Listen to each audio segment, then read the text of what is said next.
This is Audible. Killing Floor by Lee Child. Read by Jeff Harding. Chapter 1. I was arrested in Eno's diner at 12 o'clock. I was eating eggs and drinking coffee. A late breakfast, not lunch. I was wet and tired after a long walk in heavy rain, all the way from the highway to the edge of town. The diner was small but bright and clean. Brand new, built to resemble a converted railroad car.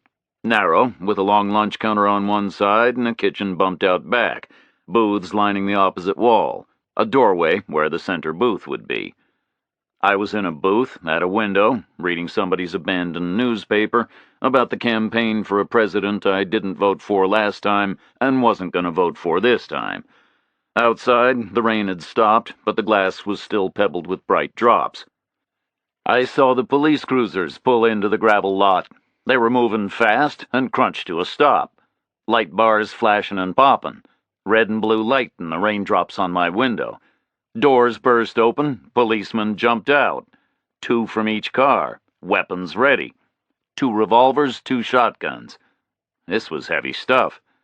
1 revolver and 1 shotgun ran to the back. 1 of each rushed the door. I just sat and watched them. I knew who was in the diner. A cook in back, 2 waitresses, 2 old men, and me. This operation was for me. I had been in town less than a half hour. The other 5 had probably been here all their lives.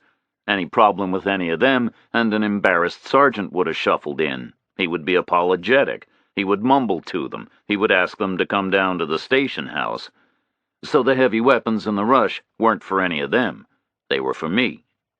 I crammed egg into my mouth and trapped a 5 under the plate, folded the abandoned newspaper into a square and shoved it into my coat pocket, kept my hands above the table and drained my cup. The guy with the revolver stayed at the door. He went into a crouch and pointed the weapon 2-handed, at my head. The guy with the shotgun approached close. These were fit, lean boys, neat and tidy, textbook moves. The revolver at the door could cover the room with a degree of accuracy. The shotgun up close could splatter me all over the window. The other way around would be a mistake. The revolver could miss in a close-quarters struggle, and a long-range shotgun blast from the door would kill the arresting officer and the old guy in the rear booth as well as me. So far, they were doing it right. No doubt about that. They had the advantage. No doubt about that either. The tight booth trapped me. I was too hemmed in to do much. I spread my hands on the table. The officer with the shotgun came near. "Freeze! Police!" he screamed. He was screaming as loud as he could, blowing off his tension and trying to scare me.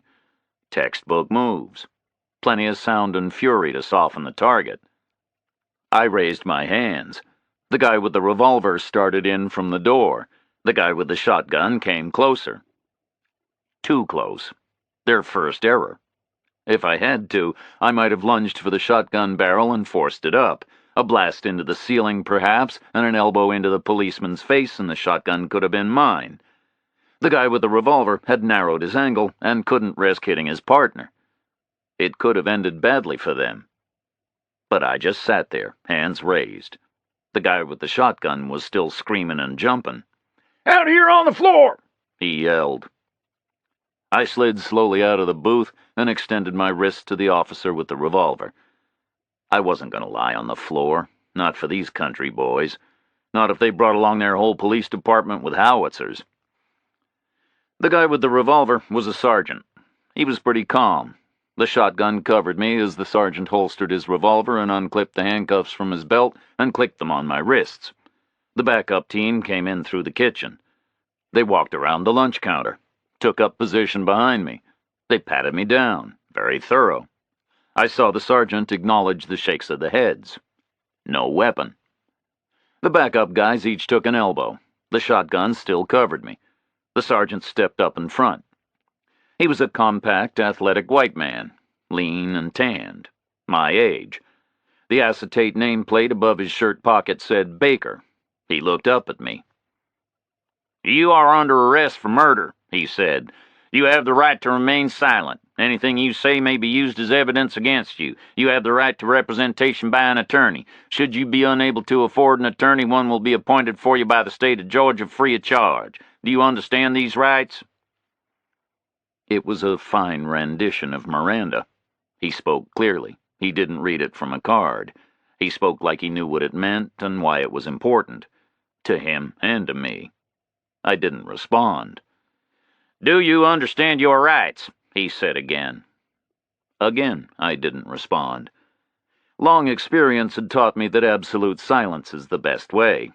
Say something, and it can be misheard, misunderstood, misinterpreted. It can get you convicted. It can get you killed. Silence upsets the arresting officer. He has to tell you silence is your right, but he hates it if you exercise that right. I was being arrested for murder, but I said nothing. "Do you understand your rights?" the guy called Baker asked me again. "Do you speak English?" He was calm. I said nothing. He remained calm. He had the calm of a man whose moment of danger had passed. He would just drive me to the station house, and then I would become someone else's problem. He glanced round his 3 fellow officers. "Okay, make a note." He said nothing. He grunted. "Let's go." I was walked towards the door. At the door, we formed a single file. First Baker, then the guy with the shotgun, walking backward, still with the big black barrel pointing at me. His nameplate said Stevenson. He, too, was a medium white man in good shape.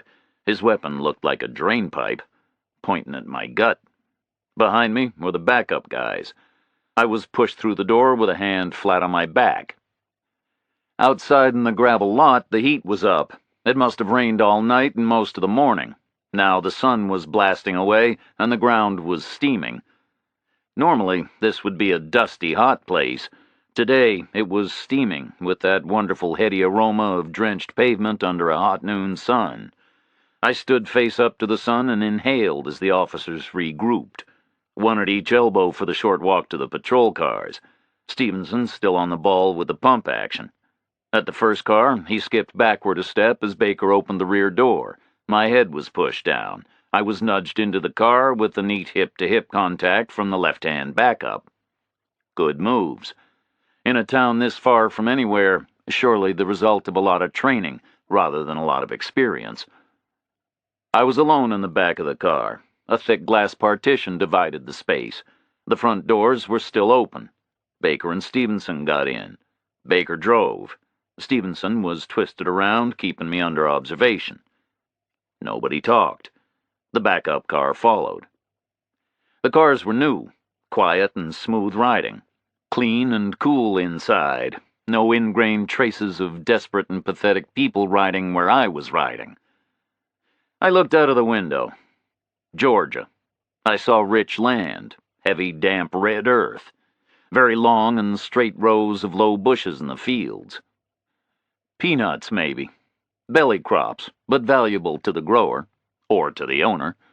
Did people own their land here, or did giant corporations? I didn't know. The drive to town was short. The car hissed over the smooth-soaked tarmac. After maybe a half-mile, I saw 2 neat buildings, both new, both with tidy landscaping. The police station and the firehouse. They stood alone together, behind a wide lawn with a statue, north edge of town. Attractive county architecture on a generous budget. Roads were smooth tarmac, sidewalks were red blocks. 300 yards south, I could see a blinding white church steeple behind a small huddle of buildings. I could see flagpoles, awnings, crisp paint, green lawns. Everything refreshed by the heavy rain. Now steaming and somehow intense in the heat. A prosperous community. Built, I guessed, on prosperous farm incomes and high taxes on the commuters who worked up in Atlanta. Stevenson still stared at me as the car slowed to yaw into the approach to the station house, a wide semicircle of driveway. I read on a low masonry sign, Margrave Police Headquarters. I thought, should I be worried? I was under arrest, in a town where I'd never been before, apparently for murder. But I knew 2 things. First, they couldn't prove something had happened if it hadn't happened. And second, I hadn't killed anybody. Not in their town, and not for a long time anyway. Chapter 2. We pulled up at the doors of the long, low building. Baker got out of the car and looked up and down along the frontage. The backup guys stood by. Stevenson walked around the back of our car, took up a position opposite Baker, pointed the shotgun at me. This was a good team. Baker opened my door. "Okay, let's go, he said, almost a whisper. He was bouncing on the balls of his feet, scanning the area. I pivoted slowly and twisted out of the car. The handcuffs didn't help. Even hotter now. I stepped forward and waited. The backup fell in behind me. Ahead of me was the station house entrance. There was a long marble lintel, crisply engraved Town of Margrave Police Headquarters. Below it were plate glass doors. Baker pulled one open. It sucked against rubber seals. The backup pushed me through. The door sucked shut behind me. Inside, it was cool again. Everything was white and chrome. Lights were fluorescent. It looked like a bank or an insurance office. There was carpet. A desk sergeant stood behind a long reception counter. The way the place looked, he should have said, "How may I help you, sir?" But he said nothing. He just looked at me. Behind him was a huge open-plan space. A dark-haired woman in uniform was sitting at a wide, low desk. She'd been doing paperwork on a keyboard. Now she was looking at me. I stood there, an officer on each elbow. Stevenson was backed up against the reception counter. His shotgun was pointed at me. Baker stood there, looking at me. The desk sergeant and the woman in uniform were looking at me. I looked back at them. Then I was walked to the left. They stopped me in front of a door. Baker swung it open, and I was pushed into a room. It was an interview facility. No windows, a white table and 3 chairs. Carpet. In the top corner of the room, a camera. The air in the room was set very cold. I was still wet from the rain. I stood there, and Baker ferreted into every pocket. My belongings made a small pile on the table. A roll of cash, some coins, receipts, tickets, scraps. Baker checked the newspaper and left it in my pocket, glanced at my watch and left it on my wrist. He wasn't interested in those things. Everything else was swept into a large Ziploc bag. A bag made for people with more in their pockets than I carry. The bag had a white panel printed on it. Stevenson wrote some kind of a number on the panel. Baker told me to sit down. Then they all left the room. Stevenson carried the bag with my stuff in it. They went out and closed the door, and I heard the lock turning. It had a heavy, well-greased sound. The sound of precision. The sound of a big steel lock. Sounded like a lock that would keep me in. I figured they would leave me isolated for a while. It usually happens that way. Isolation causes an urge to talk. An urge to talk can become an urge to confess. A brutal arrest followed by an hour's isolation is pretty good strategy. But I figured wrong. They hadn't planned an hour's isolation. Maybe their second slight tactical mistake. Baker unlocked the door and stepped back in. He carried a plastic cup of coffee. Then he signaled the uniformed woman into the room, the one I'd seen at her desk in the open area. The heavy lock clicked behind her. She carried a metal flight case, which she set on the table. She clicked it open and took out a long black number holder. In it were white plastic numbers. She handed it to me with that brusque apologetic sympathy that dental nurses use.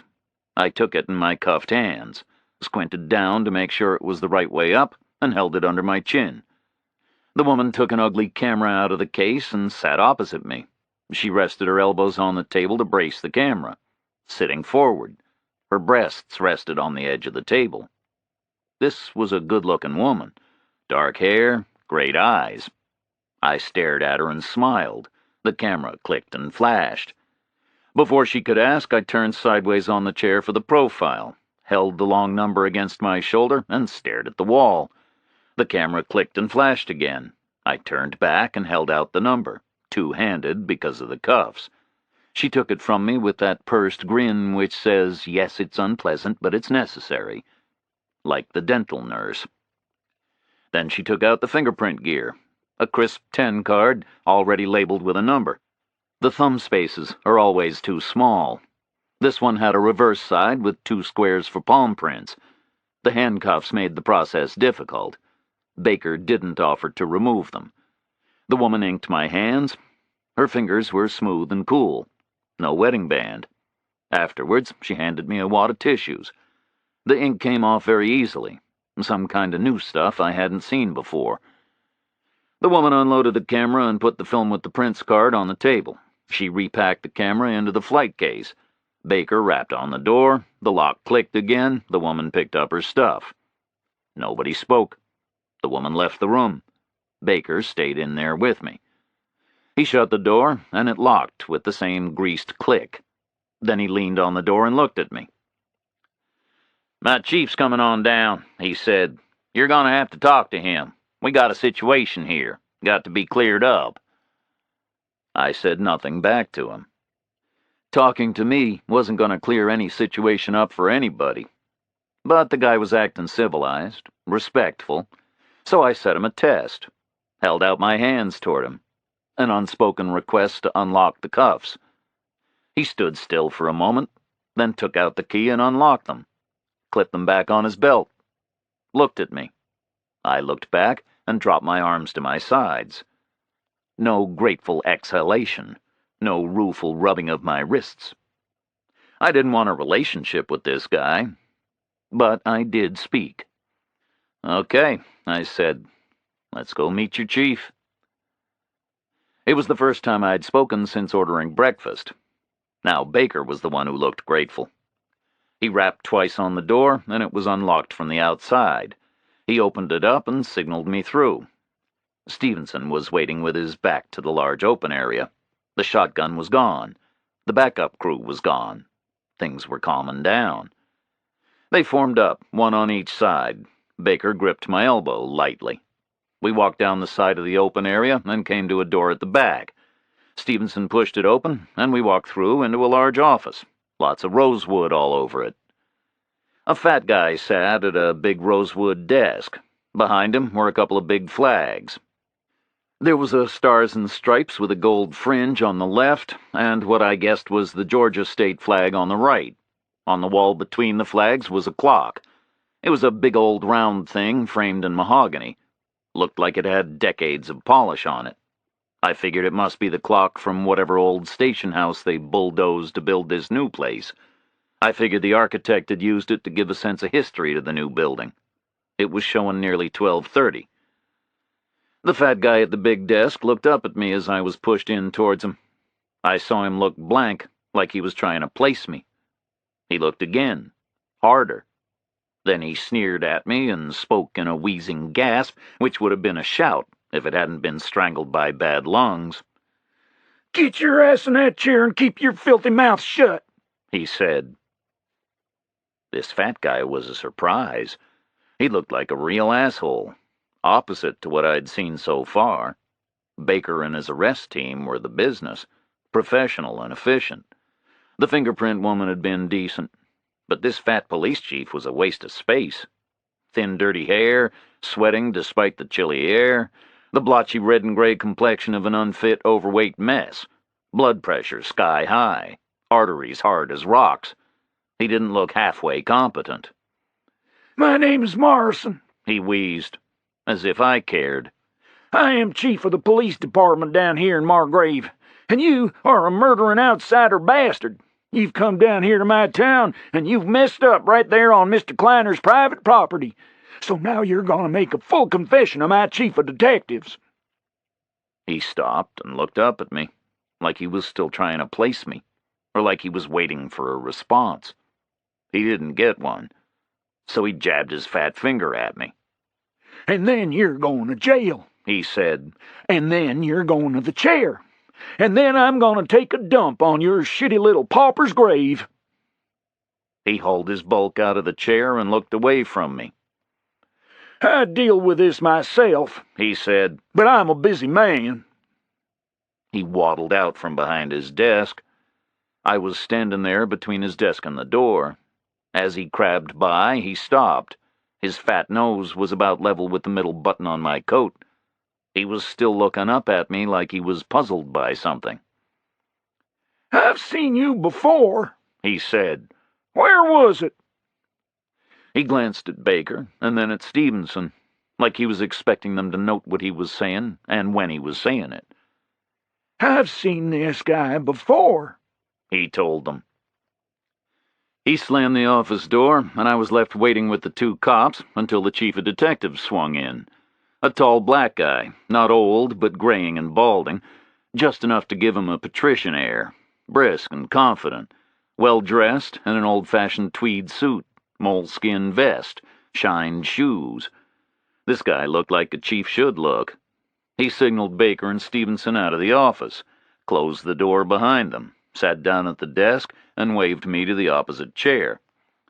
He rattled open a drawer and pulled out a cassette recorder, raised it high, arm's length, to pull out the tangle of cords, plugged in the power in the microphone, inserted a tape, pressed record, and flicked the microphone with his fingernail, stopped the tape and wound it back, pressed play, heard the thunk of his nail, nodded, wound back again and pressed record. I sat and watched him. For a moment there was silence, just a faint hum, the air, the lights, or the computer, or the recorder whirring slowly. I could hear the slow tick of the old clock.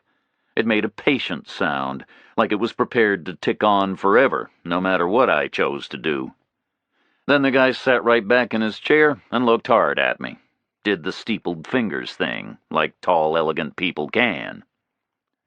"Right," he said. "We got a few questions, don't we?" The voice was deep, like a rumble, not a southern accent. He looked and sounded like a Boston banker, except he was black. "My name is Finley," he said. "My rank is captain. I am chief of this department's detective bureau. I understand you have been apprised of your rights. You have not yet confirmed that you understood them. Before we go any further, we must pursue that preliminary matter." Not a Boston banker, more like a Harvard guy. "I understand my rights," I said. He nodded. "Good," he said. "I'm glad about that. Where's your lawyer?" "I don't need a lawyer," I said. "You're charged with murder," he said. "You need a lawyer. We'll provide one, you know, free of charge. Do you want us to provide one, free of charge?" "No, I don't need a lawyer," I said. The guy called Finley stared at me over his fingers for a long moment. "Okay," he said. "But you're going to have to sign a release. You know, you've been advised you may have a lawyer and we'll provide one at no cost to yourself, but you absolutely don't want one." "Okay," I said. He shuffled a form from another drawer and checked his watch to enter date and time. He slid the form across to me. A large printed cross marked the line where I was supposed to sign. He slid me a pen. I signed and slid the form back. He studied it, placed it in a buff folder. "I can't read that signature," he said. "So for the record, we'll start with your name, your address, and your date of birth." There was silence again. I looked at him. This was a stubborn guy, probably 45. You don't get to be chief of detectives in a Georgia jurisdiction if you're 45 and black, except if you're a stubborn guy. No percentage in jerking him around. I drew a breath. "My name is Jack Reacher," I said. "No middle name, no address." He wrote it down. Not much to write. I told him my date of birth. "Okay, Mr. Reacher," Finley said. "As I said, we have a lot of questions. I've glanced through your personal effects. You were carrying no ID at all. No driver's license, no credit cards, no nothing. You have no address, you say. So I'm asking myself, who is this guy?" He didn't wait for any kind of a comment on that from me. "Who was the guy with the shaved head?" he asked me. I didn't answer. I was watching the big clock, waiting for the minute hand to move. "Tell me what happened," he said. I had no idea what had happened. No idea at all. Something had happened to somebody, but not to me. I sat there, didn't answer. "What is pluribus?" Finley asked. I looked at him and shrugged. The United States motto, I said, E pluribus unum, adopted in 1776 by the Second Continental Congress, right? He just grunted at me. I carried on looking straight at him. I figured this was the type of a guy who might answer a question. "What is this about?" I asked him. Silence again. His turn to look at me. I could see him thinking about whether to answer, and how. "What is this about?" I asked him again. He sat back and steepled his fingers. "You know what this is about," he said. "Homicide, with some very disturbing features. Victim was found this morning up at the Kleiner warehouse, north end of the county road, up at the highway Cloverleaf. Witness has reported a man seen walking away from that location shortly after 8 o'clock this morning. Description given was that of a white man, very tall, wearing a long black overcoat, fair hair, no hat, no baggage." Silence again. I'm a white man. I am very tall. My hair is fair. I was sitting there wearing a long black overcoat. I didn't have a hat or a bag. I had been walking on the county road for the best part of 4 hours this morning, from 8 until about 11:45. "How long is the county road?" I said. "From the highway all the way down to here?" Finley thought about it. "Maybe 14 miles, I guess," he said. "Right," I said. "I walked all the way down from the highway into town, 14 miles maybe. Plenty of people must have seen me. Doesn't mean I did anything to anybody." He didn't respond. I was getting curious about this situation. "Is that your neighborhood?" I asked him. "All the way over at the highway?" "Yes, it is," he said. "Jurisdiction issue is clear. No way out for you there, Mr. Reacher. The town limit extends 14 miles, right up to the highway. The warehousing out there is mine, no doubt about that." He waited. I nodded. He carried on. "Kleiner built the place 5 years ago," he said. "You heard of him?" I shook my head. "How should I have heard of him?" I said. "I've never been here before." "He's a big deal around here," Finley said. "His operation out there pays us a lot of taxes, does us a lot of good. A lot of revenue and a lot of benefit for the town without a lot of mess, because it's so far away, right? So we try to take care of it for him. But now it's a homicide scene, and you've got explaining to do." The guy was doing his job, but he was wasting my time. "Okay, Finley," I said. "I'll make a statement describing every little thing I did since I entered your lousy town limits until I got hauled in here in the middle of my damn breakfast. If you can make anything out of it, I'll give you a damn medal. Because all I did was to place one foot in front of the other for nearly 4 hours in the pouring rain, all the way through your precious 14 damn miles." That was the longest speech I had made for 6 months. Finley sat and gazed at me. I watched him struggling with any detective's basic dilemma. His gut told him I might not be his man. But I was sitting right there in front of him. So what should a detective do? I let him ponder. Tried to time it right with a nudge in the right direction. I was going to say something about the real guy still running around out there while he was wasting time in here with me. That would feed his insecurity. But he jumped first. In the wrong direction. "No statements," he said. "I'll ask the questions, and you'll answer them. You're Jack Nunn Reacher. No address, no ID. What are you, a vagrant?" I sighed. Today was Friday. The big clock showed it was already more than half over. This guy Finley was going to go through all the hoops with this. I was going to spend the weekend in a cell. Probably get out Monday. "I'm not a vagrant, Finley," I said. "I'm a hobo. Big difference." He shook his head slowly. "Don't get smart with me, Reacher," he said. You're in deep shit. Bad things happened up there. Our witness saw you leaving the scene.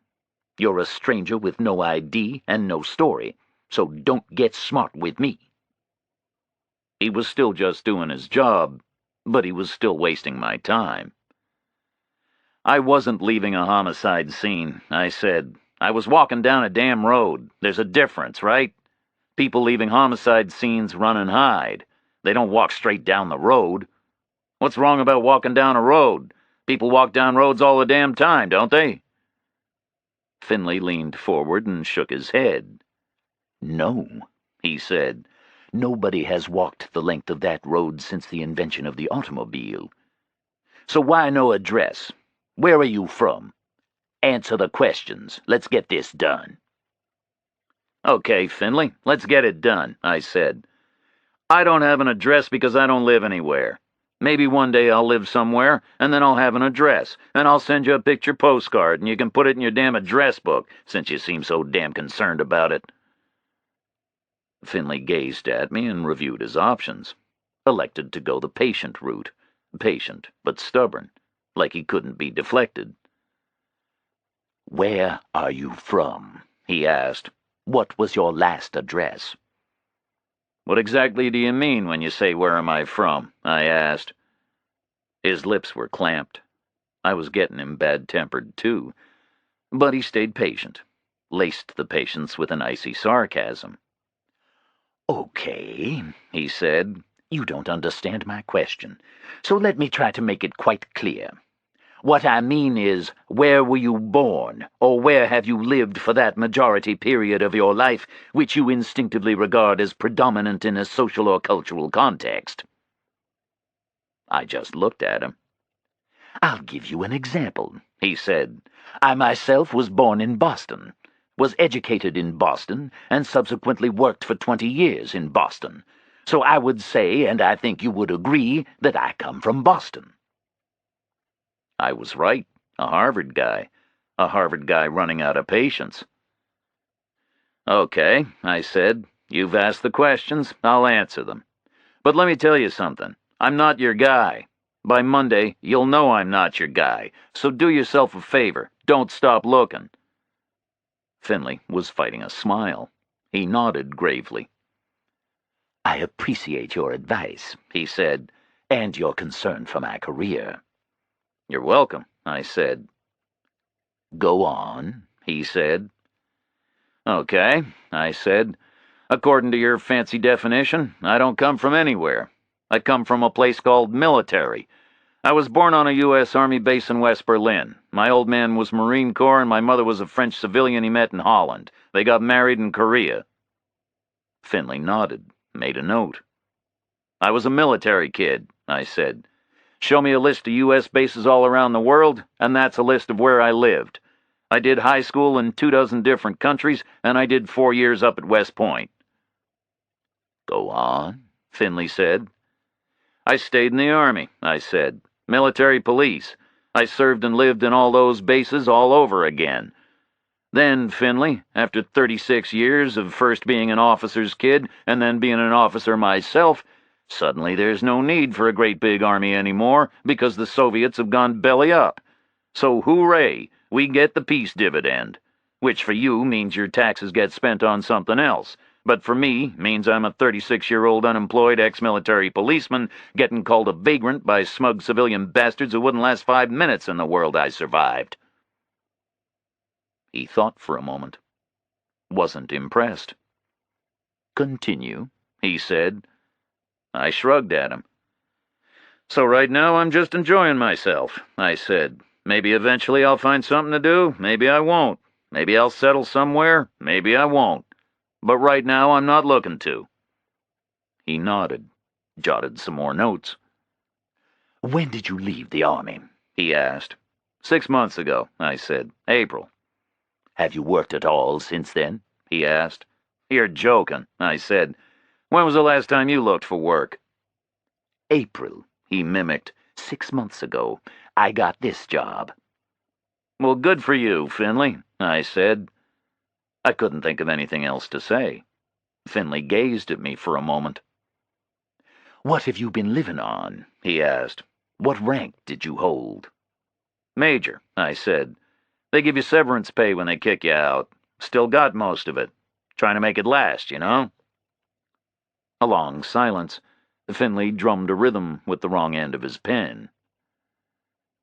"So let's talk about the last 24 hours, he said.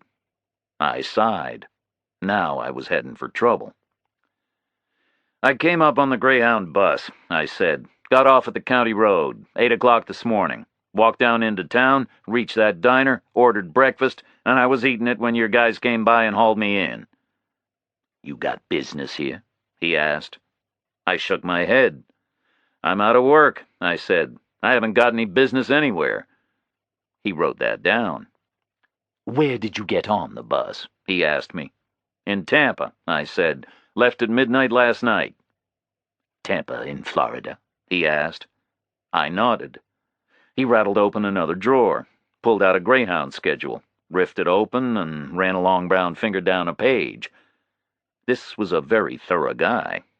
He looked across at me. "That's an express bus," he said. "Runs straight through north to Atlanta. Arrives there 9 o'clock in the morning. Doesn't stop here at 8. I shook my head. "I asked the driver to stop," I said. "He said he shouldn't, but he did. Stopped specially, let me off." "You been around here before?" he asked. I shook my head again. "Got family down here?" he asked. "Not down here," I said. "You got family anywhere?" he asked. "A brother up in D.C., I said. Works for the Treasury Department." "You got friends down here in Georgia?" he asked. "No," I said. Finley wrote it all down. Then there was a long silence. I knew for sure what the next question was going to be. "So why," he asked, "why get off the bus at an unscheduled stop and walk 14 miles in the rain to a place you had absolutely no reason to go to?" That was the killer question. Finley had picked it out right away. So would a prosecutor. And I had no real answer. "What can I tell you?" I said. "It was an arbitrary decision. I was restless. I have to be somewhere, right?" "But why here?" he said. "I don't know," I said. "Guy next to me had a map, and I picked this place out. I wanted to get off the main drags. Thought I could loop back down toward the Gulf, further west, maybe." "You picked this place out," Finley said. "Don't give me that shit. How could you pick this place out? It's just a name. It's just a dot on the map. You must have had a reason." I nodded. "I thought I'd come and look for Blind Blake," I said. "Who the hell is Blind Blake?" he said. I watched him evaluating scenarios like a chess computer evaluates moves. Was Blind Blake my friend, my enemy, my accomplice, conspirator, mentor, creditor, debtor, my next victim? "Blind Blake was a guitar player," I said. "Died 60 years ago, maybe murdered. My brother bought a record, sleeve note said it happened in Margrave. He wrote me about it. Said he was through here a couple of times in the spring, some kind of business. I thought I'd come down and check the story out." Finley looked blank. It must have sounded pretty thin to him. It would have sounded pretty thin to me, too, in his position. "You came here looking for a guitar player," he said. "A guitar player who died 60 years ago? Why? Are you a guitar player?" "No," I said. "How did your brother write you," he asked, "when you got no address?" "He wrote my old unit," I said. "They forward my mail to my bank, where I put my severance pay. They send it on when I wire them for cash." He shook his head, made a note. "The midnight Greyhound out of Tampa, right?" he said. I nodded. "Got your bus ticket?" he asked. "In the property bag, I guess," I said. I remembered Baker bagging up all my pocket junk, Stevenson tagging it. "Would the bus driver remember?" Finley said. "Maybe," I said. "It was a special stop. I had to ask him." I became like a spectator. The situation became abstract. My job had been not that different from Finley's. I had an odd feeling of conferring with him about somebody else's case, like we were colleagues discussing a knotty problem. "Why aren't you working?" Finley asked. I shrugged, tried to explain. "Because I don't want to work," I said. "I worked 13 years, got me nowhere. I feel like I tried it their way and to hell with them. Now I'm going to try it my way." Finley sat and gazed at me. "Did you have any trouble in the Army?" he said. "No more than you did in Boston," I said. He was surprised. "What do you mean by that?" he said. "You did 20 years in Boston," I said. "That's what you told me, Finley. So why are you down here in this no-account little place? You should be taking your pension, going out fishing, Cape Cod or wherever. What's your story?" "That's my business, Mr. Reacher," he said. "Answer my question." I shrugged. "Ask the Army," I said. "I will," he said. "You can be damn sure of that. Did you get an honorable discharge?" "Would they give me severance if I didn't?" I said. "Why should I believe they gave you a dime?" he said. "You live like a damn vagrant. Honorable discharge, yes or no?" "Yes," I said. "Of course." He made another note, thought for a while. "How did it make you feel being let go?" he asked. I thought about it, shrugged at him. "Didn't make me feel like anything," I said. "Made me feel like I was in the Army, and now I'm not in the Army." "Do you feel bitter?" he said. "Let down?" "No," I said. "Should I?" "No problems at all?" he asked. Like there had to be something. I felt like I had to give him some kind of an answer, but I couldn't think of anything. I had been in the service since the day I was born. Now I was out. Being out felt great, felt like freedom. Like all my life I'd had a slight headache, not noticing until it was gone. My only problem was making a living. How to make a living without giving up the freedom was not an easy trick. I hadn't earned a cent in 6 months. That was my only problem. But I wasn't about to tell Finley that. He'd see it as a motive. He'd think I had decided to bankroll my vagrant lifestyle by robbing people, at warehouses, and then killing them. "I guess the transition is hard to manage," I said, "especially since I had the life as a kid, too." Finley nodded, considered my answer. "Why you in particular?" he said. "Did you volunteer to muster out?" "I never volunteer for anything," I said. "Soldier's basic rule." Another silence. "Did you specialize?" he asked. "In the service?" "General duties initially," I said. "That's the system. Then I handled secret security for 5 years. Then the last 6 years I handled something else." Let him ask. "What was that?" he asked. "Homicide investigation," I said. Finley leaned right back, grunted, did the steepled fingers thing again. He gazed at me and exhaled, sat forward, pointed a finger at me. "Right," he said. "I'm going to check you out. We've got your prints. Those should be on file with the Army. We'll get your service record. All of it. All the details. We'll check with the bus company. Check your ticket. Find the driver. Find the passengers. If what you say is right, we'll know soon enough. And if it's true, it may let you off the hook. Obviously, certain details of timing and methodology will determine the matter. Those details are as yet unclear." He paused and exhaled again, looked right at me. "In the meantime, I'm a cautious man," he said. "On the face of it, you look bad. A drifter, a vagrant, no address, no history. Your story may be bullshit. You may be a fugitive. You may have been murdering people left and right in a dozen states. I just don't know. I can't be expected to give you the benefit of the doubt. Right now, why should I even have any doubt? You stay locked up until we know for sure, okay?" It was what I had expected. It was exactly what I would have said. But I just looked at him and shook my head. "You're a cautious guy," I said. "That's for damn sure."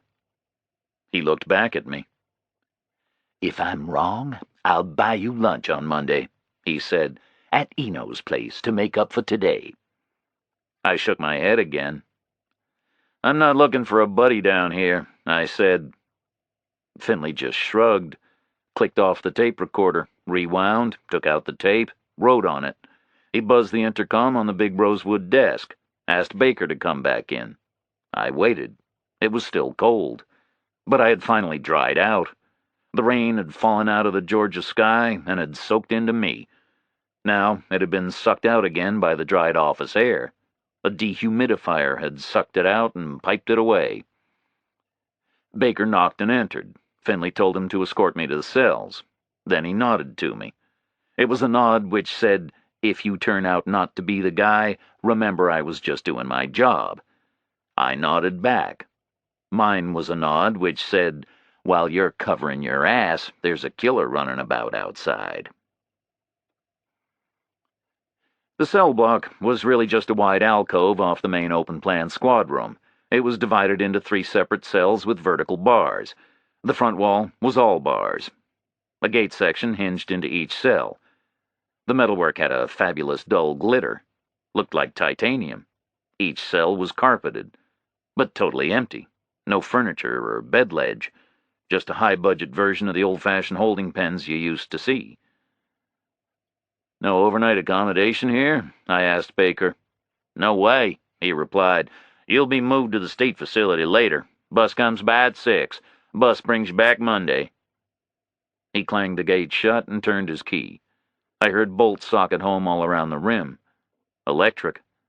I took the newspaper out of my pocket, took off my coat and rolled it up, lay flat on the floor, and crammed the coat under my head. Now I was truly pissed off. I was going to prison for the weekend. I wasn't staying in a station house cell. Not that I had any other plans, but I knew about civilian prisons. A lot of Army deserters end up in civilian prisons, for one thing or another. The system notifies the Army, military policemen get sent to bring them back. So I'd seen civilian prisons. They didn't make me wild with enthusiasm. I lay angrily listening to the hum of the squad room. Phones rang, keyboards pattered, the tempo rose and fell. Officers moved about, talking low. Then I tried to finish reading the borrowed newspaper. It was full of shit about the president and his campaign to get himself elected again for a second term. The old guy was down in Pensacola on the Gulf Coast. He was aiming to get the budget balanced before his grandchildren's hair turned white. He was cutting things like a guy with a machete blasting his way through the jungle. Down in Pensacola, he was sticking it to the Coast Guard. They'd been running an initiative for the last 12 months. They'd been out in force like a curved shield off Florida's coast every day for a year, boarding and searching all the marine traffic they didn't like the smell of. It had been announced with an enormous fanfare. And it had been successful beyond their wildest dreams. They'd seized all kinds of stuff. Drugs mostly, but guns as well. Illegal migrants from Haiti and Cuba. The interdiction was reducing crime all over the states months later and thousands of miles further down the line. A big success. So it was being abandoned. It was very expensive to run. The Coast Guard's budget was into serious deficit. The president said he couldn't increase it. In fact, he'd have to cut it. The economy was in a mess. Nothing else he could do. So the interdiction initiative would be canceled in 7 days' time. The president was trying to come across like a statesman. Law enforcement big shots were angry because they figured prevention was better than cure. Washington insiders were happy because 50 cents spent on beat cops was much more visible than $2 spent out on the ocean 2,000 miles away from the voters. The arguments flew back and forth, and in the smudgy photographs, the president was just beaming away like a statesman saying there was nothing he could do. I stopped reading, because it was just making me angrier. To calm down, I ran music through my head. The chorus in Smokestack Lightning. The Howlin' Wolf version puts a wonderful strangled cry on the end of the first line. They say you need to ride the rails for a while to understand the traveling blues. They're wrong. To understand the traveling blues, you need to be locked down somewhere, in a cell or in the army. Someplace where you're caged. Someplace where smokestack lightning looks like a faraway beacon of impossible freedom.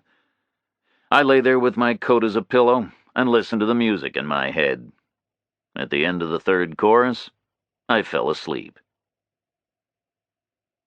I woke up again when Baker started kicking the bars. They made a dull ringing sound, like a funeral bell. Baker stood there with Finley. They looked down at me. I stayed on the floor. I was comfortable down there. "Where did you say you were at midnight last night?" Finley asked me. "Getting on the bus in Tampa," I said. "We've got a new witness," Finley said. "He saw you at the warehouse facility last night, hanging around at midnight." "Total crap, Finley," I said. "Impossible. Who the hell is this new witness?" "The witness is Chief Morrison," Finley said, "the chief of police.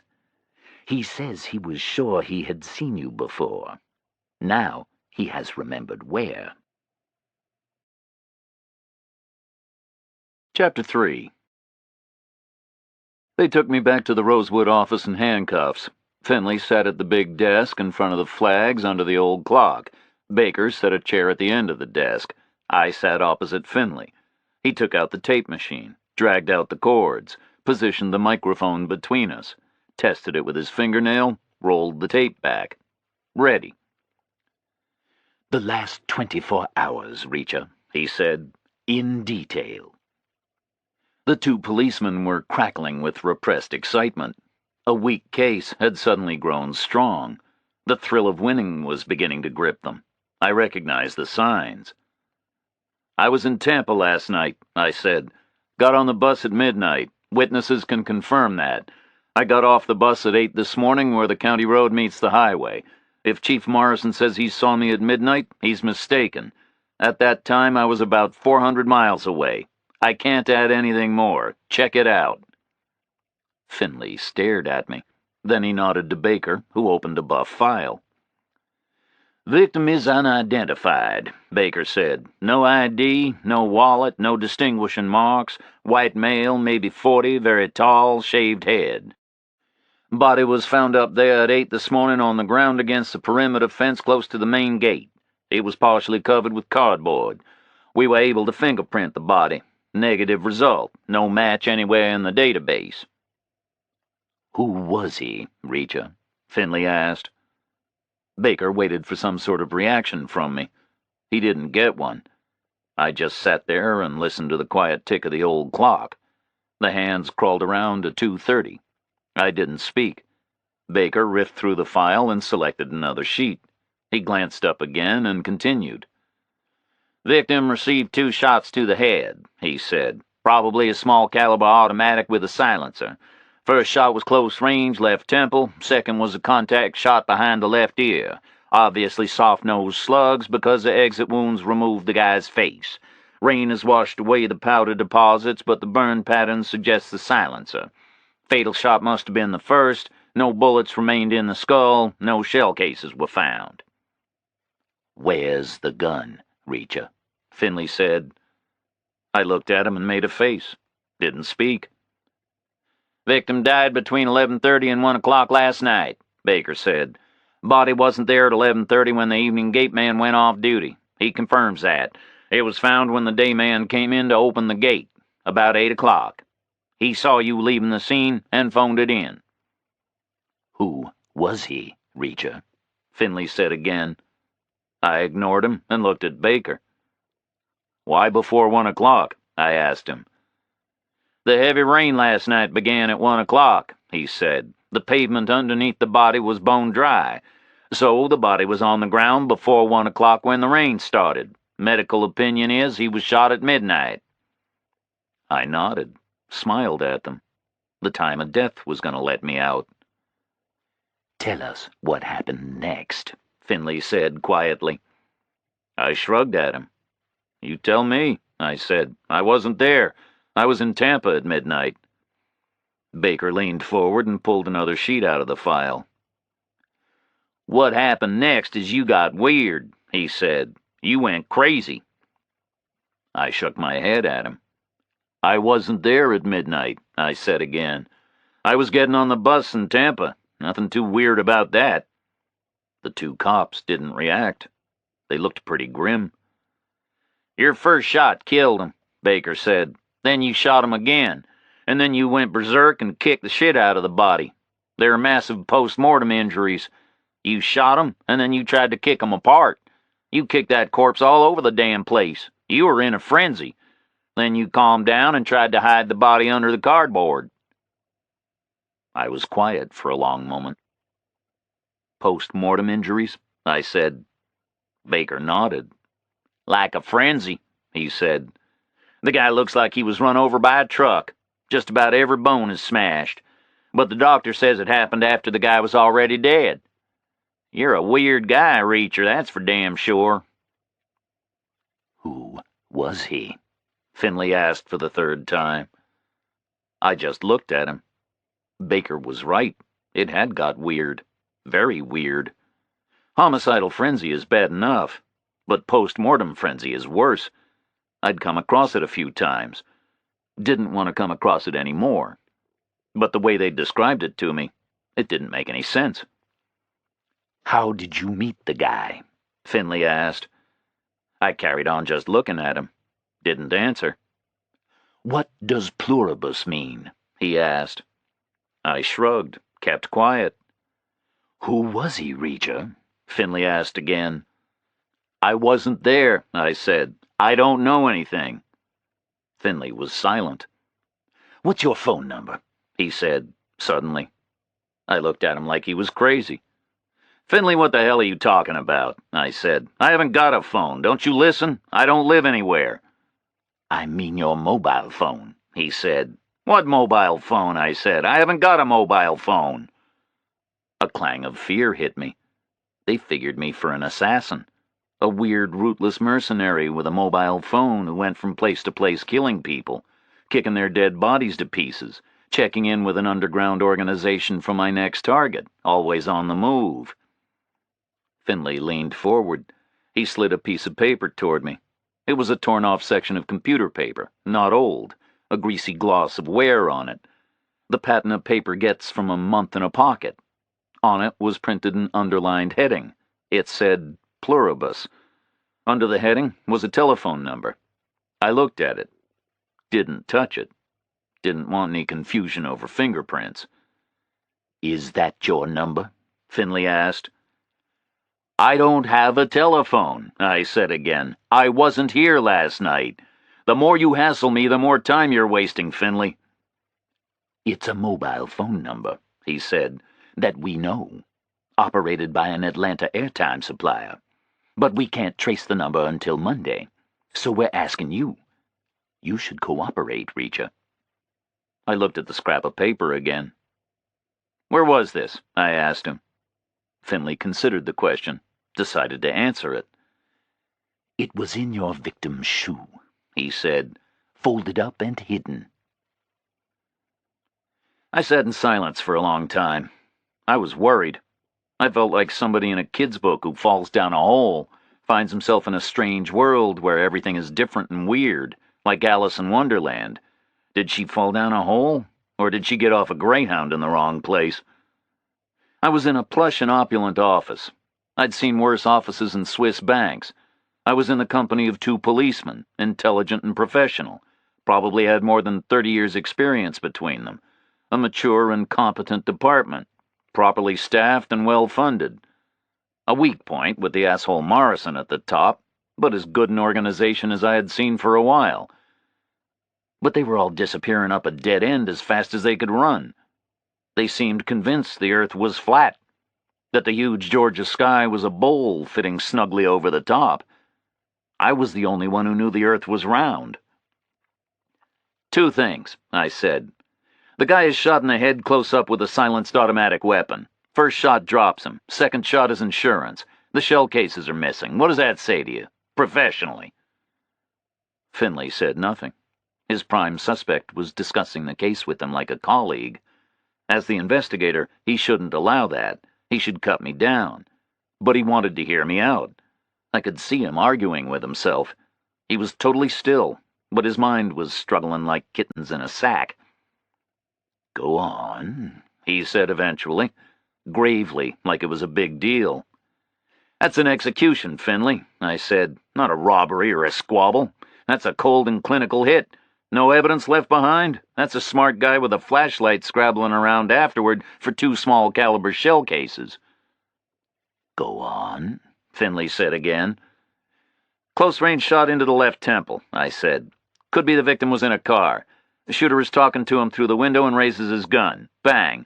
He leans in and fires a second shot, then he picks up his shell cases and he leaves."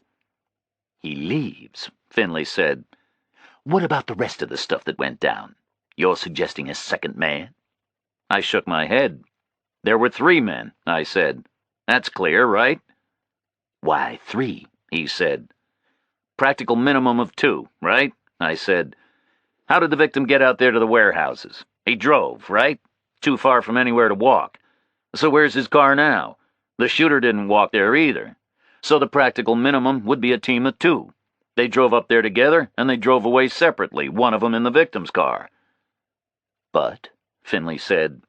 "But the actual evidence points to a minimum of 3, I said.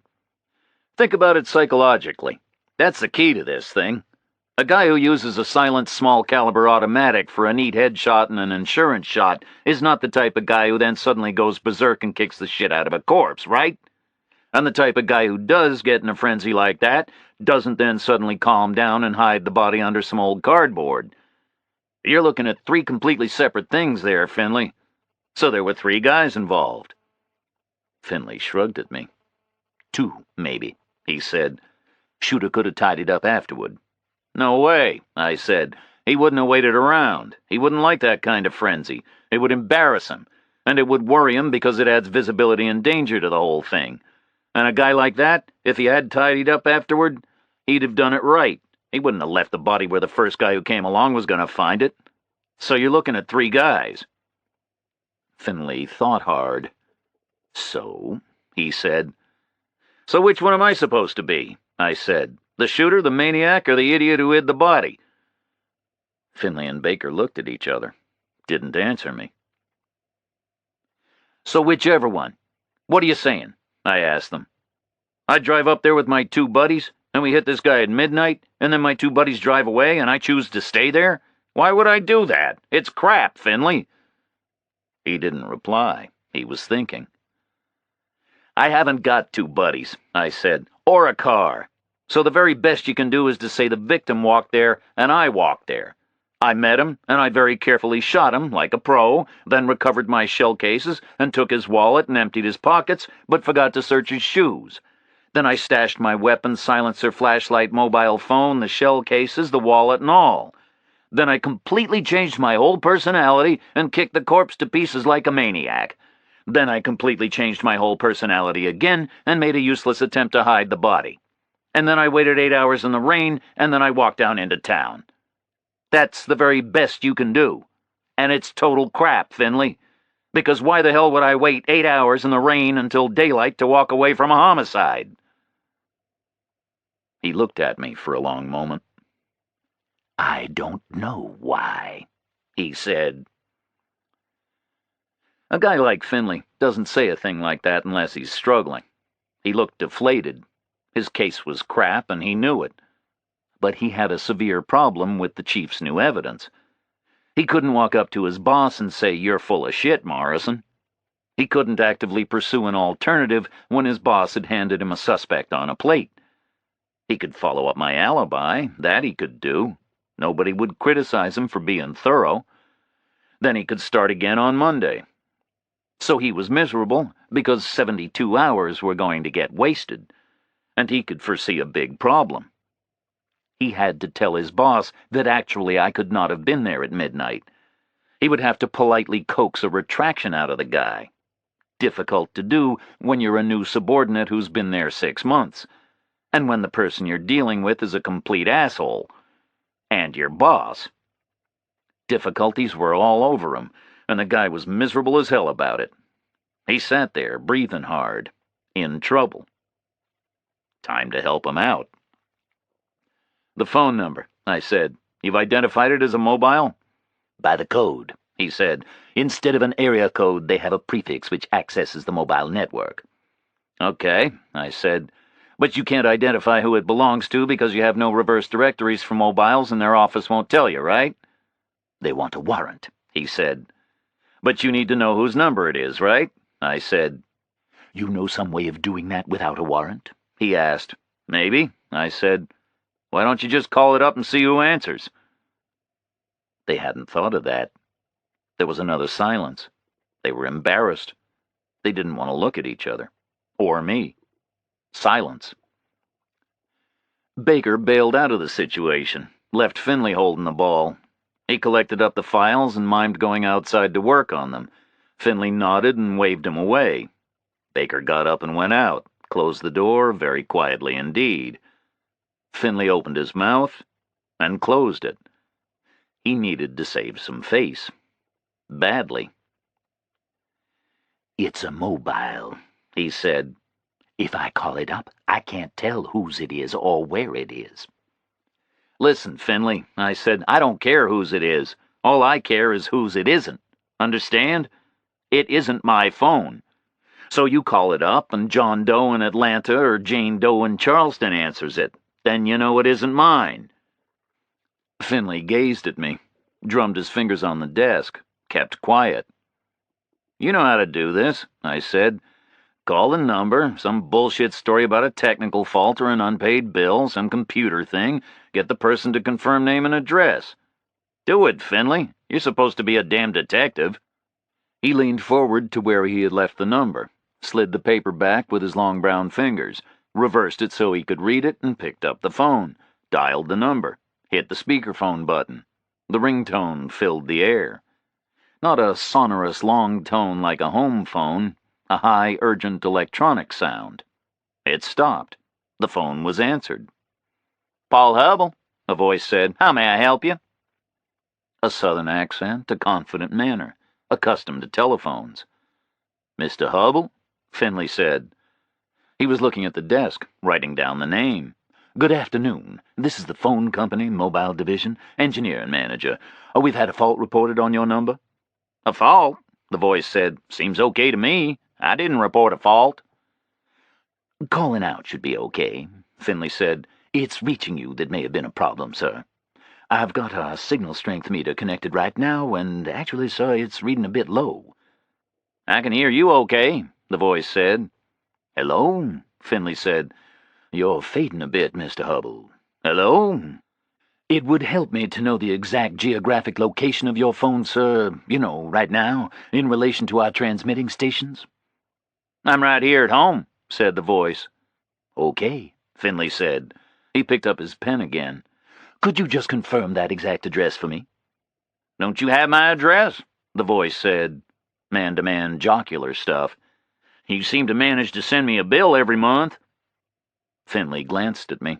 I was smiling at him. He made a face.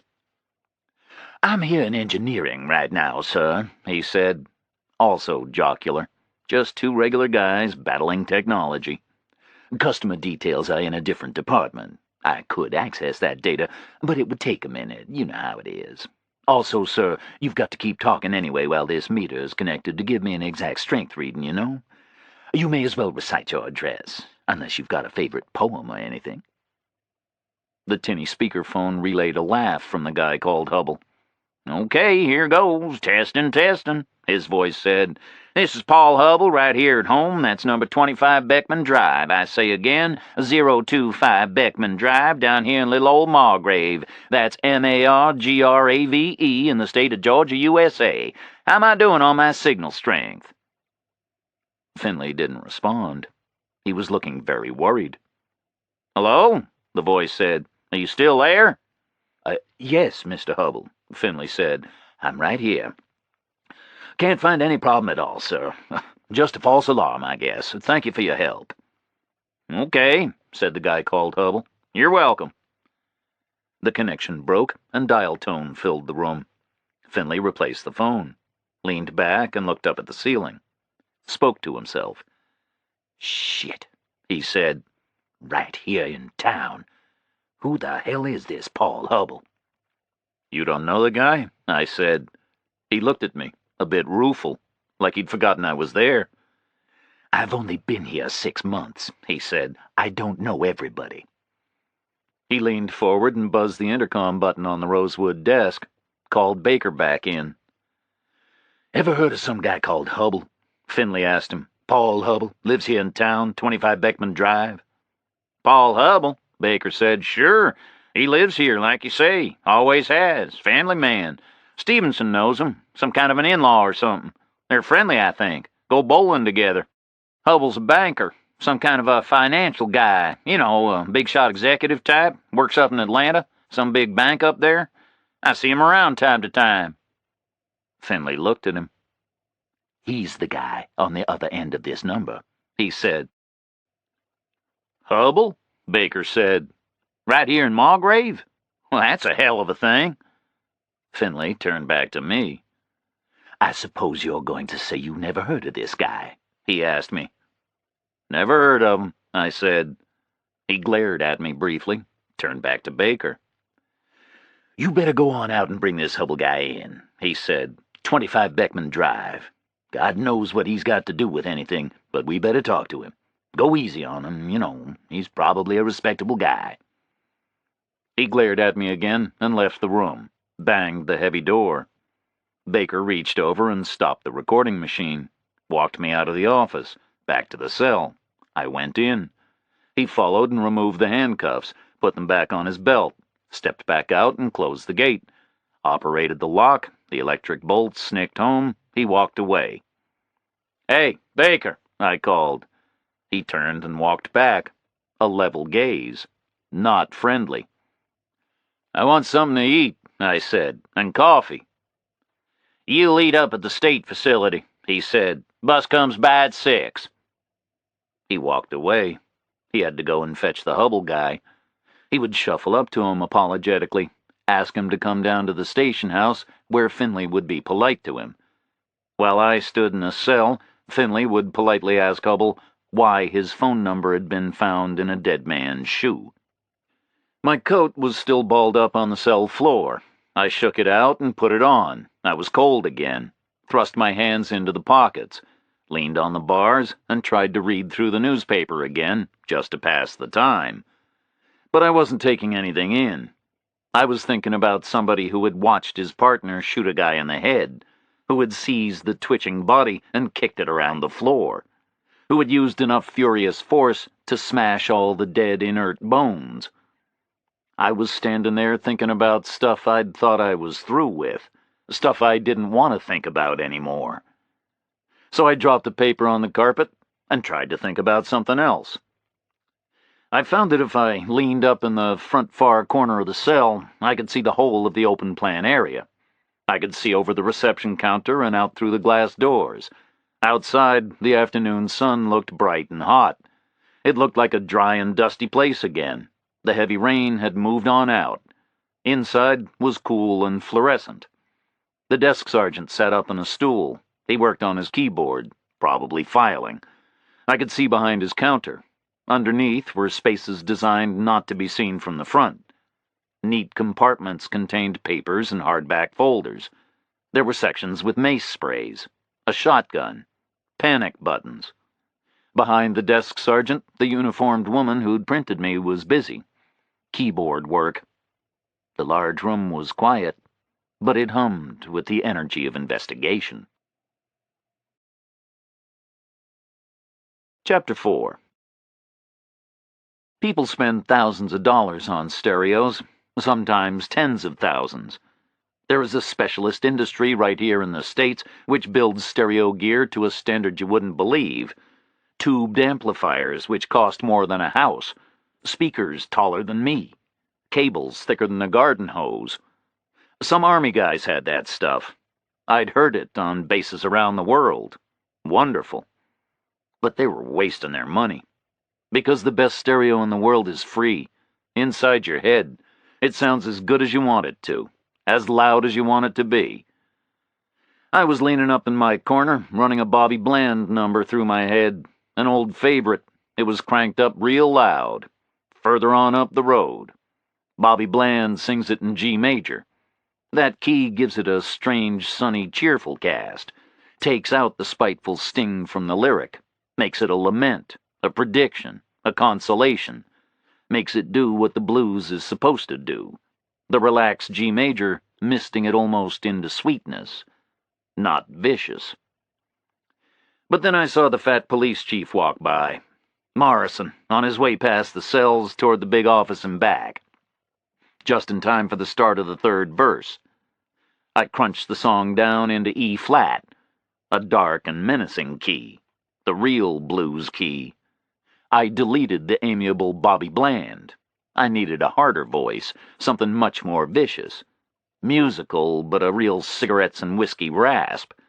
Maybe Wild Child Butler. Someone you wouldn't want to mess with. I wound the level in my head up higher for the part about reaping what you sow further on up the road. Morrison was lying about last night. I hadn't been there at midnight. For a while, I had been prepared to accept the possibility of a mistake. Maybe he had seen someone who looked like me. But that was giving him the benefit of the doubt. Right now, I wanted to give him a forearm smash to the face, burst his fat nose all over the place. I closed my eyes. Wild Child Butler and I promised ourselves it would happen. Further on up the road. I opened my eyes and switched off the music in my head. Standing in front of me on the other side of the bars was the fingerprint officer. She was on her way back from the coffee hot plate. "Can I get you a cup of coffee?" She asked me. Sure, I said. Great. No cream, no sugar. She put her own cup down on the nearest desk and went back to the machine, poured me a cup from the flask, and walked back. This was a good-looking woman. About 30, dark, not tall. But to call her medium would be unfair to her. She had a kind of vitality. It had come across as a sympathetic briskness in that first interview room. A professional bustle. Now she seemed unofficial. Probably was. Probably against the fat chief's rules to bring coffee to the condemned man. It made me like her. She passed the cup in through the bars. Up close, she looked good. Smelled good. I didn't recall that from earlier. I remembered thinking of her like a dentist's nurse. If dentist nurses all looked that good, I'd have gone more often. I took the cup. I was glad of it. I was thirsty, and I loved coffee. Give me the chance, and I drink coffee like an alcoholic drinks vodka. I took a sip. Good coffee. I raised the styrofoam cup like a toast. Thank you, I said. "You're welcome," she said, and she smiled. With her eyes, too. I smiled back. Her eyes were like a welcome blast of sunshine on a rotten afternoon. So you think I didn't do it? I asked her. She picked up her own cup from where she'd put it down. "You think I don't bring coffee to the guilty ones?" She said. Maybe you don't even talk to the guilty ones, I said. "I know you're not guilty of much," she said. How can you tell? I said. Because my eyes aren't too close together? "No, fool," she laughed. "Because we haven't heard from Washington yet." Her laugh was great. I wanted to look at her nameplate over her shirt pocket, but I didn't want her to think I was looking at her breasts. I remembered them resting on the edge of the table when she took my photograph. I looked. Nice breasts. Her name was Roscoe. She glanced around quickly and moved closer to the bars. I sipped coffee. "I sent your prints to Washington over the computer link," she said. "That was at 12:36. Big database there, you know. FBI. Millions of prints in their computer. Prints that get sent in are checked. There's a priority order. You get checked first of all against the top 10 wanted list, then the top 100, then the top 1,000, you understand? If you'd been near the top, you know, active and unsolved, we'd have heard almost right away.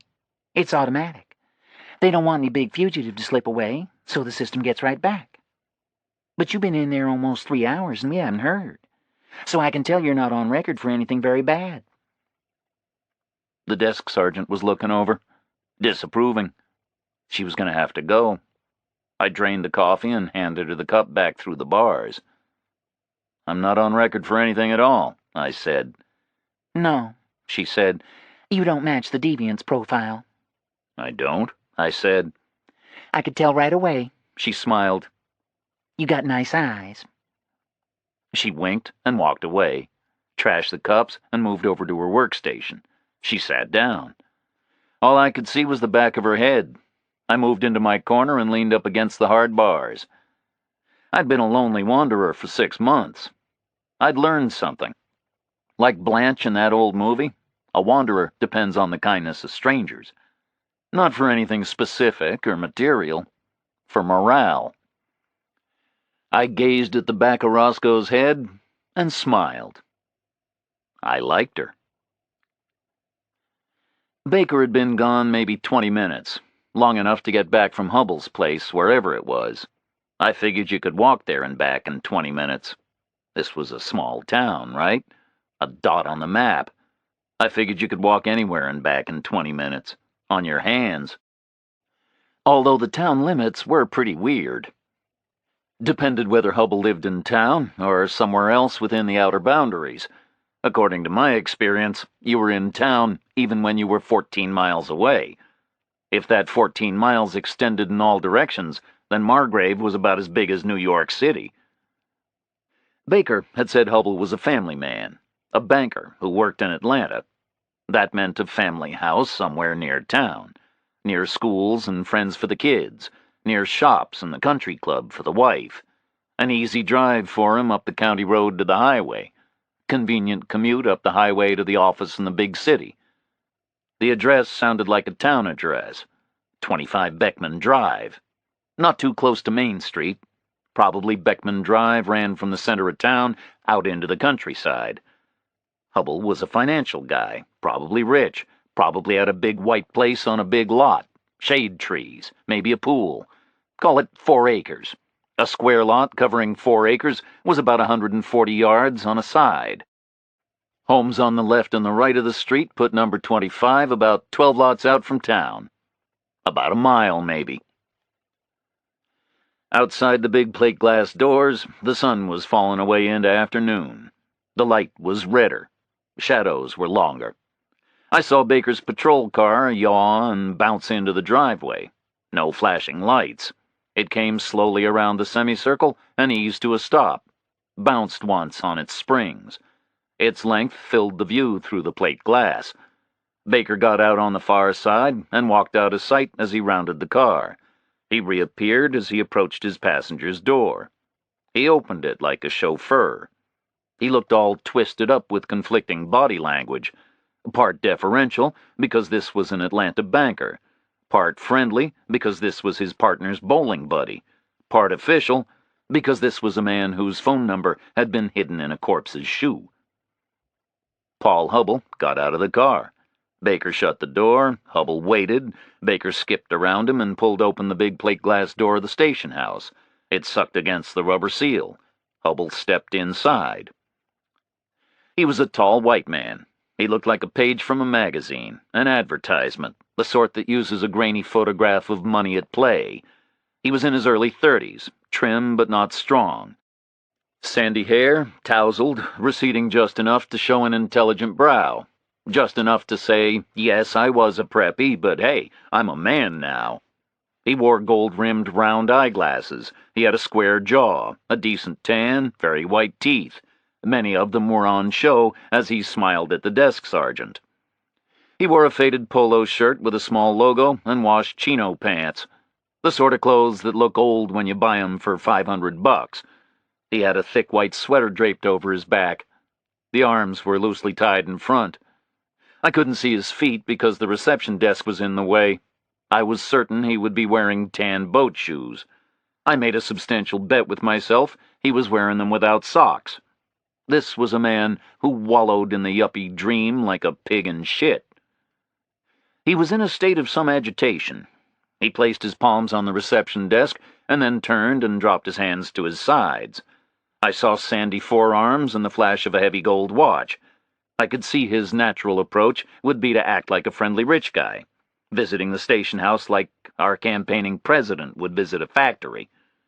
But he was distracted, uptight. I didn't know what Baker had said to him, how much he had revealed. Probably nothing. A good sergeant like Baker would leave the bombshells to Finley. So Hubble didn't know why he was here. But he knew something.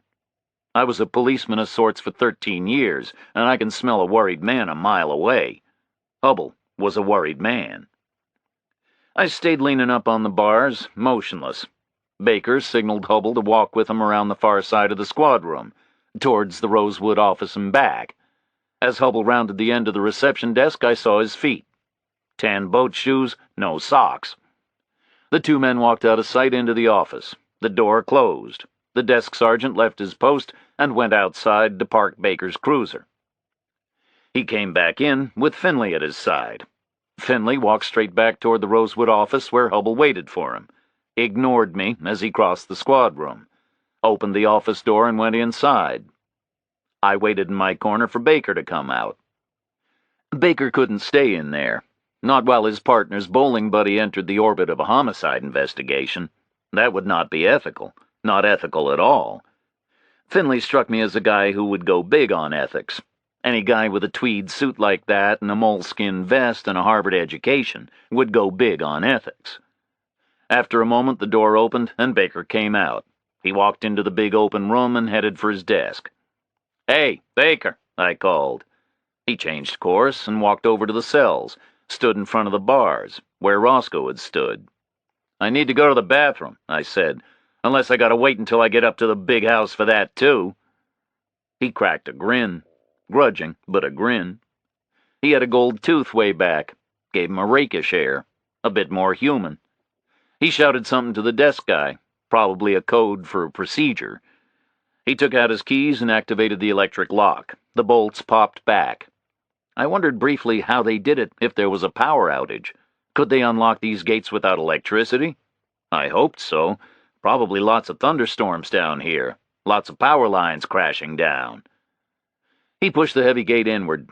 We walked to the back of the squad room, opposite corner to the Rosewood office. There was a lobby. Off the lobby were two bathrooms. He reached past me and pushed open the men's room door. They knew I wasn't their guy. They weren't taking care. No care at all. Out there in the lobby, I could have decked Baker and taken his revolver. No problem at all. I could have had his weapon off his belt before he hit the floor. I could have shot my way out of the station house and into a patrol car. They were all parked right out front. Keys in, for sure. I could have got out toward Atlanta before they organized effective opposition. Then I could have disappeared, no problem at all. But I just went into their bathroom. "Don't lock it," Baker said. I didn't lock it. They were underestimating me in a big way. I had told them I had been a military policeman. Maybe they believed me, maybe they didn't. Maybe it didn't mean much to them either way. But it should. A military policeman deals with military lawbreakers. Those lawbreakers are service guys, highly trained in weapons, sabotage, unarmed combat. Rangers, Green Berets, Marines. Not just killers, trained killers. Extremely well-trained at huge public expense. So the military policeman is trained even better.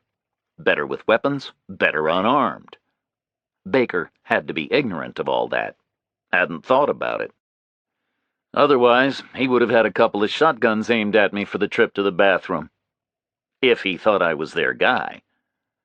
I zipped up and came back into the lobby. Baker was waiting. We walked back to the cell area. I stepped inside my cell, leaned up in my corner. Baker pulled the heavy gate shut. Operated the electric lock with his key. The bolts snicked in. He walked away into the squad room. There was silence for the next 20 minutes. Baker worked at a desk, so did Roscoe. The desk sergeant sat up on his stool. Finley was in the big office with Hubble. There was a modern clock over the front doors, not as elegant as the antique in the office, but it ticked around just as slowly. Silence. 4:30. I leaned up against the titanium bars and waited. Silence. 4:45. Time restarted just before 5 o'clock. I heard a commotion coming out of the big Rosewood office and back. Shouting, yelling, things banging. Somebody getting really stirred up. A buzzer sounded on Baker's desk and the intercom crackled. I heard Finley's voice, stressed, asking Baker to get in there. Baker got up and walked over, knocked and went in. The big plate glass door at the entrance sucked open, and the fat guy came in, Chief Morrison. He headed straight back to the Rosewood office. Baker came out as Morrison went in. Baker hurried over to the reception desk, whispered a long, excited sentence to the desk sergeant. Roscoe joined them. There was a huddle. Some big news. I couldn't hear what, too far away. The intercom on Baker's desk crackled again. He headed back to the office. The big front door opened again. The afternoon sun was blazing low in the sky. Stevenson walked into the station house. First time I'd seen him since my arrest. It was like the excitement was sucking people in. Stevenson spoke to the desk sergeant. He became agitated. The desk sergeant put a hand on Stevenson's arm. Stevenson shook it off and ran toward the Rosewood office. He dodged desks like a football player. As he got to the office door, it opened. A crowd came out. Chief Morrison, Finley, and Baker holding Hubble by the elbow. A light but efficient grip, the same as he'd used on me. Stevenson stared blankly at Hubble and then grabbed Finley by the arm, pulled him back into the office. Morrison swiveled his sweating bulk and followed them in. The door slammed. Baker walked Hubble over toward me. Hubble looked like a different guy. He was gray and sweating. The tan had gone. He looked smaller. He looked like someone had let the air out and deflated him. He was bent up like a man racked with pain. His eyes behind the gold rims were blank and staring with panic and fear. He stood shaking as Baker unlocked the cell next to mine. He didn't move. He was trembling. Baker caught his arm and levered him inside. He pulled the gate shut and locked it. The electric bolts snicked in. Baker walked back towards the Rosewood office. Hubble just stood where Baker had left him, staring blankly into space. Then he slowly walked backward until he reached the rear wall of the cell. He pressed his back against it and slid to the floor, dropped his head to his knees, dropped his hands to the floor. I could hear the rattle of his thumb trembling on the stiff nylon carpet. Roscoe stared in at him from her desk. The sergeant at the reception counter gazed across. They were watching a man fall apart. I heard raised voices in the Rosewood office and back, the tenor of argument, the slap of a palm on a desk. The door opened, and Stevenson walked out with Chief Morrison. Stevenson looked mad. He strode down the side of the open area. His neck was rigid with fury. His eyes were fixed on the front doors. He was ignoring the fat police chief. He walked straight past the reception counter and out through the heavy door into the bright afternoon. Morrison followed him. Baker came out of the office and walked over to my cell. Didn't speak, just unlocked the cage and gestured me out. I shrugged my coat tighter and left the newspaper with the big photographs of the president in Pensacola on the cell floor. Stepped out and followed Baker back into the Rosewood office. Finley was at the desk. The tape recorder was there. The stiff cords trailed. The air was still and cool. Finley looked harassed. His tie was pulled down. He blew out a big lungful of air in a rueful hiss. I sat down in the chair, and Finley waved Baker out of the room. The door closed softly behind him. "We got us a situation here, Mr. Reacher," Finley said.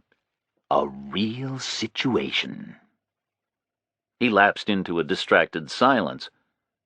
I had less than a half hour before the prison bus came by. I wanted some conclusions pretty soon.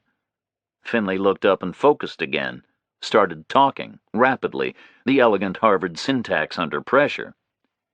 "We bring this Hubble guy in, right?" he said. "You maybe saw him. Banker from Atlanta, right? $1,000 Calvin Klein outfit, gold Rolex, very uptight guy. At first I thought he was just annoyed. Soon as I started talking, he recognized my voice from the phone call on his mobile. Accuses me of deceitful behavior, says I shouldn't impersonate phone company people. He's right, of course." Another lapse into silence. He was struggling with his ethics problem. "Come on, Finley, move along," I said. I had less than a half hour. "Okay, so he's uptight and annoyed," Finley said. I ask him if he knows you, Jack Reacher, ex-Army. He says no, never heard of you. I believe him. He starts to relax, like all this is about some guy called Jack Reacher. He's never heard of any guy called Jack Reacher, so he's here for nothing. He's cool, right? Go on, I said. Then I ask him if he knows a tall guy with a shaved head. He said. And I ask him about pluribus. Well, my God, it's like I stuck a poker up his ass. He went rigid, like with shock. Totally rigid. Won't answer. So I tell him we know the tall guy is dead, shot to death. Well, that's like another poker up the ass. He practically fell off the chair. Go on, I said. 25 minutes before the prison bus was due. He's shaking all over the place, Finley said. Then I tell him we know about the phone number in the shoe. His phone number printed on a piece of paper with the word pluribus printed above it. That's another poker up the ass. He stopped again. He was patting his pockets, each one in turn. He wouldn't say anything, he went on. Not a word. He was rigid with shock, all gray in the face. I thought he was having a heart attack. His mouth was opening and closing like a fish. But he wasn't talking. So I told him we knew about the corpse getting beaten up. I asked him who else was involved. I told him we knew about hiding the body under the cardboard. He wouldn't say a damn word. He just kept looking around. After a while, I realized he was thinking like crazy, trying to decide what to tell me. He just kept silent, thinking like mad. Must have been 40 minutes. The tape was running the whole time. Recorded 40 minutes of silence. Finley stopped again, this time for effect. He looked at me. Then he confessed, he said. I did it, he said. I shot him, he said. The guy is confessing, right? On the tape. Go on, I said. I asked him, do you want a lawyer? He said. He says no, keeps repeating he killed the guy. So I Mirandize him loud and clear on the tape. Then I think to myself, maybe he's crazy or something, you know? So I ask him, who did you kill? He says the tall guy with the shaved head. I ask him how. He says, shot him in the head. I ask him when. He says last night about midnight. I ask him who kicked the body around, who was the guy, what does pluribus mean? He doesn't answer. Goes rigid with fright all over again. Refuses to say a damn word. I say to him, I'm not sure you did anything at all. He jumps up and grabs me. He's screaming, I confess, I confess, I shot him, I shot him. I shove him back, he goes quiet. Finley sat back, folded his hands behind his head, looked a question at me. Hubble as the shooter? I didn't believe it, because of his agitation. Guys who shoot somebody with an old pistol in a fight or in a temper or a messy shot to the chest, they get agitated afterwards. Guys who put 2 bullets in the head with a silencer, then collect up the shell cases, they're a different class of person. They don't get agitated afterwards. They just walk away and forget about it. Hubble was not the shooter. The way he'd been dancing around in front of the reception counter disproved it. But I just shrugged and smiled. Okay, I said. You can let me go now, right? Finley looked at me and shook his head. Wrong, he said. I don't believe him. There were 3 guys involved here. You persuaded me of that yourself. So which one is Hubble claiming to be? I don't think he's the maniac. I can't see enough strength in him for that. I don't see him as the gopher, and he's definitely not the shooter, for God's sake. Guy like that couldn't shoot pool. I nodded, like Finley's partner, worrying away at a problem. Got to throw his ass in a can for now, he said. No option.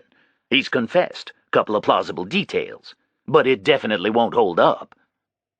I nodded again, sensed there was something more to come.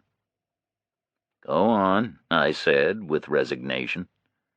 Finley looked at me, a level gaze. He wasn't even there at midnight, he said. He was at some old couple's anniversary party. A family thing, not far from where he lives. Got there around 8 last night. He'd walked down with his wife. Didn't leave until after 2 o'clock in the morning. 24 people saw him arrive, 24 people saw him leave.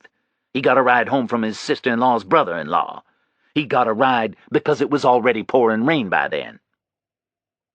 Go on, Finley, I said. Tell me. His sister-in-law's brother-in-law, he said. Drove him home in a rain, 2 o'clock in the morning. Officer Stevenson. Chapter 5. Finley leaned right back in his chair. His long arms were folded behind his head. He was a tall, elegant man, educated in Boston, civilized, experienced, and he was sending me to jail for something I hadn't done. He levered himself upright, spread his hands on the desk, palms up. "I'm sorry, Reacher," he said to me. "You're sorry?" I said. "You're sending 2 guys who couldn't have done it to jail, and you're sorry?" He shrugged, looked unhappy about it. "This is the way Chief Morrison wants it," he said. "He's calling it a done deal, closing us down for the weekend. And he's the boss man, right?" "You've got to be joking," I said. "He's an asshole. He's calling Stevenson a liar, his own man." "Not exactly," Finley shrugged. "He's saying it's maybe a conspiracy. You know, maybe Hubble wasn't literally there, but he recruited you to do it. A conspiracy, right? He reckons the confession is exaggerated because maybe Hubble's afraid of you and is scared to finger you right away. Morrison figures you were on your way down to Hubble's place to get paid when we hauled you in. He figures that's why you waited the 8 hours. Figures that's why Hubble was at home today. Didn't go to work because he was waiting around to pay you off." I was silent. I was worried. Chief Morrison was dangerous. His theory was plausible. Until Finley did the checking. If Finley did the checking. "So, Reacher, I'm sorry," he said. "You and Hubble stay in the bag until Monday. You'll get through it, over in Warburton. Bad place, but the holding pens are okay. Worse if you go there for a stretch. Much worse.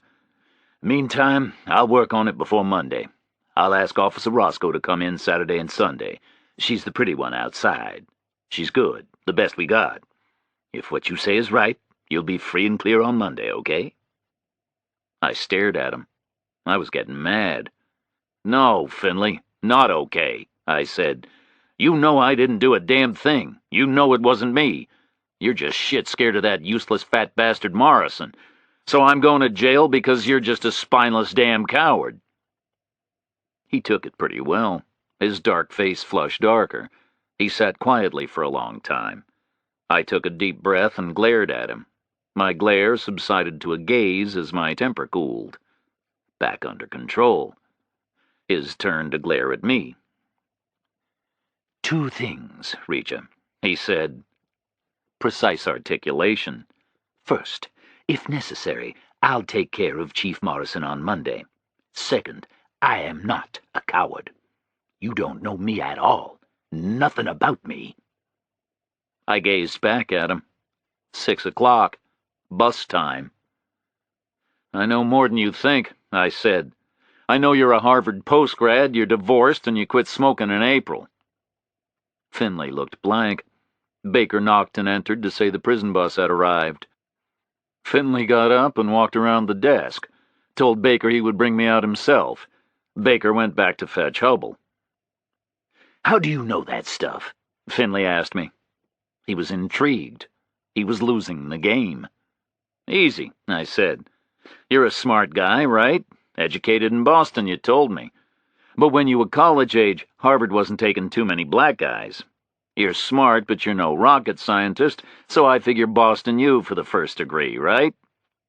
"Right," he conceded. "And then Harvard for postgrad," I said. "You did well at Boston U, life moved on, you got into Harvard. You talk like a Harvard guy. I figured it straight away. Ph.D. in criminology?" "Right," he said again. "Criminology." "And then you got this job in April," I said. "You told me that. You've got a pension from Boston PD because you did your 20, so you've come down here with cash to spare. But you've come down here with no woman, because if you had, she'd have spent some of that spare cash on new clothes for you. She probably hated that wintry tweed thing you're wearing. She'd have junked it and put you in a Sunbelt outfit to start your new life on the right foot. But you're still wearing that terrible old suit, so the woman is gone. She either died or divorced you, so it was a 50-50 guess. Looks like I guessed right." He nodded blankly. "And the smoking thing is easy," I said. "You were just stressed up and you were patting your pockets looking for cigarettes. That means you quit fairly recently. Easy guess is you quit in April. You know, new life, new job, no more cigarettes. You figured quit now and you might beat the cancer thing." Finley glared at me, a bit grudging. "Very good, Reacher," he said. "Elementary deduction, right?" I shrugged. Didn't say anything. "So deduce who aced the guy up at the warehouse," he said. "I don't care who aced any guy anywhere," I said. "That's your problem, not mine. And it's the wrong question, Finley. First you gotta find out who the guy was, right?" "So you got any way to do that, smart guy?" he asked me. "No ID, no face left, nothing from the prints. Hubble won't say diddly." "Run the prints again," I said. "I'm serious, Finley. Get Roscoe to do it." "Why?" he said. "Something wrong there," I said. "What's something?" he asked me. "Run him again, okay?" I said. "Will you do that?" He just grunted, didn't say yes or no. I opened the office door and stepped out. Roscoe had gone. Nobody was there except Baker and Hubble over at the cells. I could see the desk sergeant outside through the front doors. He was writing on a clipboard held by the prison bus driver. As a backdrop, behind the two of them, was the prison bus. It was stationary in the semicircular driveway. It filled the view through the big plate glass entrance. It was a school bus painted light gray. On it was written State of Georgia Department of Corrections. That inscription ran the full length of the bus under the line of windows. Under the inscription was a crest. The windows had grills welded over them. Finley came out of the office behind me, touched my elbow, and walked me over to Baker. Baker was holding 3 sets of handcuffs hooked over his thumb. They were painted bright orange. The paint was chipped. Dull steel showed through. Baker snapped a pair of handcuffs onto each of my wrists separately. He unlocked Hubble's cell and signaled the scared banker to come out. Hubble was blank and dazed, but he stepped out. Baker caught the dangling cuff on my left wrist and snapped it onto Hubble's right wrist. He put the 3rd set of cuffs on Hubble's other wrist. "Ready to go." "Take his watch, Baker," I said. "He'll lose it in jail." He nodded. He knew what I meant. Guy like Hubble could lose a lot in jail. Baker unlatched the heavy Rolex from Hubble's wrist. The bracelet wouldn't slide over the handcuff, so Baker had to fiddle and fuss with taking the handcuff off and putting it back on again. The prison driver cracked the door and glared in. A man with a timetable. Baker dropped Hubble's watch on the nearest desk, exactly where my friend Roscoe had put her coffee cup. "Okay, guys, let's hit the road," Baker said. He walked us to the doors. We went out into a dazzling hot bar of sunshine, handcuffed together. Walking was awkward. Before crossing to the bus, Hubble stopped. He craned his neck and looked around carefully. He was being more vigilant than Baker or the prison driver. Maybe scared of a neighbor seeing him. But there was nobody around. We were 300 yards north of the town. I could see the church steeple in the distance. We walked over to the bus through the evening warmth. My right cheek tingled in the low sun. The driver pushed the bus door inward. Hubble shuffled sideways onto the step. I followed him, made a clumsy turn into the aisle. The bus was empty. The driver directed Hubble into a seat. He slid over the vinyl to the window. I was pulled alongside. The driver knelt on the seat in front and clicked our outer wrists to the chromium hoop which ran across the top. He rattled each of our 3 cuffs in turn. Wanted to know they were secure. I didn't blame him. I've done that job. Nothing worse than driving with prisoners loose behind you. The driver walked forward to his seat. He started the engine with a loud diesel clatter. The bus filled with vibration. The air was hot, stifling. There was no air conditioning. None of the windows opened. I could smell fuel fumes. The gears clashed and ground, and the bus moved off. I glanced out to my right. Nobody waving goodbye. We drove north out of the police lot, turning our backs on the town, heading up towards the highway. We passed Eno's diner after a half-mile. His lot was empty. Nobody looking for an early dinner. We carried on north for a spell. Then we turned a tight left off the county road and struck out west down a road between fields. The bus settled to a noisy cruise. Endless rows of bushes flicked past, endless drills of red earth between. Ahead of me, the sun was on the way down. It was a giant red ball heading for the fields. The driver had the large sun visor down. On it were printed manufacturer's instructions about how to operate the bus. Hubble rocked and bounced beside me. He said nothing. He had slumped down with his face parallel to the floor. His left arm was raised because it was handcuffed to the chrome bar in front of us. His right arm rested inert between us. He still had his expensive sweater draped across his shoulders. Where the Rolex had been was a band of pale skin. The life force had just about drained out of him. He was in the grip of a paralyzing fear. We rocked and bounced for the best part of another hour through the huge landscape. A small stand of trees flashed past on my right. Then, way in the far distance, I saw a structure. It sat alone in 1,000 acres of flat farmland.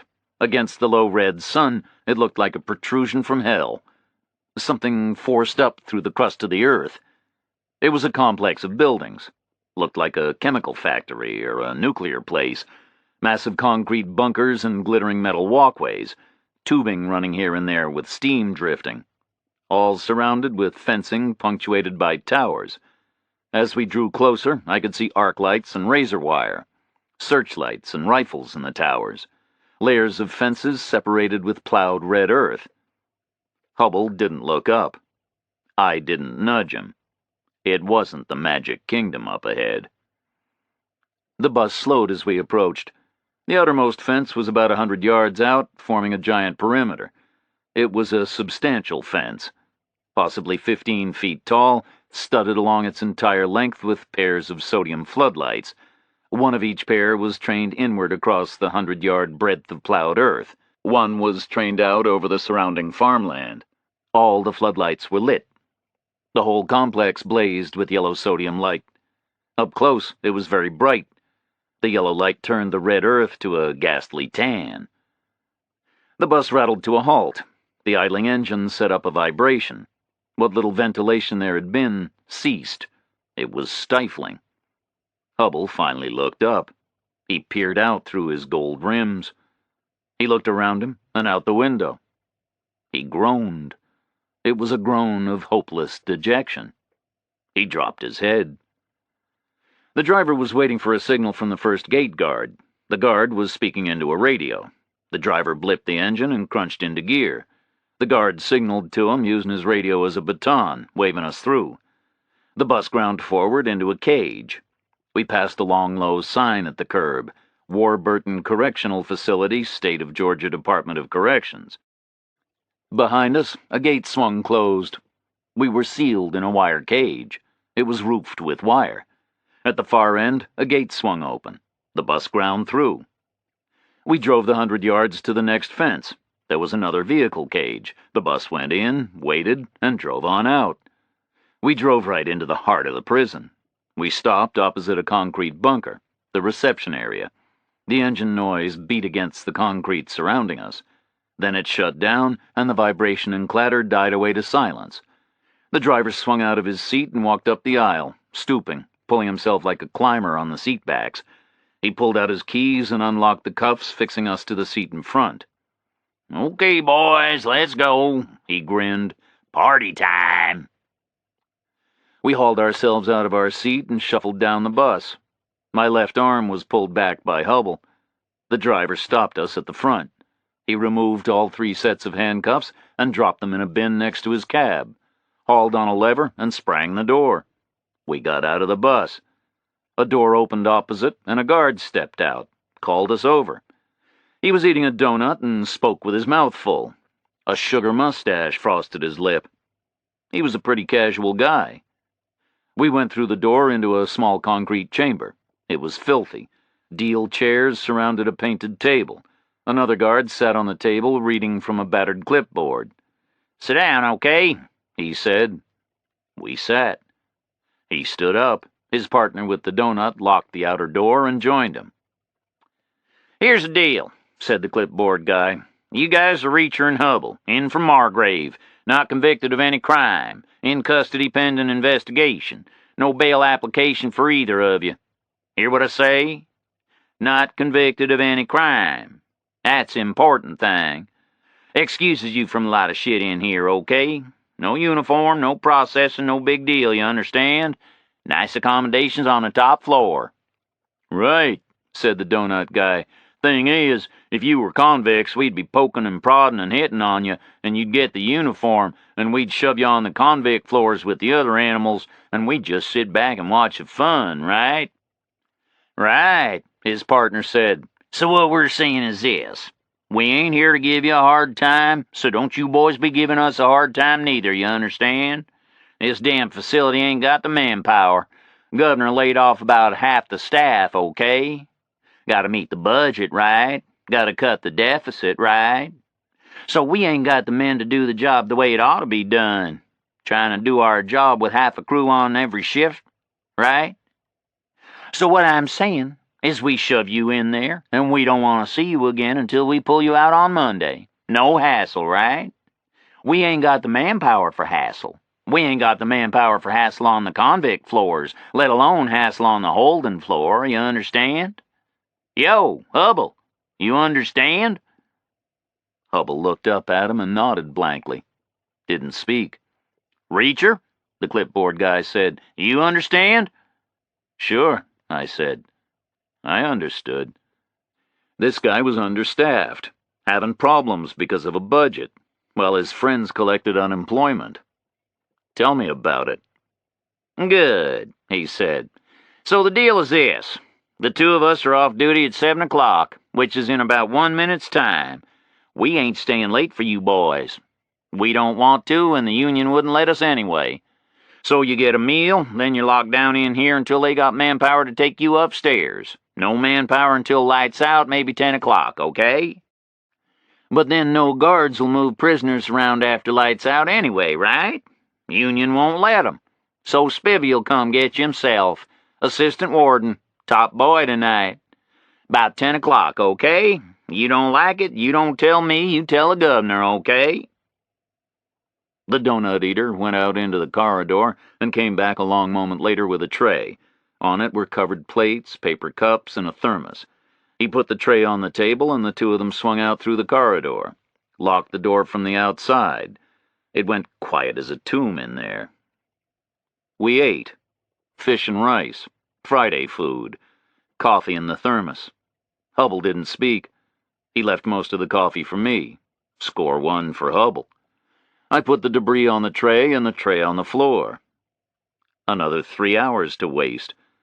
I tipped my chair back and put my feet up on the table. Not comfortable, but as good as I was going to get. A warm evening. September in Georgia.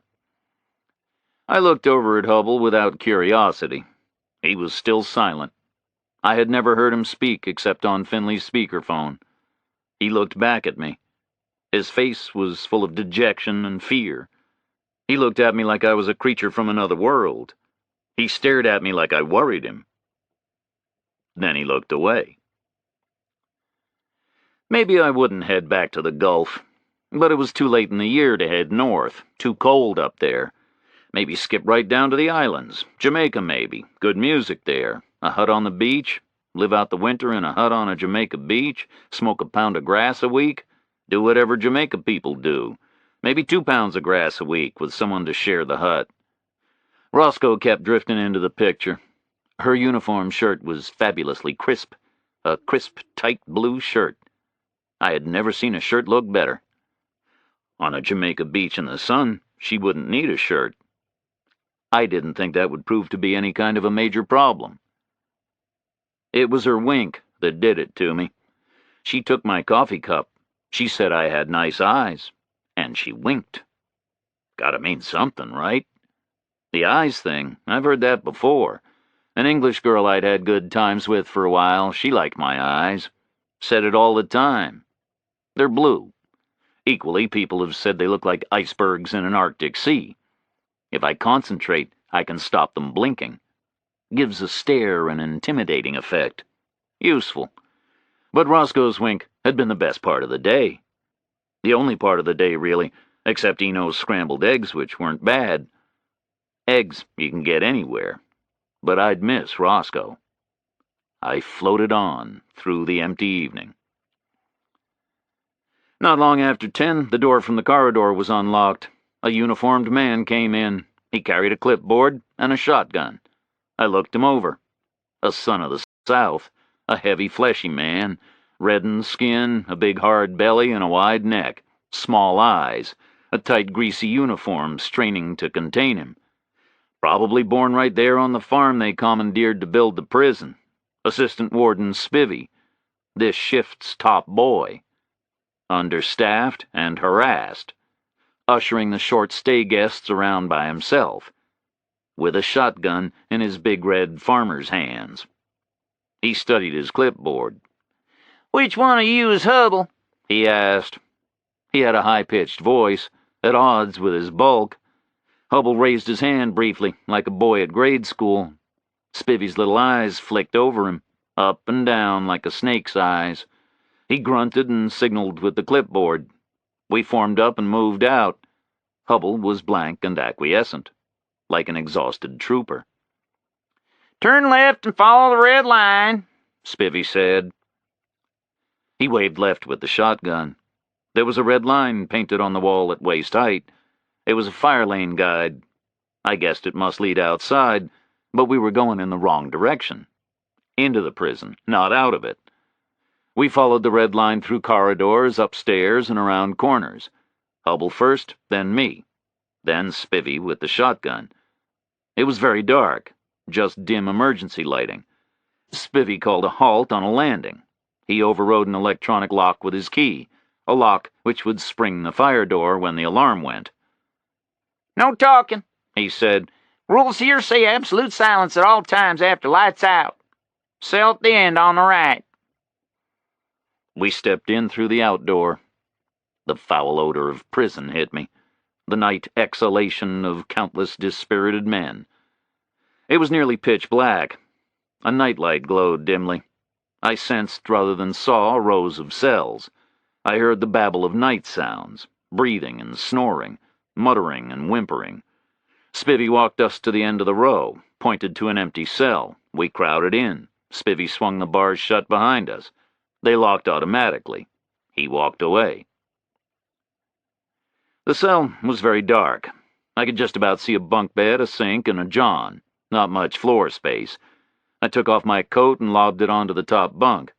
Reached up and remade the bed with the pillow away from the bars. I liked it better that way. Worn sheet and blanket, but they smelled clean enough. Hubble sat quietly on the lower bed. I used the john and rinsed my face at the sink, pulled myself up into bed, took off my shoes, left them on the foot of the bed. I wanted to know where they were.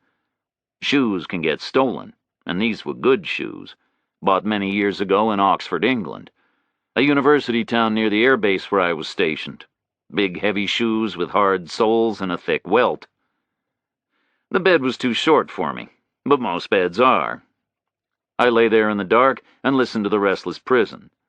Then I closed my eyes and floated back to Jamaica with Roscoe. I must have fallen asleep there with her, because the next thing I knew, it was Saturday. I was still in prison, and an even worse day was beginning. Chapter 6. I was woken up by bright lights coming on. The prison had no windows.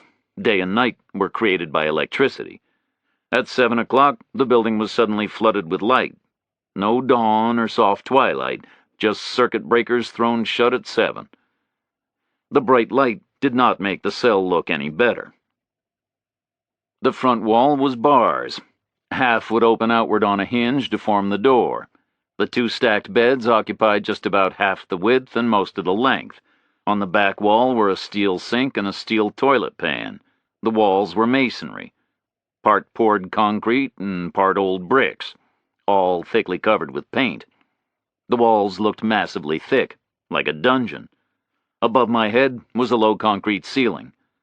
The cell didn't feel like a room bounded by walls, floor, ceiling. It felt like a solid block of masonry with a tiny living space grudgingly burrowed in. Outside, the restless night mutter was replaced by the clatter of daytime. Everything was metal, brick, Concrete. Noises were amplified and echoed around. It sounded like hell. Through the bars, I could see nothing. Opposite our cell was a blank wall. Lying in bed, I didn't have the angle to see down the row. I threw off the cover and found my shoes, put them on and laced them up, lay down again. Hubble was sitting on the bottom bunk. His tan boat shoes were planted on the concrete floor. I wondered if he'd sat like that all night or if he'd slept. Next person I saw was a cleaner. He moved into view outside our bars.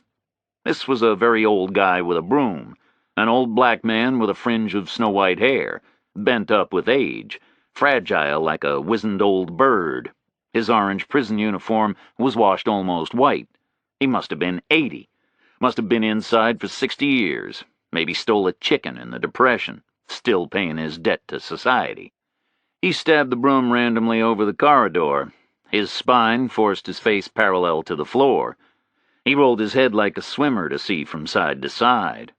He caught sight of Hubble and me and stopped, rested on his broom and shook his head, gave a kind of reflective chuckle, shook his head again. He was chuckling away, an appreciative, delighted chuckle. Like at long last, after all these years, he'd been granted the sight of a fabled thing, like a unicorn or a mermaid. He kept trying to speak, raising his hand as if his point was going to require emphasis. But every time he'd start up with the chuckling again and need to clutch the broom. I didn't hurry him. I could wait. I had all weekend. He had the rest of his life. Well, yes, indeed, he grinned. He had no teeth. Well, yes, indeed. I looked over at him. Well, yes, what, Granddad? I grinned back. He was cackling away. This was going to take a while. Yes, indeed, he said. Now he had the chuckling under control. I've been in this joint since God's dog was a puppy. Yes, sir. Since Adam was a young boy. But here's something I ain't never seen. No, sir. Not in all those years. What ain't you never seen, old man? I asked him. Well, he said, I've been here all these years, and I ain't never seen anybody in that cell wearing clothes like yours, man. You don't like my clothes? I said, surprised. I didn't say that, no, sir. I didn't say I don't like your clothes, he said. I like your clothes just fine. A very fine set of clothes. Yes, sir. Yes, indeed. Very fine. So what's the story? I asked. The old guy was cackling away to himself. The quality of the clothes ain't the issue, he said. No, sir. That ain't the issue at all. It's the fact you're wearing them, man. Like not wearing an orange uniform. I never saw that before. And like I say, man, I've been here since the earth cooled, since the dinosaurs said enough is enough. Now I've seen everything, I really have, yes, sir. But guys on the holding floor don't wear the uniform, I said. Yes, indeed, that sure is true, the old man said. That's a fact for sure. The guard said so, I confirmed. They would say so, he agreed, because that's the rules, and the guards, they know the rules, yes, sir. They know 'em 'cause they make 'em. So what's the issue, old man? I said. Well, like I say, you're not wearing an orange suit, he said. We were going around in circles here. But I don't have to wear it, I said. He was amazed. The sharp bird eyes locked in on me. You don't? He said. Why's that, man? Tell me. Because we don't wear it on the holding floor, I said. You just agreed with that, right? There was a silence. He and I got the message simultaneously. You think this is a holding floor? He asked me. Isn't this the holding floor? I asked him at the same time. The old guy paused a beat, lifted his broom and crabbed back out of sight, quickly as he could, shouting incredulously as he went. This ain't the holding floor, ma'am, he whooped. Holding floor is the top floor, floor 6. This here's floor 3. You're on floor 3, man. This is lifers, man. This is categorized dangerous people, man. This ain't even general population. This is a worse, man. Yes, indeed. You boys are in a wrong place. You boys are in trouble, yes, indeed. You gonna get visitors. They gonna check you boys out. Oh, man, I'm out of here. Evaluate. Long experience had taught me to evaluate and assess. When the unexpected gets dumped on you, don't waste time. Don't figure out how or why it happened. Don't recriminate. Don't figure out whose fault it is. Don't work out how to avoid the same mistake next time. All of that you do later, if you survive. First of all, you evaluate. Analyze the situation. Identify the downside. Assess the upside. Plan accordingly. Do all that, and you give yourself a better chance of getting through to the other stuff later. We were not in the holding pens on the 6th floor, not where unconvicted prisoners should be. We were among dangerous lifers on the 3rd. There was no upside. The downside was extensive. We were new boys on a convict floor. We would not survive without status. We had no status. We would be challenged. We would be made to embrace our position at the absolute bottom of the pecking order. We faced an unpleasant weekend, potentially a lethal one. I remembered an army guy, a deserter, young guy, not a bad recruit, went AWOL because he got some nut religion, got into trouble in Washington demonstrating, ended up thrown in jail among bad guys like on this floor, died on his first night, anally raped an estimated 50 times, and at the autopsy they found a pint of semen in his stomach. A new boy with no status, right at the bottom of the pecking order, available to all those above him. Assess. I could call on some heavy training and experience, not intended for prison life, but it would help. I had gone through a lot of unpleasant education, not just in the Army, stretching right back into childhood. Between grade school and high school, military kids like me get to go to 20, maybe 30 new schools, some on bases, most in local neighborhoods, in some tough places. Philippines, Korea, Iceland, Germany, Scotland, Japan, Vietnam, all over the world. The first day at each new school, I was a new boy, with no status. Lots of first days. I quickly learned how to get status. In sandy hot schoolyards, in cold wet schoolyards, my brother and I had slugged it out together back to back. We had got status. Then in the service itself, that brutality was refined. I was trained by experts, guys who traced their own training back to World War II, Korea, Vietnam, people who had survived things I had only read about in books. They taught me methods, details, skills. Most of all, they taught me attitude. They taught me that inhibitions would kill me. Hit early, hit hard. Kill with the first blow. Get your retaliation in first. Cheat. The gentlemen who behaved decently weren't there to train anybody. They were already dead. At 7:30, there was a ragged clunk along the row of cells. The time switch had unlocked the cages. Our bars sagged open an inch. Hubble sat motionless, still silent. I had no plan. Best option would be to find a guard, explain and get transferred. But I didn't expect to find a guard. On floors like this, they wouldn't patrol singly. They would move in pairs, possibly in groups of 3 or 4.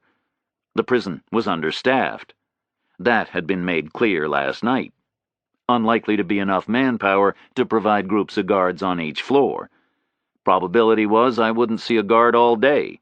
They would wait in a crew room, operate as a crash squad responding to emergencies. And if I did see a guard, what would I say? I shouldn't be here? They must hear that all day long. They would ask, "Who put you here?" I would say, "Spivvy, the top boy." They would say, well, that's okay then, right? So the only plan was no plan. Wait and see. React accordingly. Objective? Survival until Monday. I could hear the grinding as the other inmates swung back their gates and latched them open. I could hear movement and shouted conversation as they strolled out to start another pointless day. I waited. Not long to wait. From my tight angle on the bed, head away from the door, I saw our next-door neighbors stroll out. They merged with a small knot of men. They were all dressed the same, orange prison uniform, red bandanas tight over shaved heads. Huge black guys, obviously bodybuilders. Several had torn the sleeves off their shirts, suggesting that no available garment could contain their massive bulk. They may have been right. An impressive sight. The nearest guy was wearing pale sunglasses, the sort which darken in the sun, silver halide. The guy had probably last seen the sun in the 70s, may never see it again. So the shades were redundant, but they looked good. Like the muscles, like the bandanas and the torn shirts.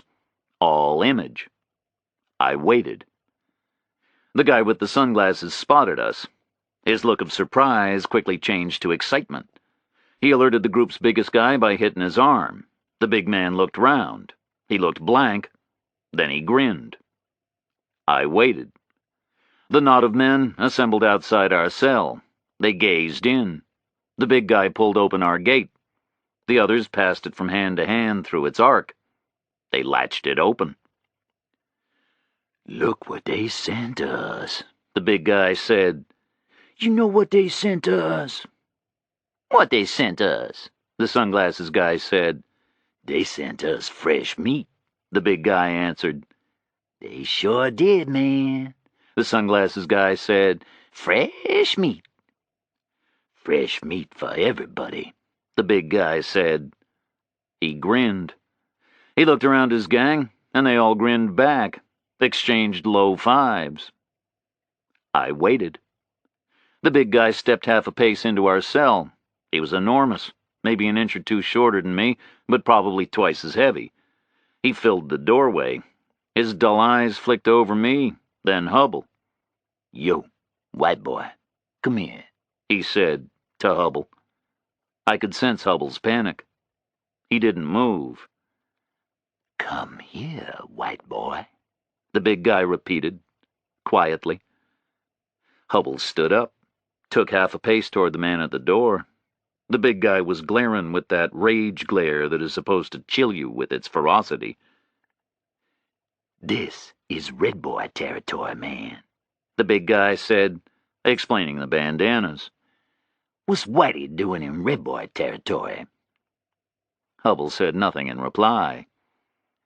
"Residency tax, man," the big guy said.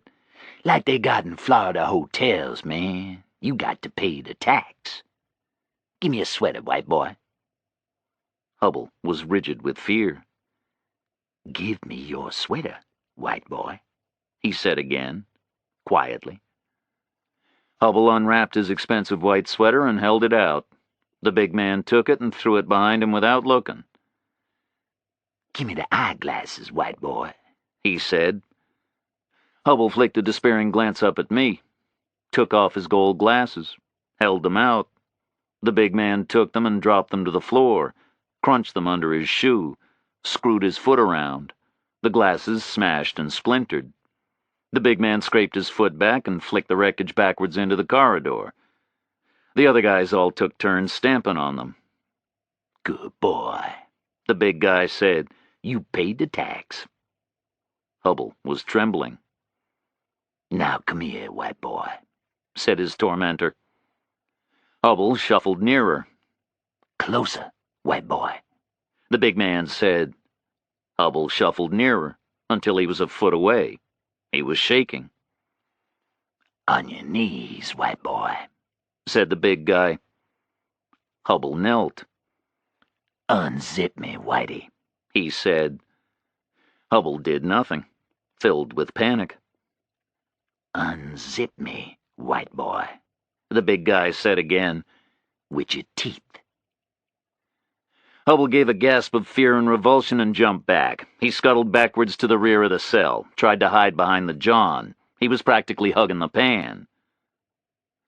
Time to intervene. Not for Hubble. I felt nothing for him. But I had to intervene for myself. Hubble's abject performance would taint me. We would be seen as a pair. Hubble's surrender would disqualify us both. In the status game. "Come back, white boy. Don't you like me?" the big guy called to Hubble. I took a long silent breath, swung my feet over the side of the bunk, and landed lightly in front of the big man. He stared at me. I stared back, calmly. "You're in my house, fat boy," I said. "But I'm going to give you a choice." "Choice of what?" said the big guy, blankly, surprised. "A choice of exit strategies, fat boy," I said. "Say what?" he said. "What I mean is this," I said. "You're gonna leave. That's for sure. Your choice is about how you leave. Either you can walk out of here by yourself, or these other fat boys behind you are going to carry you out in a bucket." "Oh, yeah?" he said. "For sure," I said. "I'm going to count to 3, okay? So you better choose real quick, right?" He glared at me. 1, I counted. No response. 2, I counted. No response. Then I cheated. Instead of counting 3, I headbutted him full in the face, came off the back foot with a thrust up the legs, and whipped my head forward and smashed it into his nose. It was beautifully done. The forehead is a perfect arch in all planes and very strong. The skull at the front is very thick. I have a ridge up there like concrete. The human head is very heavy. All kinds of neck muscles and back muscles balance it. It's like getting hit in the face with a bowling ball. It's always a surprise. People expect punching or kicking. A headbutt is always unexpected. It comes out of the blue. It must have caved his whole face in. I guess I pulped his nose and smashed both his cheekbones, jarred his little brain around real good. His legs crumpled and he hit the floor like a puppet with the strings cut, like an ox in the slaughterhouse. His skull cracked on the concrete floor. I stared around the knot of men. They were busy reassessing my status. "Who's next?" I said. "But this is like Vegas now. It's double or quits. This guy is going to the hospital, maybe 6 weeks in a metal mask. So the next guy gets 12 weeks in the hospital. You understand that? Couple of smashed elbows, right? So who's next?" There was no reply. I pointed at the guy in sunglasses. "Give me the sweater, fat boy," I said. He bent and picked up the sweater, passed it to me, leaned over and held it out. Didn't want to get too close. I took the sweater and tossed it onto Hubble's bunk. "Give me the eyeglasses," I said. He bent and swept up the twisted gold wreckage, handed it to me. I tossed it back at him. "They're broken, fat boy," I said. "Give me yours." There was a long pause. He looked at me. I looked at him. Without blinking. He took off his sunglasses and handed them to me. I put them in my pocket. "Now get this carcass out of here," I said. The bunch of men in their orange uniforms and their red bandanas straightened out the slack limbs and dragged the big man away. I crawled back up into my bunk. I was shaking with adrenaline rush. My stomach was churning and I was panting. My circulation had just about shut down. I felt terrible. But not as bad as I would have felt if I hadn't done it. They'd have finished with Hubble by then and started in on me. I didn't eat any breakfast, no appetite. I just lay on the bunk until I felt better. Hubble sat on his bed. He was rocking back and forward. He still hadn't spoken. After a while, I slid to the floor, washed at the sink. People were strolling up to the doorway and gazing in, strolling away. The word had gotten around fast. The new guy in the cell at the end had sent a red boy to the hospital. Check it out. I was a celebrity. Hubble stopped his rocking and looked at me. Opened his mouth and closed it again. Opened it for a second time. I can't take this, he said. They were the first words I had heard him say since his assured banter on Finley's speakerphone. His voice was low, but his statement was definite. Not a whine or a complaint, but a statement of fact. He couldn't take this. I looked over at him, considered his statement for a long moment. "So why are you here?" I asked him. "What are you doing?" I'm not doing anything, he said, blankly. "You confessed to something you didn't do," I said. "You asked for this." No, said Hubble. I did what I said. I did it, and I told the detective. "Bullshit, Hubble," I said. "You weren't even there. You were at a party. The guy who drove you home is a policeman, for God's sake. You didn't do it. You know that. Everybody knows that. Don't give me that shit." Hubble looked down at the floor, thought for a moment. I can't explain it, he said. I can't say anything about it. I just need to know what happens next. I looked at him again. "What happens next?" I said.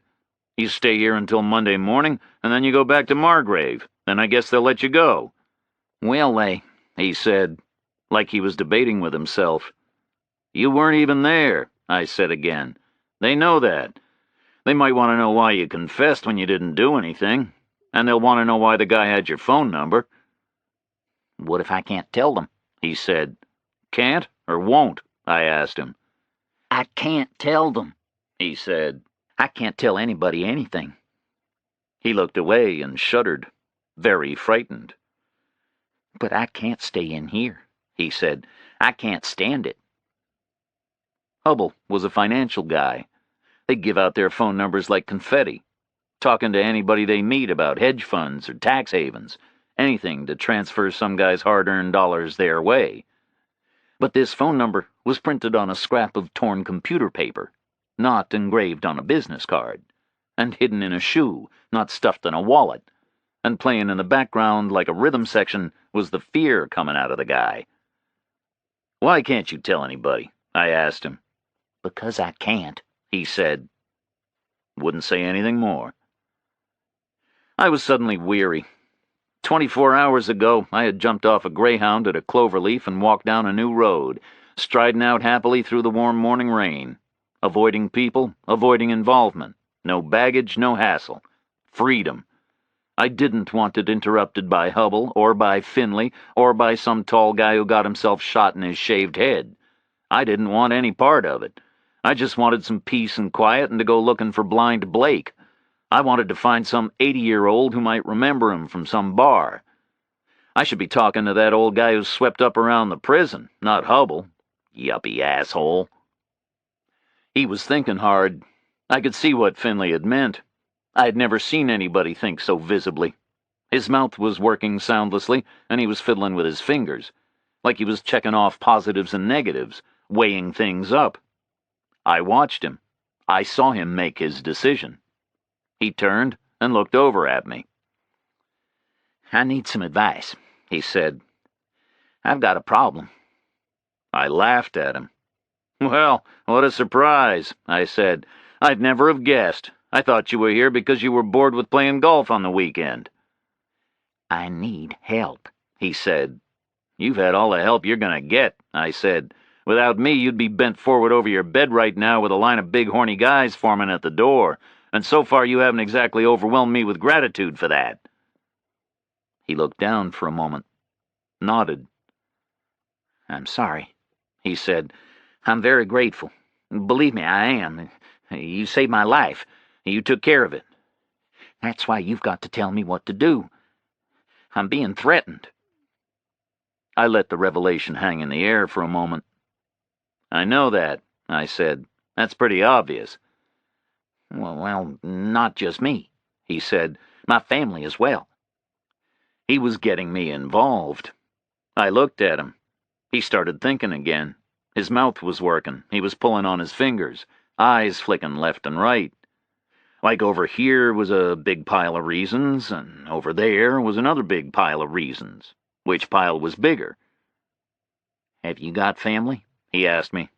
"No," I said. What else could I say? My parents were both dead. I had a brother somewhere who I never saw. So I had no family. No idea whether I wanted one either. Maybe, maybe not. I've been married 10 years, Hubble said. 10 years last month. Had a big party. I've got 2 children. Boy age 9, girl age 7. Great wife, great kids. I love 'em like crazy. He meant it. I could see that. He lapsed into silence, misting over as he thought about his family, wondering how the hell he came to be in here without them. He wasn't the first guy to sit in this cell wondering that, and he wouldn't be the last. We've got a nice place, he said, out on Beckman Drive. Bought there 5 years ago. A lot of money, but it was worth it. You know Beckman? No, I said again. He was afraid to get to the point. Pretty soon he'd be telling me about the wallpaper in the downstairs half bath and how he planned to pay for his daughter's orthodonture. I let him talk. Prison conversation. Anyway, he said eventually, it's all falling apart now. He sat there in his chinos and his polo shirt. He had picked up his white sweater and wrapped it around his shoulders again. Without his glasses, he looked older, more vacant. People who wear glasses, without them they always look unfocused, vulnerable, out in the open, a layer removed. He looked like a tired old man. One leg was thrust forward. I could see the patterned sole of his shoe. What did he call a threat? Some kind of exposure or embarrassment? Something that might blow away the perfect life he'd described on Beckman Drive? Maybe it was his wife who was involved in something. Maybe he was covering for her. Maybe she'd been having an affair with the tall dead guy. Maybe lots of things. Maybe anything. Maybe his family was threatened by disgrace, bankruptcy, stigma, cancellation of country club membership. I went around in circles. I didn't live in Hubble's world. I didn't share his frame of reference. I had seen him trembling and shaken with fear, but I had no idea how much it took to make a guy like that afraid, or how little. When I first saw him at the station house yesterday, he had looked upset and agitated. Since then, he had been from time to time trembling, paralyzed, staring with fear, sometimes resigned and apathetic, clearly very afraid of something. I leaned on the cell wall and waited for him to tell me what. They're threatening us, he said again. If I ever tell anybody what's going on, they said they'll break into our house, round us all up. In my bedroom. They said they'll nail me to the wall and cut my balls off. Then they'll make my wife eat them. Then they'll cut our throats. They said they'll make our children watch, and then they'll do things to them after we're dead that we'll never know about. Chapter 7. So what should I do? Hubble asked me. What would you do? He was staring over at me, waiting for a reply. What would I do? If somebody threatened me like that, they would die. I'd rip them apart, either as they spoke or days or months or years later. I would hunt them down and rip them apart. But Hubble couldn't do that. He had a family. 3 hostages waiting to be taken. 3 hostages already taken as soon as the threat was made. What should I do? He asked me again. I felt pressure. I had to say something. And my forehead hurt. It was bruising up after the massive impact with the Red Boy's face.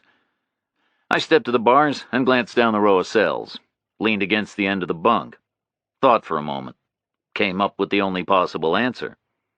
But not the answer Hubble wanted to hear. Nothing you can do, I said. You've been told to keep your mouth shut, so you keep it shut. Don't tell anybody what's going on. Ever. He looked down at his feet, dropped his head into his hands, gave a moan of abject misery, like he was crushed with disappointment. I've got to talk to somebody, he said. I've got to get out of this. I mean it. I've got to get out. I got to talk to somebody. I shook my head at him. You can't do that, I said. They've told you to say nothing, so you say nothing. That way you stay alive. You and your family. He looked up, shuddered. Something very big is going on, he said, I've got to stop it if I can. I shook my head again.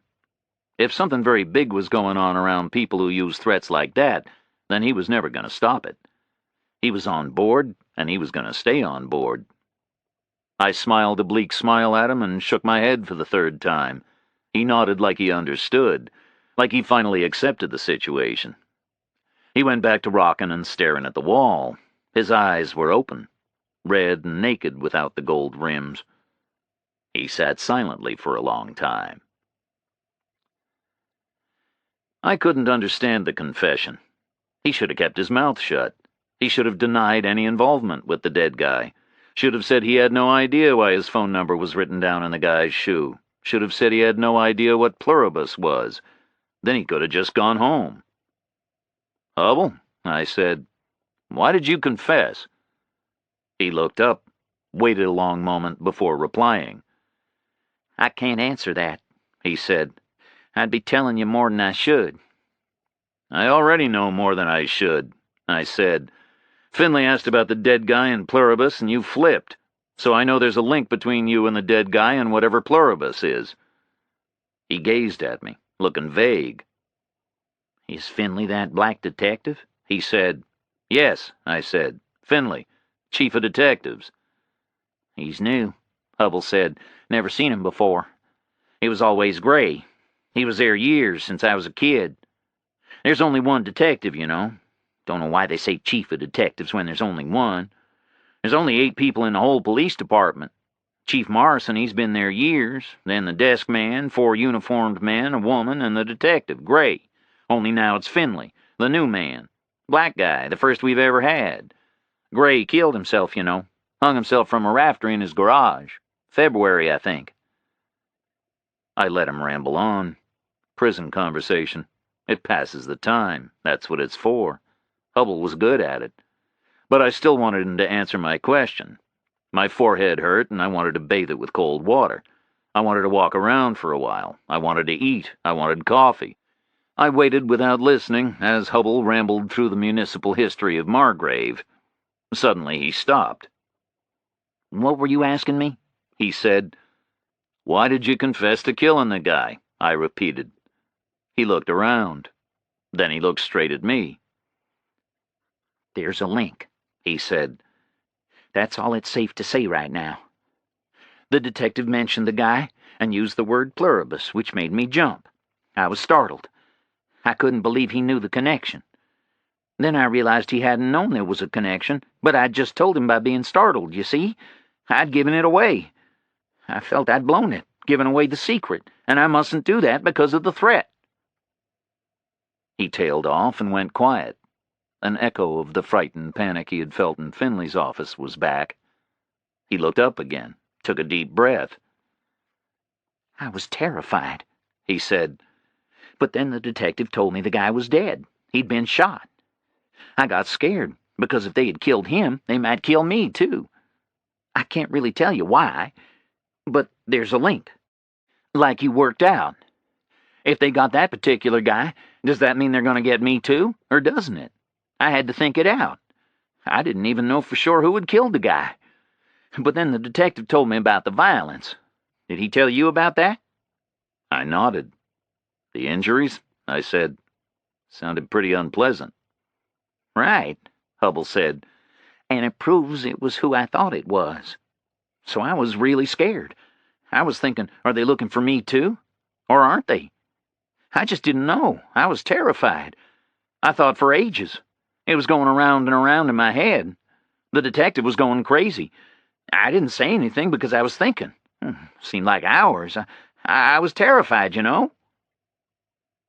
He fell back into silence. He was running it through his head again, probably for the 1000th time, trying to figure out if his decision had been the right one. I suddenly figured out what to do, he said. I had 3 problems. If they were after me too, I had to avoid them, hide, you know, to protect myself. But if they weren't after me, then I had to stay silent, right? To protect my wife and kids. And from their point of view, that particular guy needed shooting. 3 problems. So I confessed. I didn't follow his reasoning.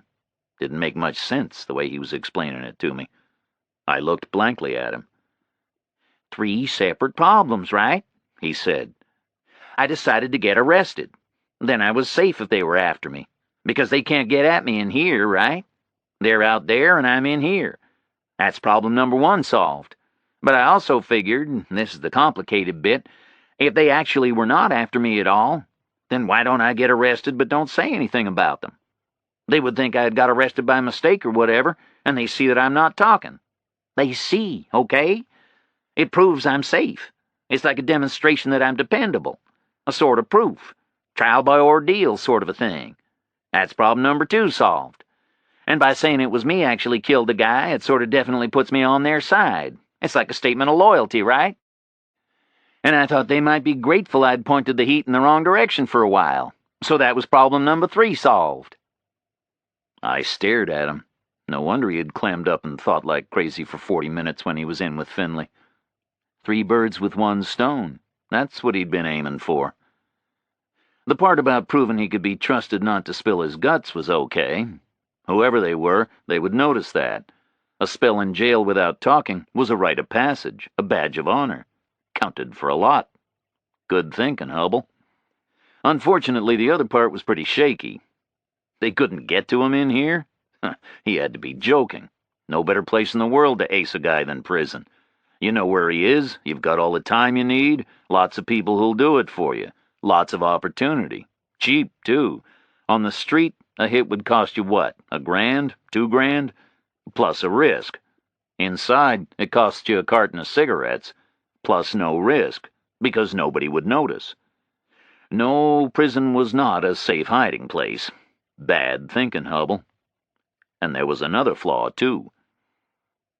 What are you going to do on Monday? I asked him. You'll be back home doing whatever you do. You'll be walking around Margrave or Atlanta or wherever it is you walk around. If they're after you, won't they get you then? He started up with the thinking again, going at it like crazy. He hadn't thought very far ahead before. Yesterday afternoon, it had been blind panic. Deal with the present. Not a bad principle. Except pretty soon the future rolls in, and that needs dealing with, too. I'm just hoping for the best, Hubble said. I sort of felt if they wanted to get me, they might cool off after a while. Well, I'm very useful to them. I hope they'll think about that. Right now it's a very tense situation, but it's all going to calm back down very soon. I might just make it through. If they get me, they get me. I don't care anymore. It's my family I'm worried about. He stopped and shrugged, blew a sigh. Not a bad guy. He hadn't set out to be some big criminal. It had crept up on the blind side, sucked him in so gently he hadn't noticed, until he wanted out. If he was very lucky, they wouldn't break all his bones until after he was dead. How much does your wife know? I asked him. He glanced over, an expression of horror on his face. Nothing, he said. Nothing at all. I haven't told her anything, not a thing. I couldn't. It's all my secret. Nobody else knows a thing. You'll have to tell her something, I said. She's sure to have noticed you're not at home, vacuuming the pool or whatever you do on the weekend. I was just trying to lighten it up, but it didn't work out. Hubble went quiet, misting over again at the thought of his backyard in the early fall sunlight. His wife maybe fussing over rose bushes or whatever, his kids darting about shrieking. Maybe they had a dog, and a 3-car garage with European sedans waiting to be hosed off. A basketball hoop over the middle door waiting for the 9-year-old to grow strong enough to dunk the heavy ball. A flag over the porch, early leaves waiting to be swept. Family life on a Saturday. But not this Saturday. Not for this guy. Maybe she'll think it's all a mistake, he said. Maybe they've told her. I don't know. We know one of the policemen, Dwight Stevenson. My brother married his wife's sister. I don't know what he'll have said to her. I guess I'll deal with that on Monday. I'll say it was some kind of terrible mistake. She'll believe it. Everybody knows mistakes are made. He was thinking out loud. Hubble, I said, what did the tall guy do to them that was liable to get himself shot in the head? He stood up and leaned on the wall, rested his foot on the edge of the steel toilet pan, looked at me, wouldn't answer. Now for the big question. "What about you?" I asked him. "What have you done to them liable to get yourself shot in the head?" He wouldn't answer. The silence in our cell was terrible. I let it crash around for a while. Couldn't think of anything more to say. Hubble clunked his shoe against the metal toilet pan. A rattly little rhythm. Sounded like a Bo Diddley riff. "You ever heard of Blind Blake?" I asked him. He stopped clunking and looked up. "Who?" he said blankly. "Doesn't matter," I said. "I'm going to find a bathroom. I need to put a wet towel on my head. It hurts." "I'm not surprised," he said. "I'll come with you." He was anxious not to be left alone. Understandable. I was going to be his minder for the weekend. Not that I had any other plans. We walked down the cell row to a kind of open area at the end. I saw the fire door Spivey had used the night before. Beyond it was a tiled opening. Over the opening was a clock, nearly 12 noon. Clocks in prison are bizarre. Why measure hours and minutes when people think in years and decades? The tiled entrance was clogged with men. I pushed through and Hubble followed. It was a large tiled room, square, a strong disinfectant stink. One wall had the doorway. On the left was a row of shower stalls, open. The back wall was a row of toilet cubicles, open at the front, divided by waist-high partitions. The right wall was a row of wash basins. Very communal. Not a big deal if you'd been in the army all your life, but Hubble wasn't happy. Not what he was used to at all. All the fittings were steel. Everything that would normally be porcelain was stainless steel. For safety, a smashed-up porcelain wash basin yields some pretty good shards. A decent-sized sharp piece would make a good weapon. For the same reason, the mirrors over the basins were sheets of polished steel. A bit dull, but fit for the purpose. You could see yourself in them, but you couldn't smash them up and stab somebody with a fragment. I stepped over to a basin and ran cold water, took a wad of paper towels from the dispenser and soaked them, held them to my bruised forehead. Hubble stood around doing nothing. I kept the cold towels on for a while, and then took some more. Water ran down my face. Felt good. There was no real injury, no flesh there, just skin over solid bone, not much to injure, and impossible to break. A perfect arch, nature's strongest structure. That's why I avoid hitting anything with my hands. Hands are pretty fragile. All kinds of small bones and tendons in there. A punch big enough to deck that red boy would have smashed my hand up pretty good. I'd have joined him in the hospital. Not much point in that. I patted my face dry and leaned up close to the steel mirror to check out the damage. Not bad. I combed my hair with my fingers. As I leaned against the sink, I could feel the sunglasses in my pocket. The red boy's shades, the spoils of victory. I took them out and put them on, gazed at my dull reflection. As I messed about in front of the steel mirror, I saw the start of some kind of a commotion happening behind me. I heard a brief warning from Hubble, and I turned around. The sunglasses dimmed the bright light. 5 white guys were trawling across the room. Biker types, orange suits, of course, more torn-off sleeves, but with black leather additions. Caps, belts, fingerless gloves, big beards. All 5 were big, heavy men, with that hard, slabby fat which is almost muscle but not quite. All 5 had crude tattoos on their arms and their faces, swastikas, on their cheeks under their eyes and on their foreheads, the Aryan Brotherhood, white trash prison gang. As the 5 swept the room, the other occupants melted away. Any who didn't get the message were seized and hustled to the door, thrown out into the corridor. Even the soapy naked guys from the shower stalls. Within seconds, the big bathroom was empty, except for the 5 bikers and Hubble and me. The 5 big men fanned out in a loose arc around us. These were big, ugly guys. The swastika tattoos on their faces were scratched in, roughly inked. My assumption was they'd come to recruit me, somehow hijack the fact that I'd knocked over a red boy, claim my bizarre celebrity for their cause, turn it into a race triumph for the Brotherhood. But I was wrong. My assumption was way out. So I was left unprepared.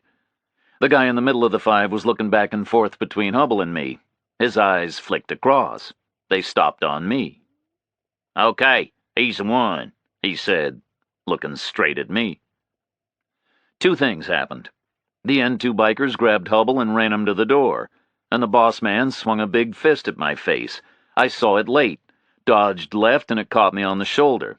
I was spun around by the blow, grabbed from behind by the neck, two huge hands at my throat, strangling me. The boss man lined up for another shot at my gut. If it landed, I was a dead man. I knew that much. So I leaned back and kicked out, smashed the boss man's balls like I was trying to punt a football right out of the stadium. The big Oxford shoe crunched him real good. The welt hit him like a blunt axe. My shoulders were hunched, and I was pumping up my neck to resist the strangler. He was wrenching hard. I was losing it. I reached up and broke his little fingers. I heard the knuckles splinter over the roaring in my ears.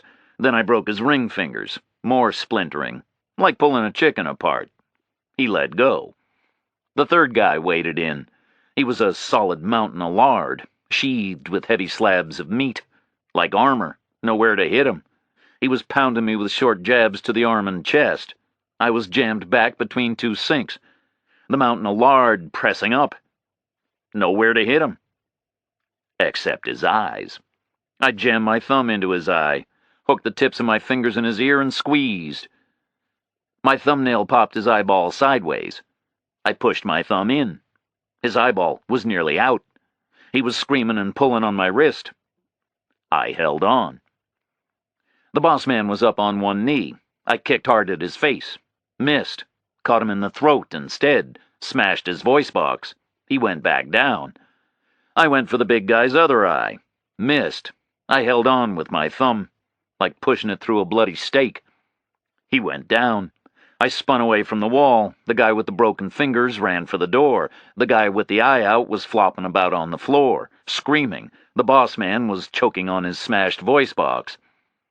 I was grabbed from behind again. I twisted away. A red boy. Two of them.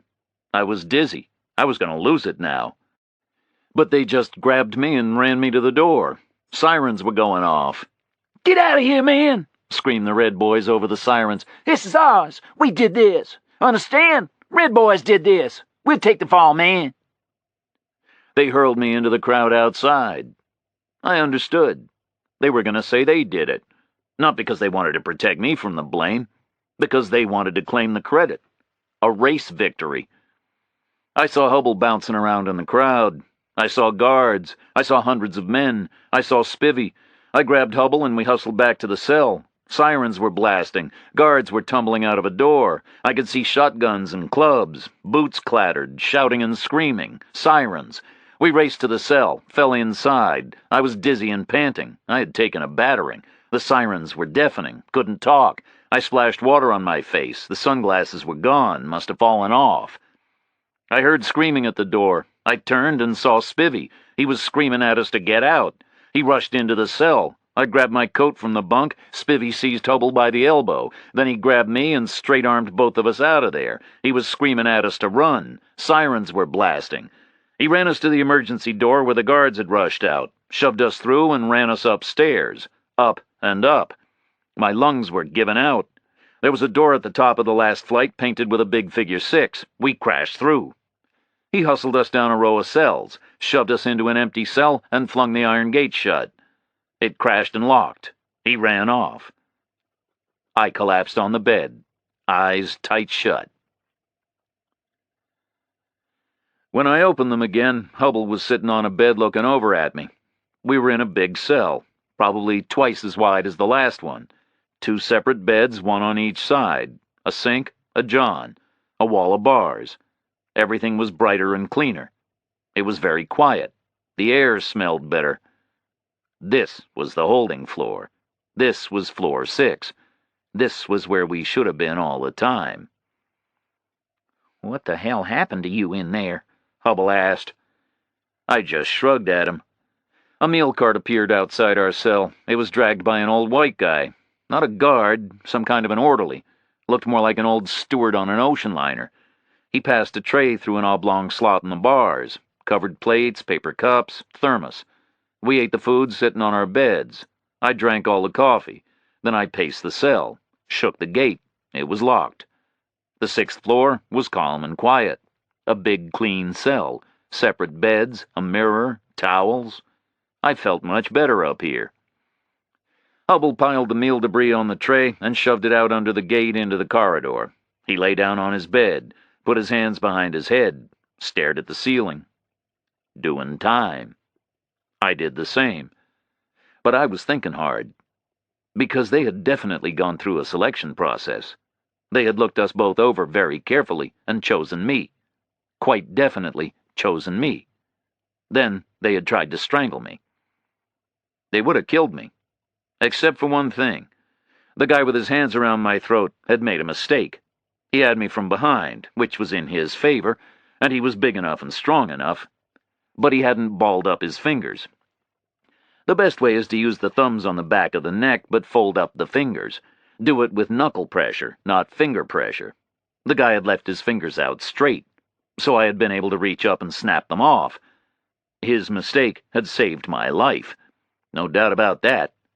Soon as he was neutralized, it was 2 against 1. And I'd never had a problem with those kinds of odds. But it was still a straightforward attempt to kill me.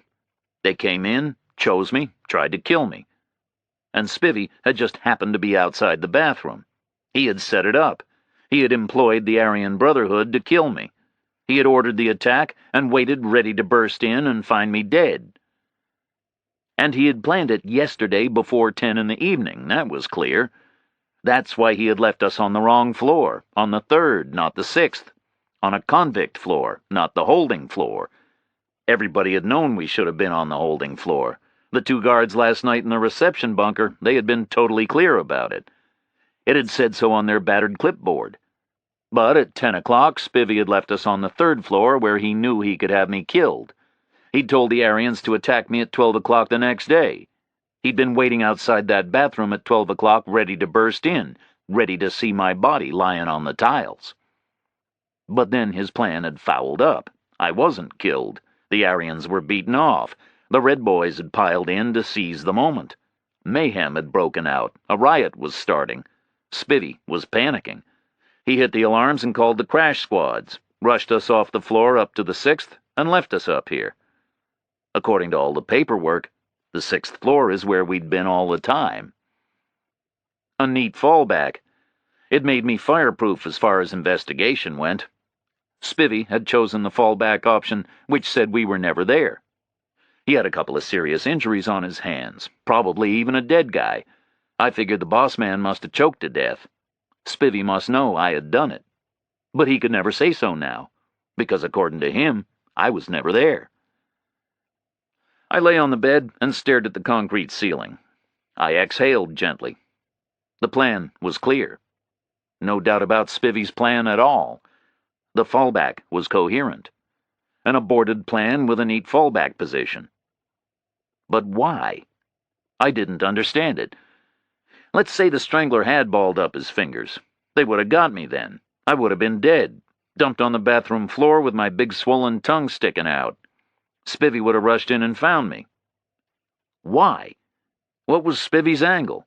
What did he have against me? I'd never seen him before, never been anywhere near him or his damn prison. Why the hell should he operate an elaborate plan to get me dead? I couldn't begin to figure it out. Chapter 8. Hubble slept for a while on the cot across from mine. Then he stirred and woke up, writhed around, looked disoriented for a moment until he remembered where he was. Tried to check the time on his watch, but saw only a band of pale skin where the heavy Rolex had been. Pushed against the bridge of his nose and remembered he'd lost his eyeglasses. Sighed and flopped his head back onto the striped prison pillow. One very miserable guy. I could understand his fear, but he also looked defeated, like he'd just rolled the dice and lost, like he'd been counting on something to happen, and it hadn't happened, so now he was back in despair. Then I began to understand that, too. The dead guy was trying to help you, wasn't he? I said. The question scared him. I can't tell you that, can I? He answered. I need to know, I said. Maybe you approached the guy for help. Maybe you talked to him. Maybe that's why he got killed. Maybe it looks like now you'll start talking to me, which could get me killed, too. Hubble nodded and rocked back and forth on his bed, took a deep breath, looked straight at me. He was an investigator, he said. I brought him down here because I want this whole thing stopped. I don't want to be involved anymore. I'm not a criminal. I'm scared to death and I want out. He was going to get me out and take down the scam. But he slipped up somehow, and now he's dead and I'm never going to get out. And if they find out it was me brought him down here, they'll kill me. And if they don't kill me, I'll probably go to jail for 1,000 years anyway, because right now the whole damn thing is very exposed and very dangerous. Who was the guy? I asked him. He didn't have a name, Hubble said, just a contact code. He said it was safer that way. I can't believe they got him. He seemed like a capable guy to me. Tell the truth, you remind me of him. You seem like a capable guy to me, too. What was he doing up there at the warehouse? I asked him. He shrugged and shook his head. I don't understand that situation, he said. I put him together with another guy, and he was meeting with him up there. But wouldn't they have shot the other guy as well? I don't understand why they only got one of them. Who was the other guy he was meeting with? I said. He stopped and shook his head. I've told you way too much already, he said. I must be crazy. They'll kill me. Who's on the inside of this thing? I asked him. Don't you listen? He said. I'm not saying another word. I don't want names, I said. Is it a big deal? It's huge, he said. Biggest thing you ever heard of. How many people? I said. He shrugged and thought about it, counted up in his head. 10 people, he said, not counting me. I looked at him and shrugged. 10 people doesn't sound like a big deal, I said. Well, there's hired help, he said. They're around when they're needed. I mean a core of 10 people around here. 10 people in the know, not counting me. It's a very tight situation, but believe me, it's a big deal. What about the guy you sent to meet with the investigator? I said.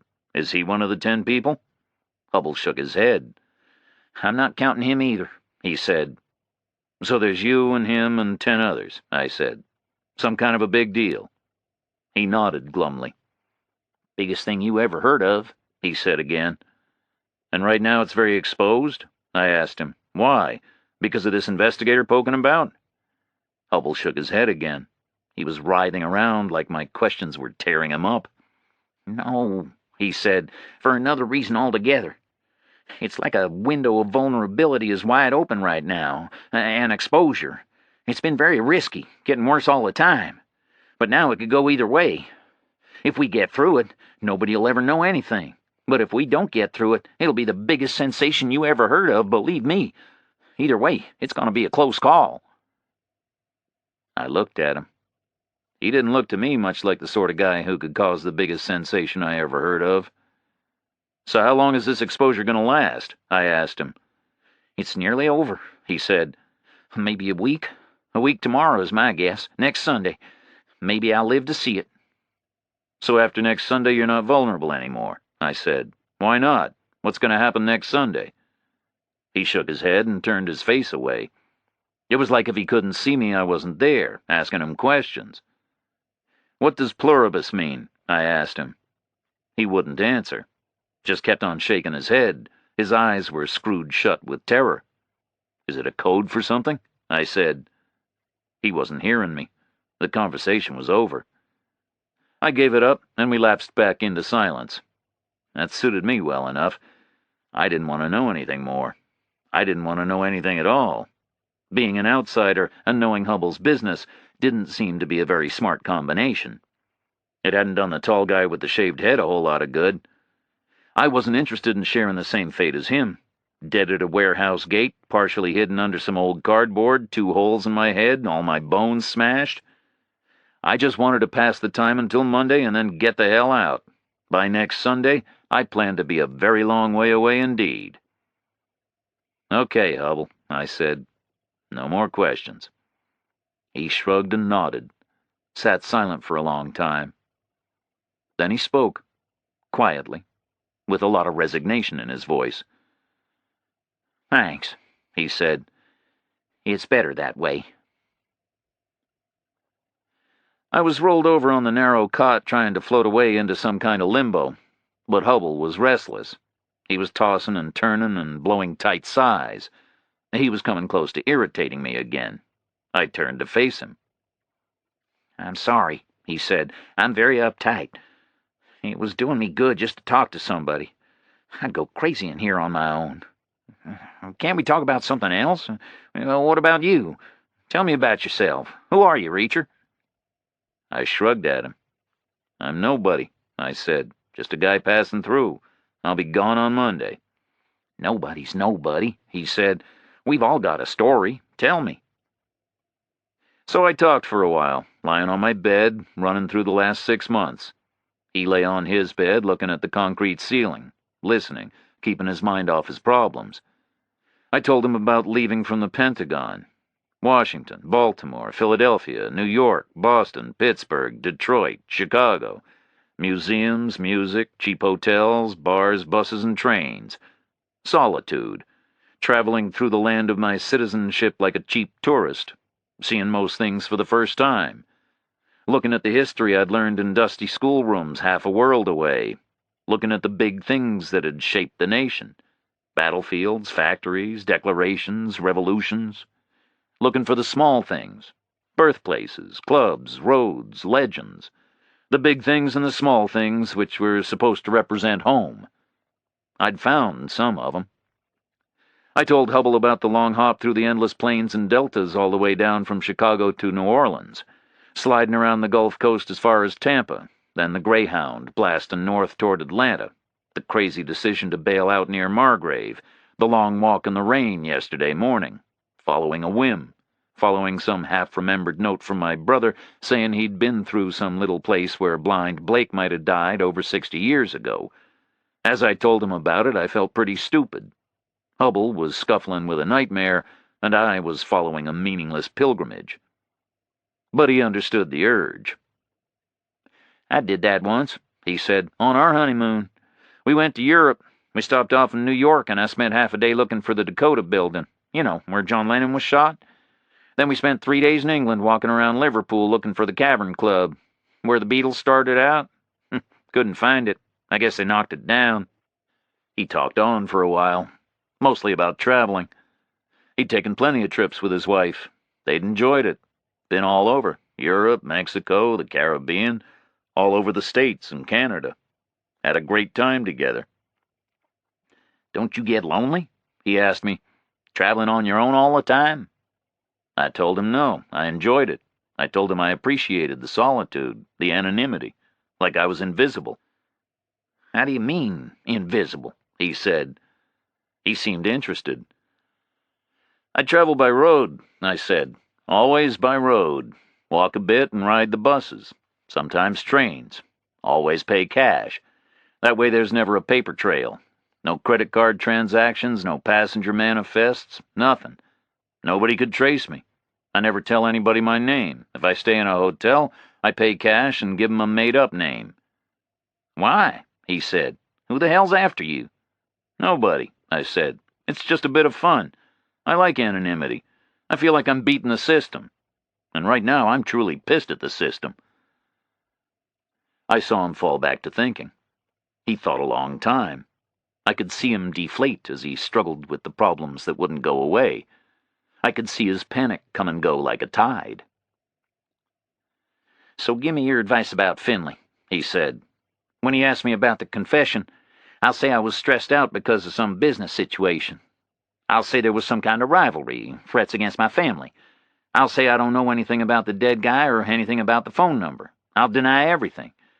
Then I'll just try to settle everything down. What do you think?" I thought it sounded like a pretty thin plan. "Tell me one thing," I said, "without giving me any more details. Do you perform a useful function for them, or are you just some kind of onlooker?"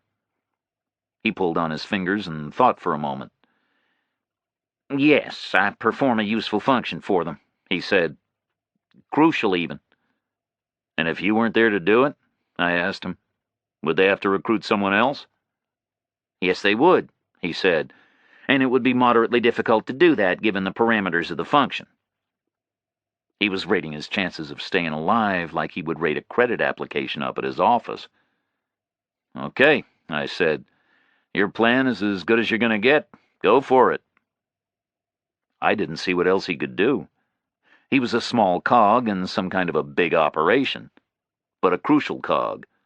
And nobody wrecks a big operation for no reason. So his future was actually clear-cut. If they ever figured it was him who had brought in the outside investigator, then he was definitely dead. But if they never found that out, then he was definitely safe. Simple as that. I figured he had a good enough chance, because of one very persuasive fact. He had confessed because he had thought prison was some kind of a safe sanctuary where they couldn't get him. That had been part of his thinking behind it. It was bad thinking. He'd been wrong. He wasn't safe from attack, quite the reverse. They could have got him if they'd wanted to. But the other side of that particular coin was that he hadn't been attacked. As it happened, I had been, not Hubble. So I figured there was some kind of a proof there that he was okay. They weren't out to get him, because if they had wanted to kill him, they could have killed him by now. And they would have killed him by now. But they hadn't. Even though they were apparently very uptight right now because of some kind of a temporary risk. So it seemed like proof. I began to think he'd be okay. "Yes, Hubble," I said again. "Go for it. It's the best you can do." The cell stayed locked all day. The floor was silent. We lay on our beds and drifted through the rest of the afternoon. No more talking. We were all talked out. I was bored and wished I had brought that newspaper with me from the Margrave station house. I could have read it all over again.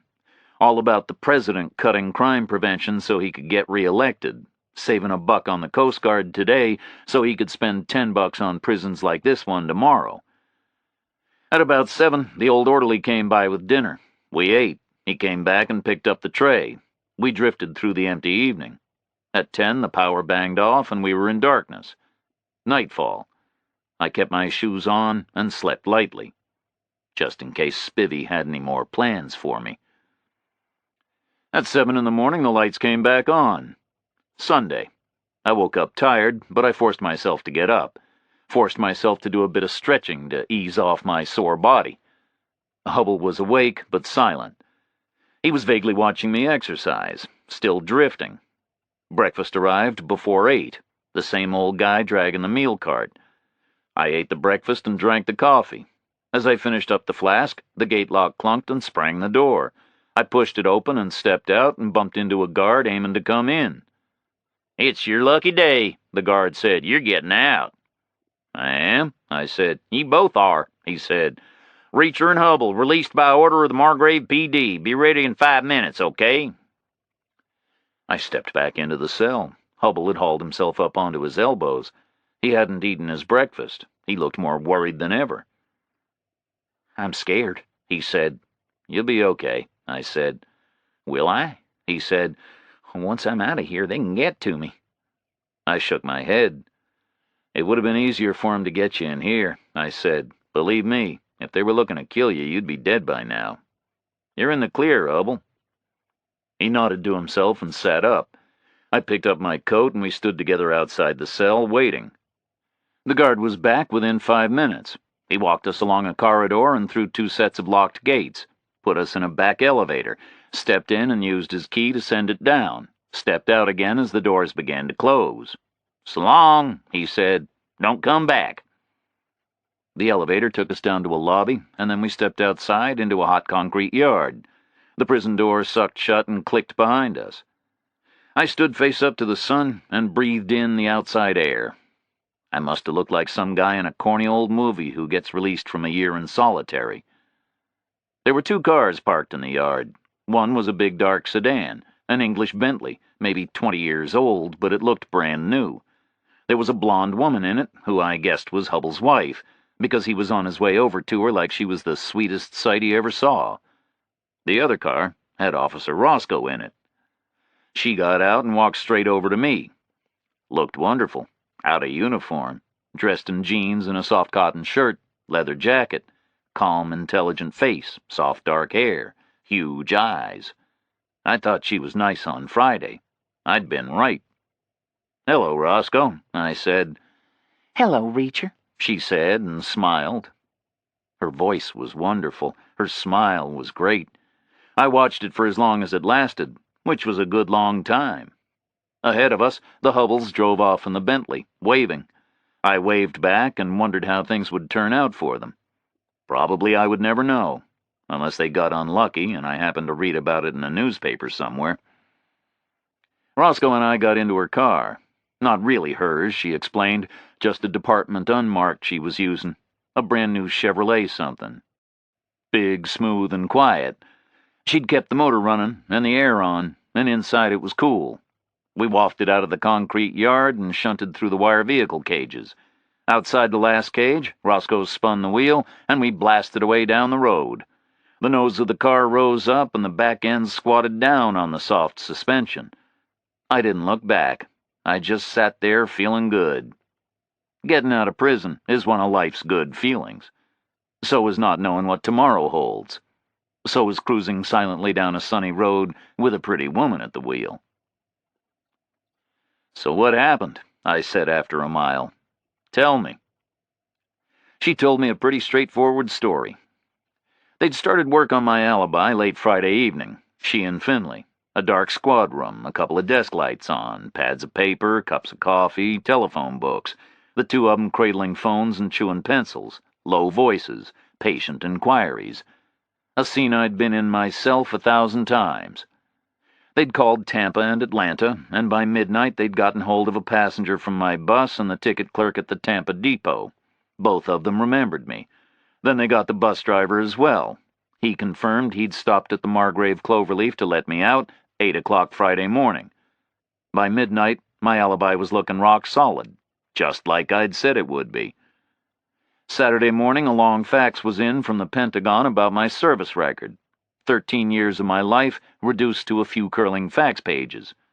It felt like somebody else's life now, but it backed my story. Finley had been impressed by it.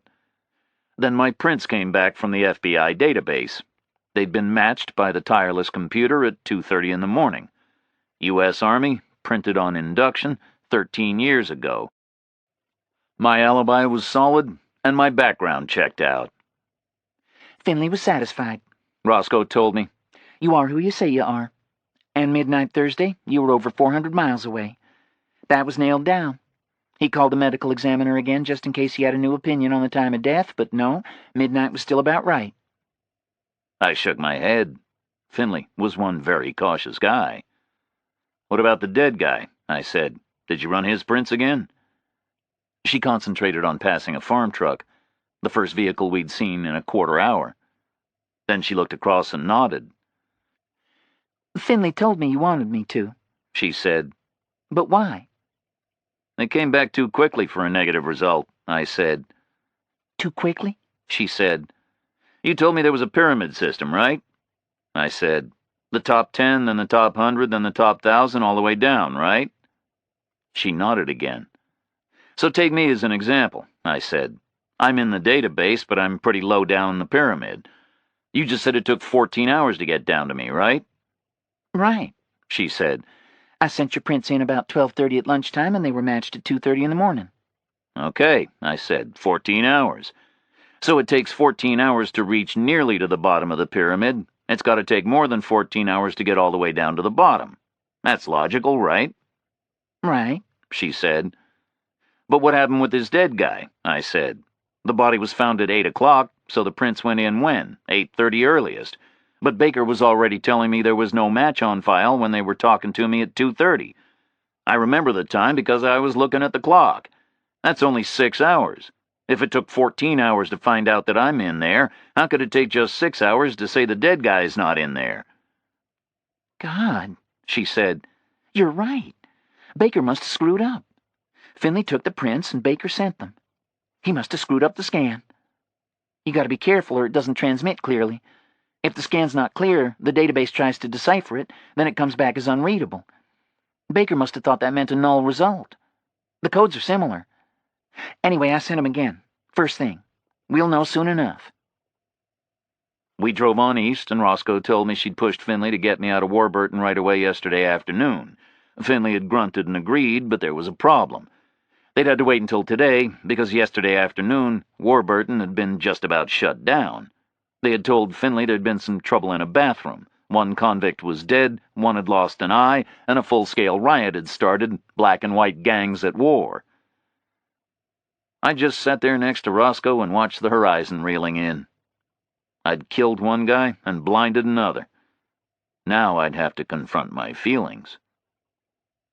But I didn't feel much at all. Nothing, in fact. No guilt, no remorse. None at all. I felt like I'd chased 2 roaches around that bathroom and stomped on them. But at least a roach is a rational, reasonable, evolved sort of creature. Those Aryans in that bathroom had been worse than vermin. I'd kicked one of them in the throat, and he'd suffocated on his smashed larynx. Well, tough shit. He started it, right? Attacking me was like pushing open a forbidden door. What waited on the other side was his problem, his risk. If he didn't like it, he shouldn't have pushed open the damn door. I shrugged and forgot about it. Looked over at Roscoe. "Thank you," I said. "I mean it. You worked hard to help me out." She waved away my thanks with a blush and a small gesture and just drove on. I was starting to like her a lot. But probably not enough to stop me getting the hell out of Georgia as soon as I could. Maybe I might just stay an hour or 2 and then get her to drive me to a bus depot somewhere. "I want to take you to lunch," I said. "Kind of a thank you thing." She thought about it for a quarter mile and then smiled across at me. "Okay," she said. She jinked the right turn onto the county road and accelerated south towards Margrave. Drove past Eno's shiny new place and headed down to town. Chapter 9. I got her to duck in at the station house and bring me out the property bag with my money in it. Then we drove on, and she dropped me in the center of Margrave, and I arranged to meet her up at the station house in a couple of hours.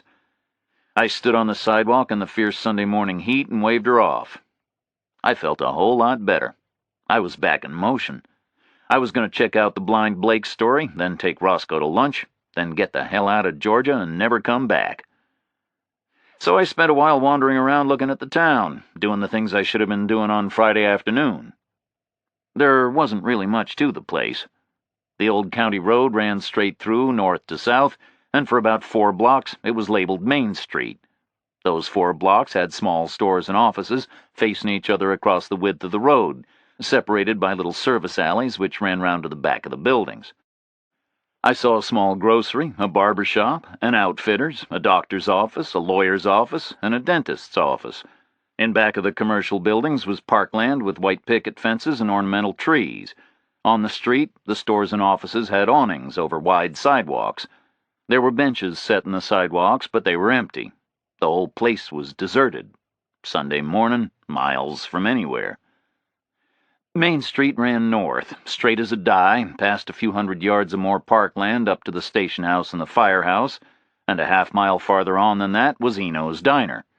A few miles beyond Eno's was the turn west out to Warburton, where the prison was. North of that junction, there was nothing on the county road until you reached the warehouses and the highway Cloverleaf, 14 empty miles from where I stood. On the south edge of town, I could see a little village green with a bronze statue and a residential street running away to the west. I strolled down there and saw a discreet green sign which read Beckman Drive, Hubbell Street.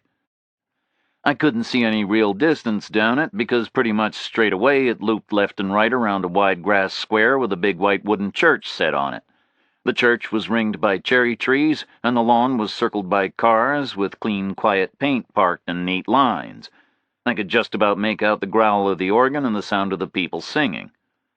The statue on the village green was of a guy called Casper Teal, who'd done something or other about 100 years ago. More or less opposite Beckman Drive on the other side of the green was another residential street running east, with a convenience store standing alone on the corner. And that was it. Not much of a town. Not much going on. It took me less than 30 minutes to look over everything the place had to offer. But it was the most immaculate town I had ever seen. It was amazing. Every single building was either brand new or recently refurbished. The roads were smooth as glass, and the sidewalks were flat and clean. No potholes, no cracks, no heave. The little offices and stores looked like they got repainted every week. The lawns and the plantings and the trees were clipped to perfection. The bronze statue of old Casper Teal looked like somebody licked it clean every morning. The paint on the church was so bright it hurt my eyes. Flags flew everywhere, sparkling white and glowing red and blue in the sun. The whole place was so tidy it could make you nervous to walk around in case you left a dirty footprint somewhere. The convenience store in the southeastern corner was selling the sort of stuff which gave it a good enough excuse to be open on a Sunday morning. Open, but not busy. There was nobody in there except the guy behind the register. But he had coffee. I sat up at the little counter and ordered a big mug and bought a Sunday newspaper. The president was still on the front page.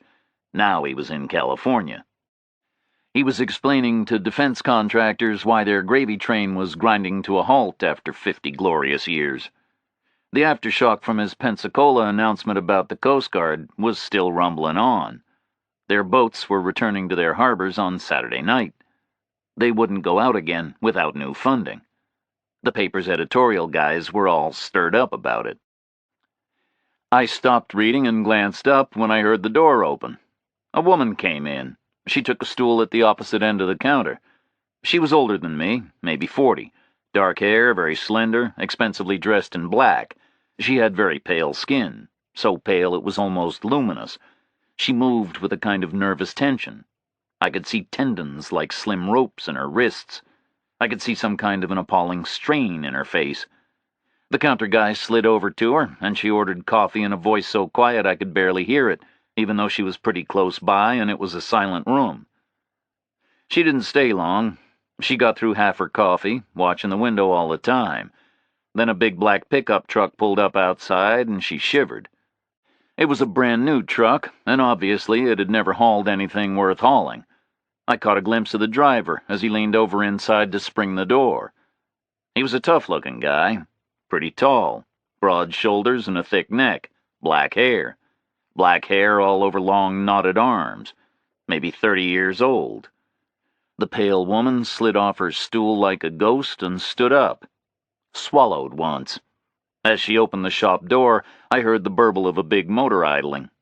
The woman got into the truck, but it didn't move away, just sat there at the curb.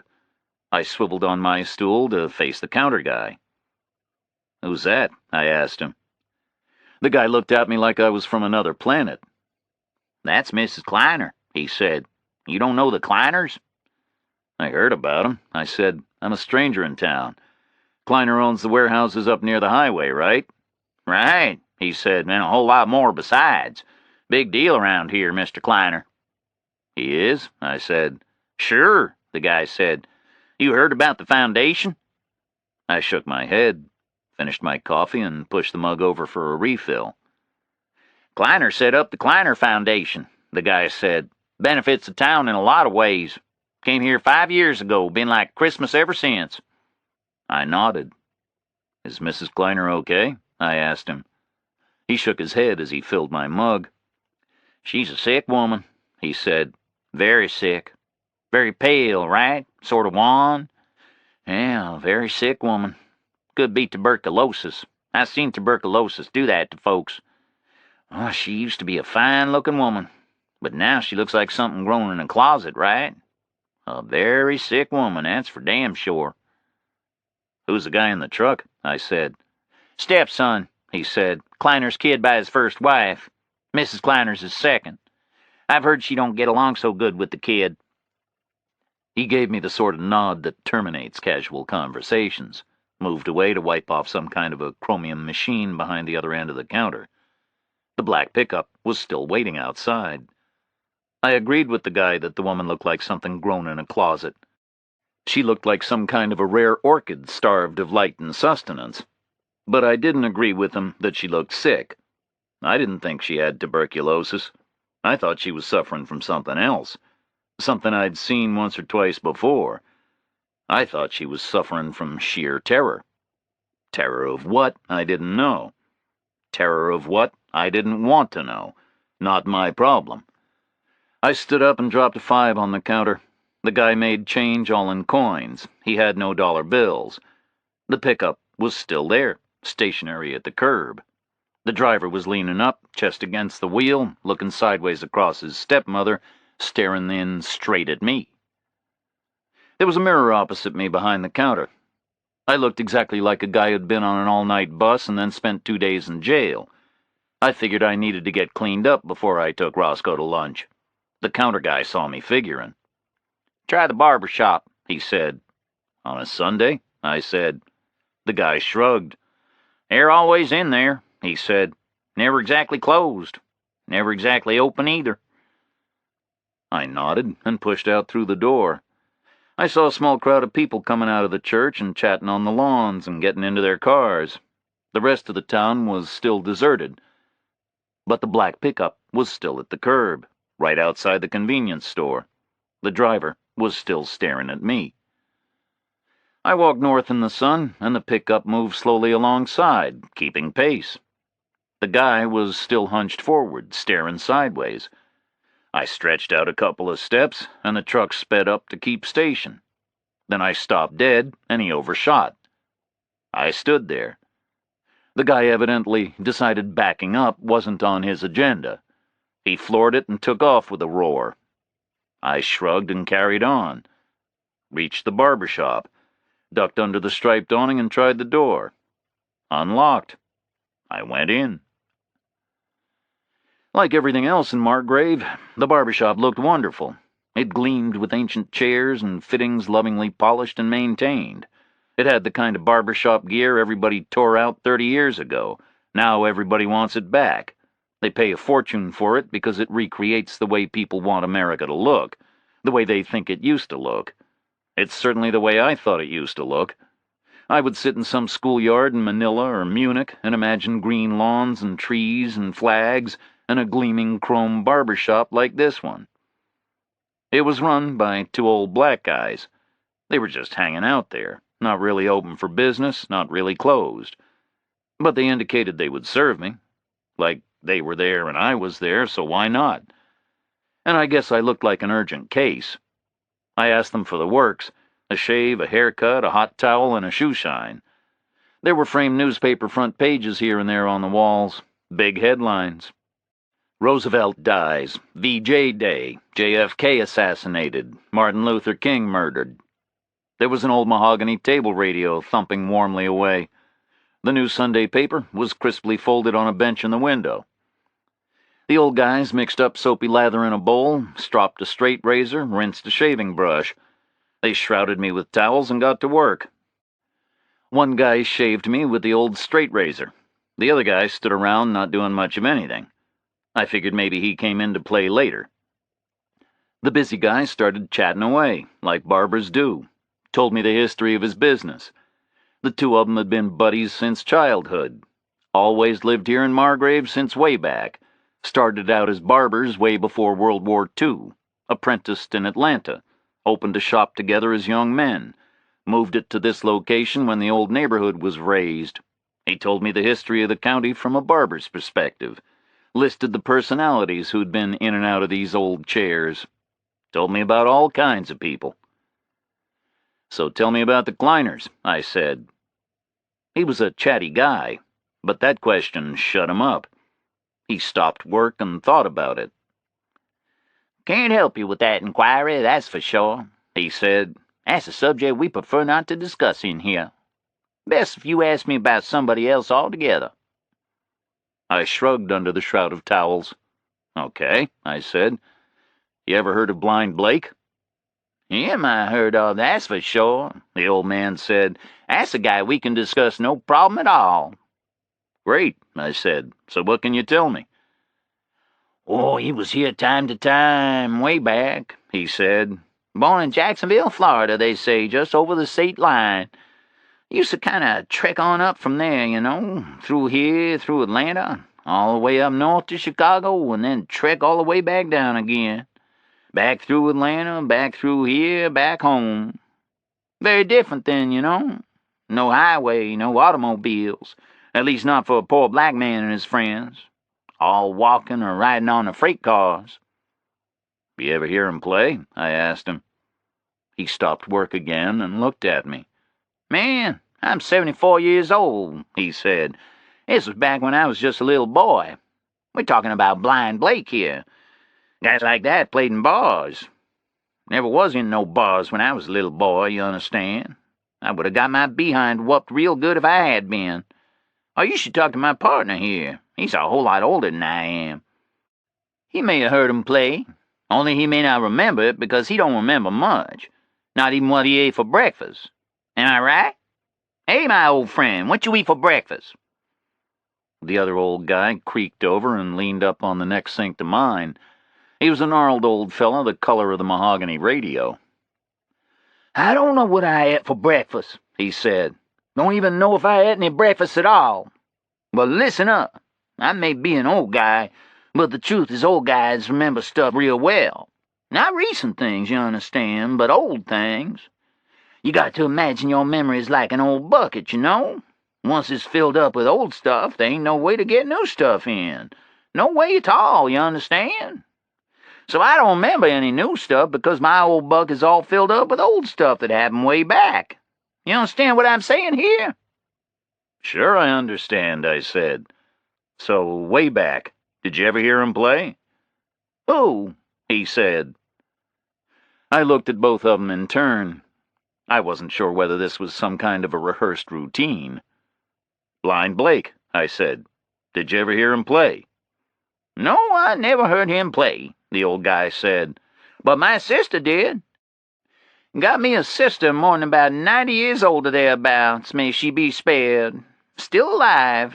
She did a little singing way back, and she sang with old Blind Blake many a time. She did? I said. She sang with him? She sure did, said the gnarled old guy. She sang with just about anybody passing through. You got to remember this old town lay right on the big road to Atlanta. That old county road out there used to come on down through here straight on south end of Florida. It was the only route through Georgia north to south. Of course, now you got the highway runs right by without stopping off, and you got airplanes and all. No importance to Margrave now. Nobody coming on through anymore. So Blind Blake stopped off here, I prompted him, and your sister sang with him. Everybody used to stop off here, he said. North side of town was just pretty much a mess of bars and rooming houses to cater to the folks passing through. All these fancy gardens between here and the firehouse is where the bars and rooming houses used to be. All tore down now, or else all fell down. Been no passing trade at all for a real long time. But back then it was a different kind of a town altogether. Streams of people in and out, the whole time. Workers, crop pickers, drummers, fighters, hobos, truckers, musicians.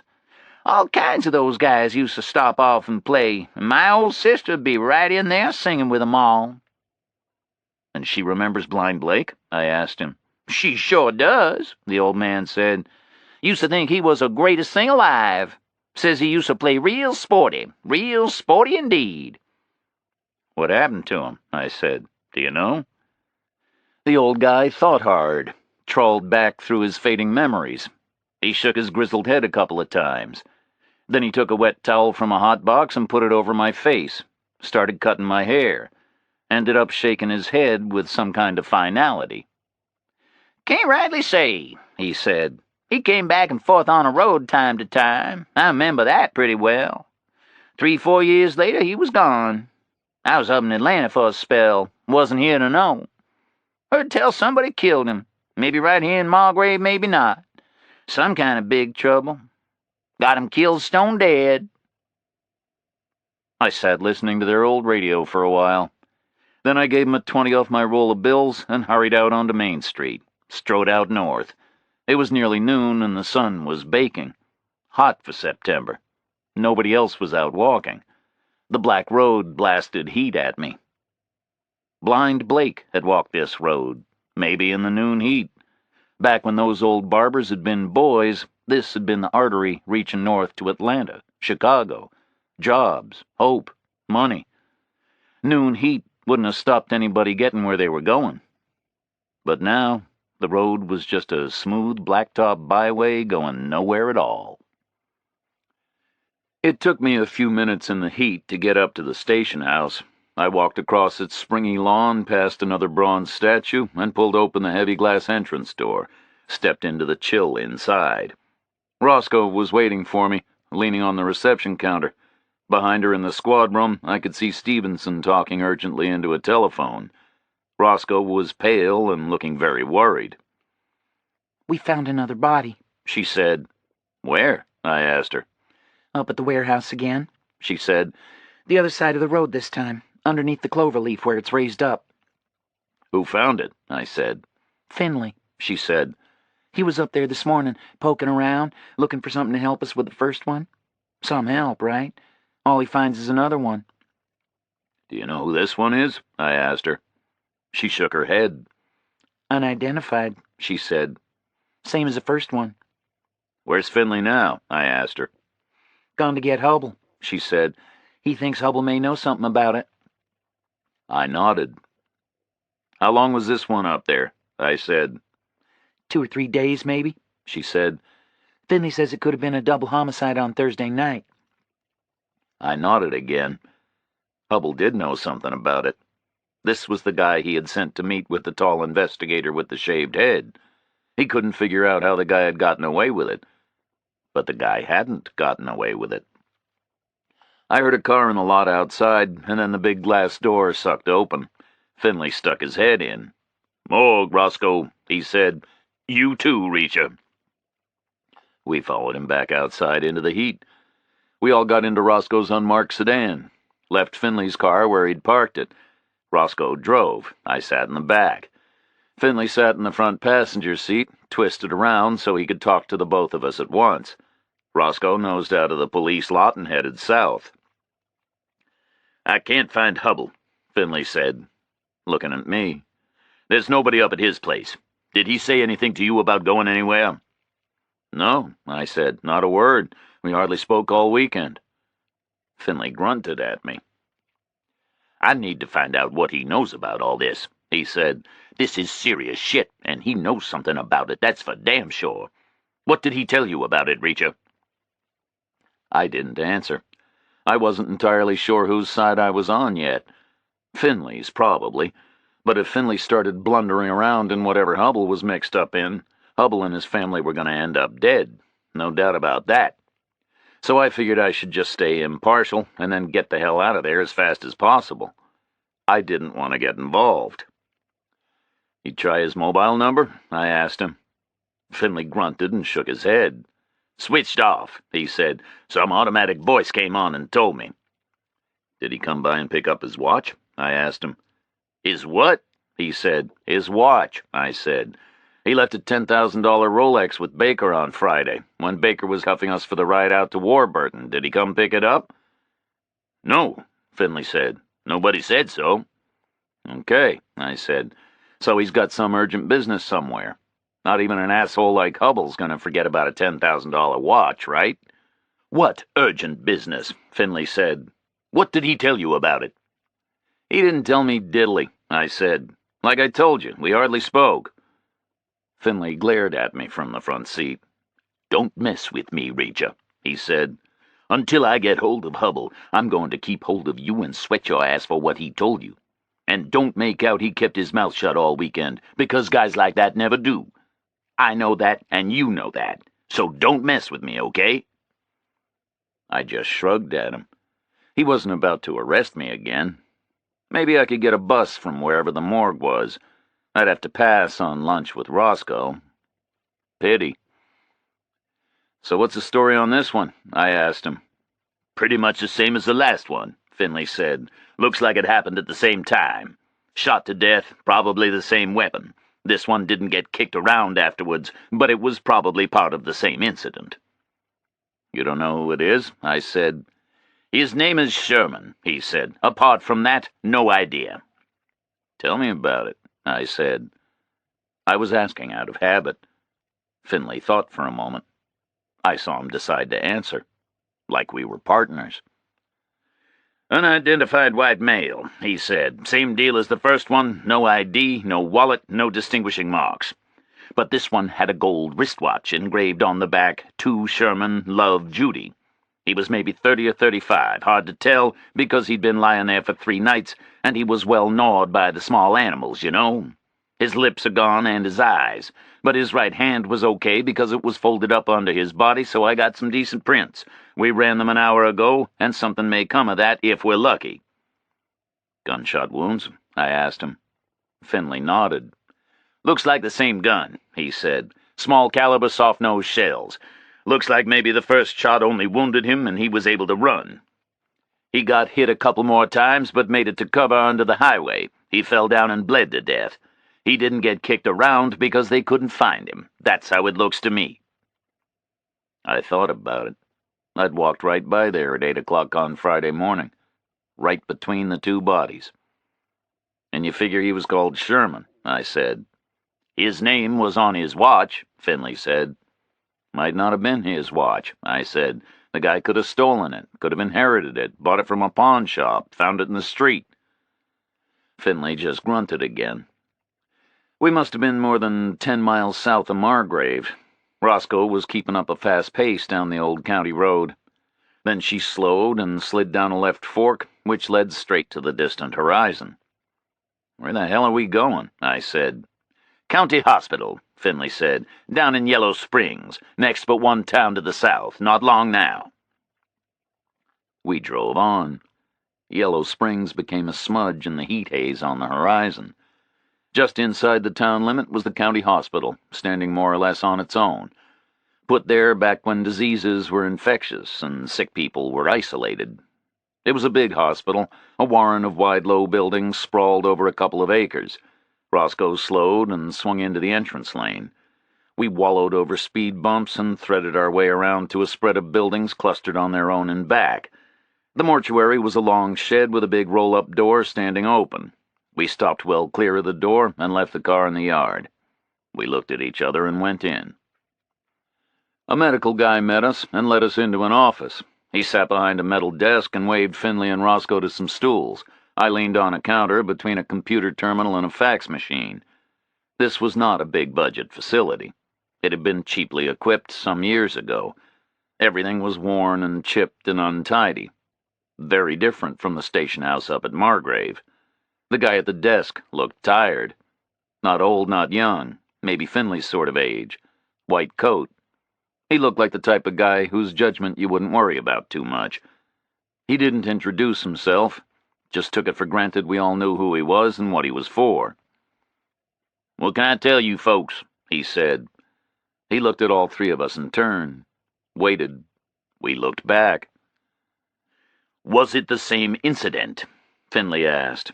His deep Harvard tones sounded out of place in the shabby office. The medical guy shrugged at him. "I've only had the second corpse for an hour," he said, "but yes, I would say it's the same incident. It's almost certainly the same weapon. Looks like small-caliber soft-nosed bullets in both cases. The bullets were slow. Looks like the gun had a silencer."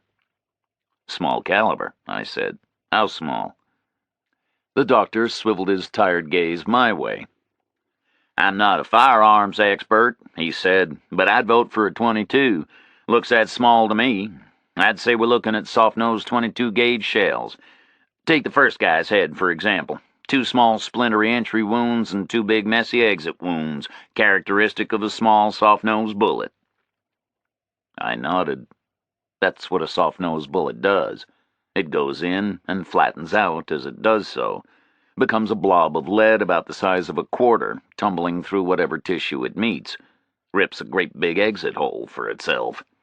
And a nice, slow, soft-nosed .22 makes sense with a silencer. No point using a silencer except with a subsonic muzzle velocity. Otherwise, the bullet is making its own sonic boom all the way to the target, like a tiny fighter plane. "Okay," I said. "Were they killed up there where they were found?" "No doubt about it," the guy said. "Hypostasis is clear in both corpses." He looked at me, wanted me to ask him what hypostasis was. I knew what it was, but I felt polite, so I looked puzzled for him. "Post-mortem hypostasis," he said. "Lividity. When you die, your circulation stops, right? Heart isn't beating anymore. Your blood obeys the law of gravity. It settles to the bottom of your body, into the lowest available vessels. usually into the tiny capillaries in the skin next to the floor or whatever you've fallen down onto. The red cells settle first. They stain the skin red. Then they clot so the stain is fixed, like a photograph. After a few hours, the stains are permanent. The stains on the first guy are entirely consistent with his position on the warehouse forecourt.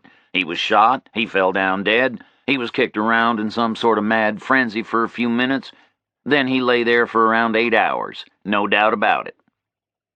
"What do you make of the kicking?" Finley asked him. The doctor shook his head and shrugged. "Never seen anything like it," he said. "I've read about it in the journals time to time. Some kind of a psychopathic thing, obviously. No way to explain it. It didn't make any difference to the dead guy. Didn't hurt him because he was dead. So it must have gratified the kicker somehow. Unbelievable fury. Tremendous strength. The injuries are grievous." "What about the second guy?" Finley asked. "He ran for it," the doctor said. "He was hit close up in the back with the first shot, but it didn't drop him, and he ran. He took 2 more on the way, one in the neck and the fatal shot in the thigh. Blew away his femoral artery. He made it as far as the raised-up section of highway, then lay down and bled to death. No doubt about that. If it hadn't rained all night Thursday, I'm sure you'd have seen the trail of blood on the road. There must have been about 1.5 gallons lying about somewhere, because it sure as hell isn't inside the guy anymore." We all fell quiet. I was thinking about the second guy's desperate sprint across the road, trying to reach cover while the bullets smashed into his flesh, hurling himself under the highway ramp and dying amid the quiet scuffling of the small night animals. "Okay," Finley said, "so we're safe to assume the 2 victims were together. The shooter is in a group of 3, he surprises them, shoots the first guy in the head twice, meanwhile the second guy takes off and gets hit by 3 shots as he runs, right?" "You're assuming there were 3 assailants?" the doctor said. Finley nodded across to me. It was my theory, so I got to explain it. 3 separate personality characteristics, I said. A competent shooter, a frenzied maniac, and an incompetent concealer. The doctor nodded slowly. "I buy that," he said. "The first guy was hit at point-blank range, so maybe we should assume he knew the assailants and allowed them to get next to him." Finley nodded. "Had to be that way," he said. 5 guys meeting together. 3 of them attacked the other 2. This is some kind of a big deal, right?" "Do we know who the assailants were?" the doctor asked. "We don't even know who the victims were," Roscoe said. "Got any theories on the victims?" Finley asked the doctor. "Not on the second guy, apart from the name on his watch," the doctor said. "I only just got him on the table an hour ago." "So you got theories on the first guy?" Finley said. The doctor started shuffling some notes on his desk, but his telephone rang. He answered it and then held it out to Finley. "For you," he said. Finley crouched forward on his stool and took the call. Listened for a moment. "Okay," he said into the phone. "Just print it out and fax it to us here, will you?" Then he passed the phone back to the doctor and rocked back on his stool. He had the beginnings of a smile on his face. "That was Stevenson up at the station house," he said. "We finally got a match on the first guy's prints. Seems like we did the right thing to run them again. Stevenson's faxing it through to us here in a minute. So tell us what you got, Doc, and we'll put it all together." The tired guy in the white coat shrugged and picked up a sheet of paper. "The first guy," he said, "I haven't got much at all. The body was in a hell of a mess. He was tall, he was fit, he had a shaved head. The main thing is the dental work. Looks like the guy got his teeth fixed all over the place. Some of it is American, some of it looks American, some of it is foreign." Next to my hip, the fax machine started beeping and whirring. A sheet of thin paper fed itself in. "So what do we make of that?" Finley said. "The guy was foreign, or an American who lived abroad, or what?" The thin sheet of paper fed itself out, covered in writing. Then the machine stopped and went quiet. I picked up the paper and glanced at it. Then I read it through twice. I went cold. I was gripped by an icy paralysis, and I couldn't move. I just couldn't believe what I was seeing on that piece of fax paper. The sky crashed in on me. I stared at the doctor and spoke. He grew up abroad, I said. He had his teeth fixed wherever he was living. He broke his right arm when he was 8 and had it set in Germany. He had his tonsils out in the hospital in Seoul. The doctor looked up at me. They can tell all that from his fingerprints, he said. I shook my head. The guy was my brother, I said. Chapter 10. Once I saw a Navy film about expeditions in the frozen Arctic. You could be walking over a solid glacier. Suddenly the ice would heave and shatter. Some kind of unimaginable stresses in the flows. A whole new geography would be forced up. Massive escarpments where it had been flat. Huge ravines behind you. A new lake in front of you. The world all changed in a second. That's how I felt.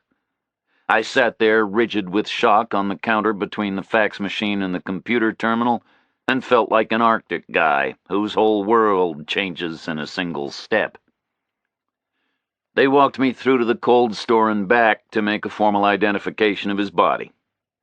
His face had been blown away by the gunshots, and all his bones were broken, but I recognized the star-shaped scar on his neck. He'd got it when we were messing with a broken bottle 29 years ago. Then they took me back up to the station house in Margrave. Finley drove. Roscoe sat with me in the back of the car and held my hand all the way. It was only a 20-minute ride, but in that time I lived through 2 whole lifetimes.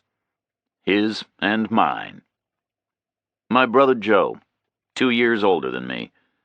He was born on a base in the Far East, right at the end of the Eisenhower era. Then I'd been born on a base in Europe, right at the start of the Kennedy era. Then we'd grown up together all over the world, inside that tight isolated transience that service families create for themselves. Life was all about moving on at random and unpredictable intervals. It got so that it felt weird to do more than a semester and a half in any one place. Several times we went years without seeing a winter. We'd get moved out of Europe at the start of the fall and go down to the Pacific somewhere, and summer would begin all over again. Our friends kept just disappearing. Some unit would get shipped out somewhere, and a bunch of kids would be gone. Sometimes we saw them again months later in a different place. Plenty of them we never saw again. Nobody ever said hello or goodbye. You were just either there or not there. Then as Joe and I got older, we got moved around more. The Vietnam thing meant the military started shuffling people around the world faster and faster. Life became just a blur of bases. We never owned anything. We were only allowed 1 bag each on the transport planes. We were together in that blur for 16 years. Joe was the only constant thing in my life, and I loved him like a brother. But that phrase has a very precise meaning. A lot of those stock sayings do. Like when people say they slept like a baby. Do they mean they slept well, or do they mean they woke up every 10 minutes screaming? I loved Joe like a brother, which meant a lot of things in our family. The truth was, I never knew for sure if I loved him or not, and he never knew for sure if he loved me or not either. We were only 2 years apart, but he was born in the 50s and I was born in the 60s. That seemed to make a lot more than 2 years' worth of a difference to us. And like any pair of brothers 2 years apart, we irritated the hell out of each other. We fought and bickered and sullenly waited to grow up and get out from under. Most of those 16 years, we didn't know if we loved each other or hated each other. But we had the thing that Army families have. Your family was your unit. The men on the bases were taught total loyalty to their units. It was the most fundamental thing in their lives. The boys copied them. They translated that same intense loyalty onto their families. So time to time, you might hate your brother, but you didn't let anybody mess with him. That was what we had, Joe and I. We had that unconditional loyalty. We stood back to back in every new schoolyard and punched our way out of trouble together. I watched out for him and he watched out for me, like brothers did, for 16 years. Not much of a normal childhood, but it was the only childhood I was ever going to get. And Joe was just about the beginning and end of it. And now somebody had killed him. I sat there in the back of the police Chevrolet, listening to a tiny voice in my head, asking me what the hell I was going to do about that. Finley drove straight through Margrave and parked up outside the station house, right at the curb opposite the big plate glass entrance doors. He and Roscoe got out of the car and stood there waiting for me, just like Baker and Stevenson had 48 hours before. I got out and joined them in the noontime heat. We stood there for a moment, and then Finley pulled open the heavy door, and we went inside, walked back through the empty squad room to the big rosewood office. Finley sat at the desk. I sat in the same chair I'd used on Friday. Roscoe pulled a chair up and put it next to mine. Finley rattled open the desk drawer, took out the tape recorder, went through his routine of testing the microphone with his fingernail, then he sat still and looked at me. "I'm very sorry about your brother," he said. I nodded. Didn't say anything. "I'm going to have to ask you a lot of questions, I'm afraid," he said. I just nodded again. I understood his position. I'd been in his position plenty of times myself. "Who would be his next of kin?" he asked. "I am," I said, "unless he got married without telling me." "Do you think he might have done that?" Finley asked me. "We weren't close," I said, "but I doubt it." "Your parents dead?" I nodded. Finley nodded, wrote me down as next of kin. "What was his full name?" "Joe Reacher," I said. "No middle name." "Is that short for Joseph?" "No," I said. "It was just Joe. Like my name is just Jack. We had a father who liked simple names." "Okay," Finley said. "Older or younger?" "Older," I said. I gave him Joe's date of birth. 2 years older than me. "So he was 38. I nodded. Baker had said the victim had been maybe 40. Maybe Joe hadn't worn well. "Do you have a current address for him?" I shook my head. "No," I said. "Washington, D.C. somewhere. Like I said, we weren't close." "Okay," he said again. "When did you last see him?" "About 20 minutes ago," I said, "in the morgue." Finley nodded gently. "Before that?" 7 years ago," I said. "Our mother's funeral." "Have you got a photograph of him?" "You saw the stuff in the property bag," I said. "I haven't got a photograph of anything." He nodded again. Went quiet. He was finding this difficult. "Can you give me a description of him?" "Before he got his face shot off?" "It might help, you know," Finley said. "We need to find out who saw him around, when and where." I nodded. "He looked like me, I guess," I said. "Maybe an inch taller, maybe 10 pounds lighter." "That would make him what, about 6'6", he asked. "Right," I said. "About 200 pounds, maybe." Finley wrote it all down. "And he shaved his head?" he said. "Not the last time I saw him," I said. "He had hair like anybody else." 7 years ago, right?" Finley said. I shrugged. "Maybe he started going bald," I said. "Maybe he was vain about it." Finley nodded. "What was his job?" he asked. "Last I heard, he worked for the Treasury Department," I said. "Doing what? I'm not sure." "What was his background?" he asked. "Was he in the service too?" I nodded. "Military intelligence," I said. "Quit after a while, then he worked for the government." "He wrote you that he had been here, right?" he asked. "He mentioned the Blind Blake thing," I said. "Didn't say what brought him down here, but it shouldn't be difficult to find out." Finley nodded. "We'll make some calls first thing in the morning," he said. "Until then, you're sure you got no idea why he should be down here?" I shook my head. I had no idea at all why he had come down here, but I knew Hubble did. Joe had been the tall investigator with the shaved head and the code name. Hubble had brought him down here, and Hubble knew exactly why. First thing to do was to find Hubble and ask him about it. "Did you say you couldn't find Hubble?" I asked Finley. "Can't find him anywhere," he said. "He's not up at his place on Beckman Drive, and nobody's seen him around town. Hubble knows all about this, right?" I just shrugged. I felt like I wanted to keep some of the cards pretty close to my chest. If I was going to have to squeeze Hubble for something he wasn't very happy to talk about, then I wanted to do it in private. I didn't particularly want Finley watching over my shoulder while I was doing it. He might think I was squeezing too hard, and I definitely didn't want to have to watch anything over Finley's shoulder. I didn't want to leave the squeezing to him. I might think he wasn't squeezing hard enough. And anyway, Hubble would talk to me faster than he would talk to a policeman. He was already halfway there with me. So exactly how much Hubble knew was going to stay my secret. Just for now. "No idea what Hubble knows," I said. "You're the one claims he fell apart." Finley just grunted again and looked across the desk at me.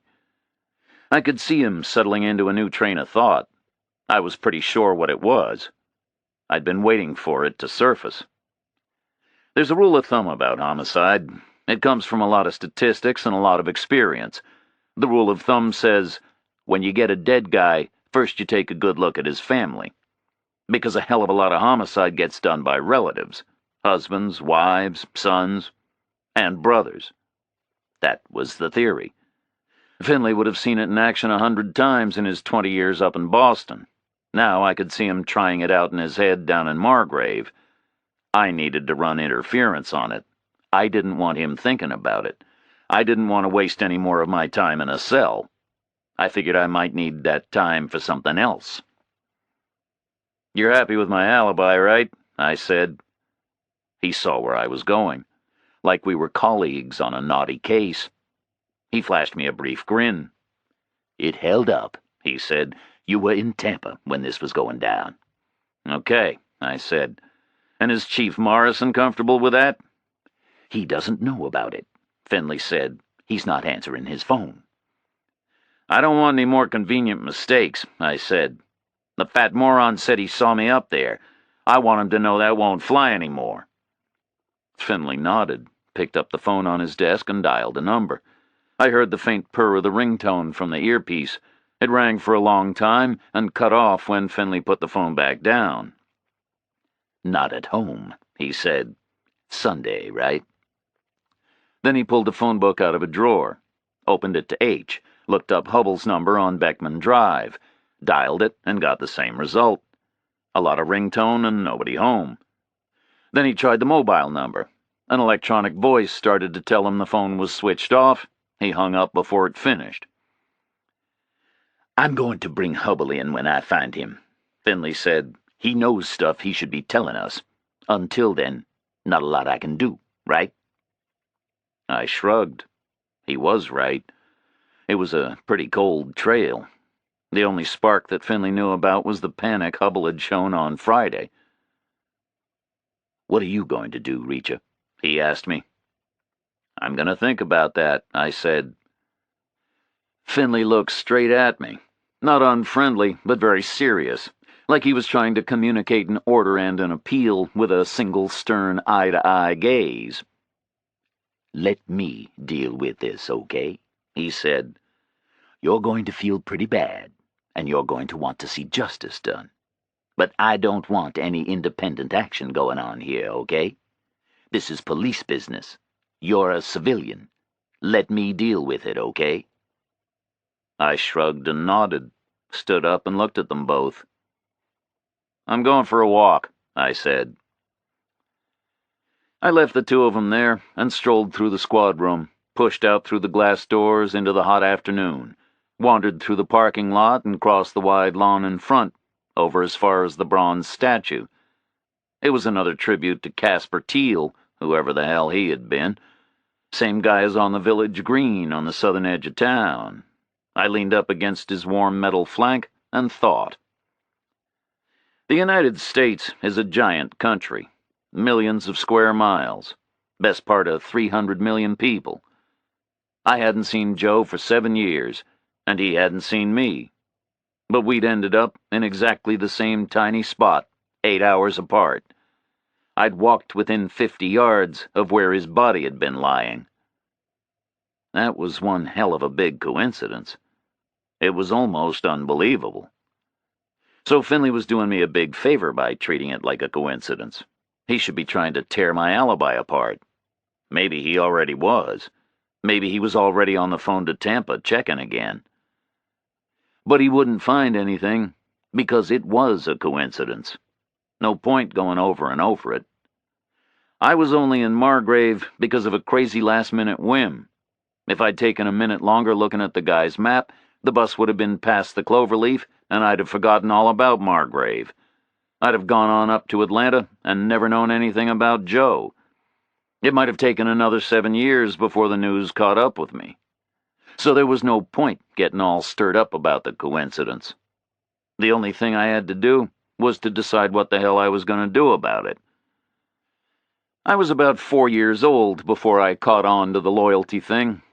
I suddenly figured I was supposed to watch out for Joe the way he was watching out for me. After a while, it became second nature, like an automatic thing.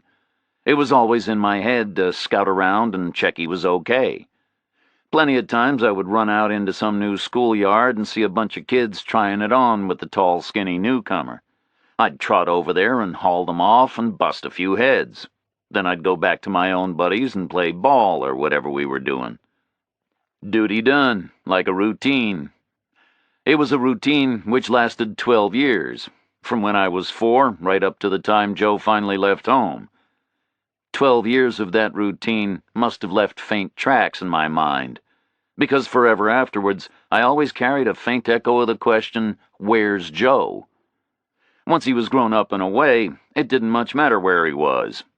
But I was always aware of the faint echo of that old routine. Deep down, I was always aware I was supposed to stand up for him, if I was needed. But now, he was dead. He wasn't anywhere.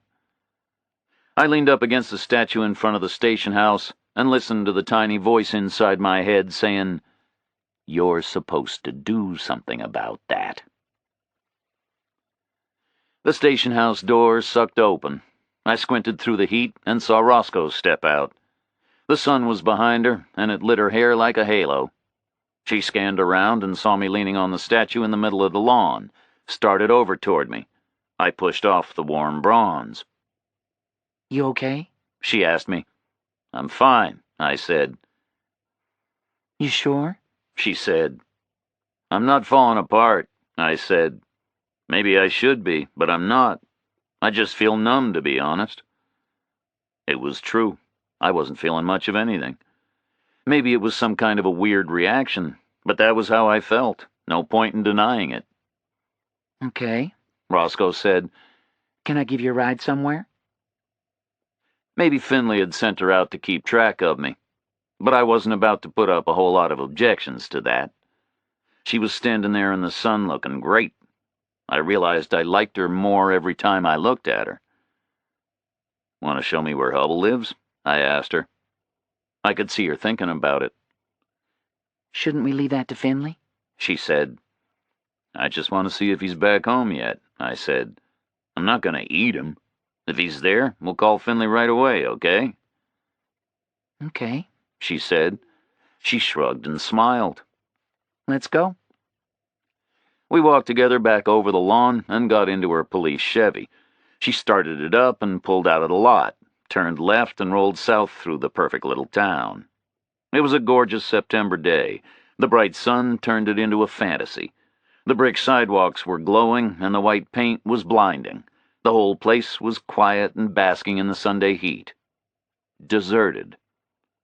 Roscoe hung a right at the little village green and made the turn into Beckman Drive, skirted around the square with the church on it. The cars were gone and the place was quiet. Worship was over. Beckman opened out into a wide tree-lined residential street set on a slight rise. It had a rich feel, cool and shady and prosperous. It was what real estate people mean when they talk about location. I couldn't see the houses. They were set far back behind wide grassy shoulders, big trees, high hedges. Their driveways wound out of sight. Occasionally I glimpsed a white portico or a red roof. The further out we got, the bigger the lots became. Hundreds of yards between mailboxes, enormous mature trees. A solid sort of a place. But a place with stories hiding behind the leafy facades. In Hubbell's case, some sort of a desperate story which had caused him to reach out to my brother. Some sort of a story which had got my brother killed. Roscoe slowed at a white mailbox and turned left into the drive of number 25. About a mile from town on the left, its back to the afternoon sun. It was the last house on the road. Up ahead, peach groves stretched into the haze. We nosed slowly up a winding driveway around massed banks of garden. The house was not what I had imagined. I had pictured a big white place, like a normal house but bigger. This was more splendid. A palace. It was huge. Every detail was expensive. Expanses of gravel drive, expanses of velvet lawn, huge exquisite trees, everything shining and dappled in the blazing sun. But there was no sign of the dark Bentley I'd seen up at the prison. It looked like there was nobody home. Roscoe pulled up near the front door, and we got out. It was silent. I could hear nothing except the heavy buzz of afternoon heat. We rang on the bell and knocked on the door. No response from inside. We shrugged at each other and walked across the lawn around the side of the house. There were acres of grass and a blaze of some kind of flowers surrounding a garden room. Then a wide patio and a long lawn sloping down to a giant swimming pool. The water was bright blue in the sun. I could smell the chlorine hanging in the hot air. "Some place," Roscoe said. I nodded. I was wondering if my brother had been there. "I hear a car," she said. We got back to the front of the house in time to see the big Bentley easing to a stop. The blonde woman I'd seen driving away from the prison got out. She had 2 children with her, a boy and a girl. This was Hubbell's family. He loved them like crazy. But he wasn't there with them. The blonde woman seemed to know Roscoe. They greeted each other, and Roscoe introduced me to her. She shook my hand and said her name was Charlene, but I could call her Charlie. She was an expensive-looking woman, tall, slim, good bones, carefully dressed, carefully looked after. But she had a seam of spirit running through her face like a flaw. Enough spirit there to make me like her. She held onto my hand and smiled, but it was a smile with a whole lot of strain behind it. "This hasn't been the best weekend of my life, I'm afraid," she said. "But it seems that I owe you a great deal of thanks, Mr. Reacher. My husband tells me you saved his life in prison." She said it with a lot of ice in her voice. Not aimed at me, aimed at whatever circumstance it was forcing her to use the words husband and prison in the same sentence. "No problem," I said. "Where is he?" "Taking care of some business," Charlie said. "I expect him back later." I nodded. That had been Hubbell's plan. He'd said he would spin her some kind of a yarn and then try to settle things down. I wondered if Charlie wanted to talk about it, but the children were standing silently next to her, and I could see she wouldn't talk in front of them. So I grinned at them. I hoped they would get all shy and run off somewhere, like children usually do with me. But they just grinned back. "This is Ben," Charlie said, "and this is Lucy." They were nice-looking kids. The girl still had that little girl chubbiness, no front teeth, fine sandy hair and pigtails. The boy wasn't much bigger than his little sister. He had a slight frame and a serious face. Not a rowdy hooligan like some boys are. They were a nice pair of kids, polite and quiet. They both shook hands with me and then stepped back to their mother's side. I looked at the 3 of them, and I could just about see the terrible cloud hanging there over them. If Hubbell didn't take care, he could get them all as dead as he'd gotten my brother.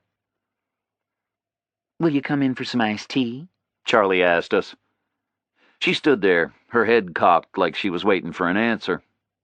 She was maybe 30, similar age to Roscoe, but she had a rich woman's ways. 150 years ago, she'd have been the mistress of a big plantation. "Okay," I said. "Thanks."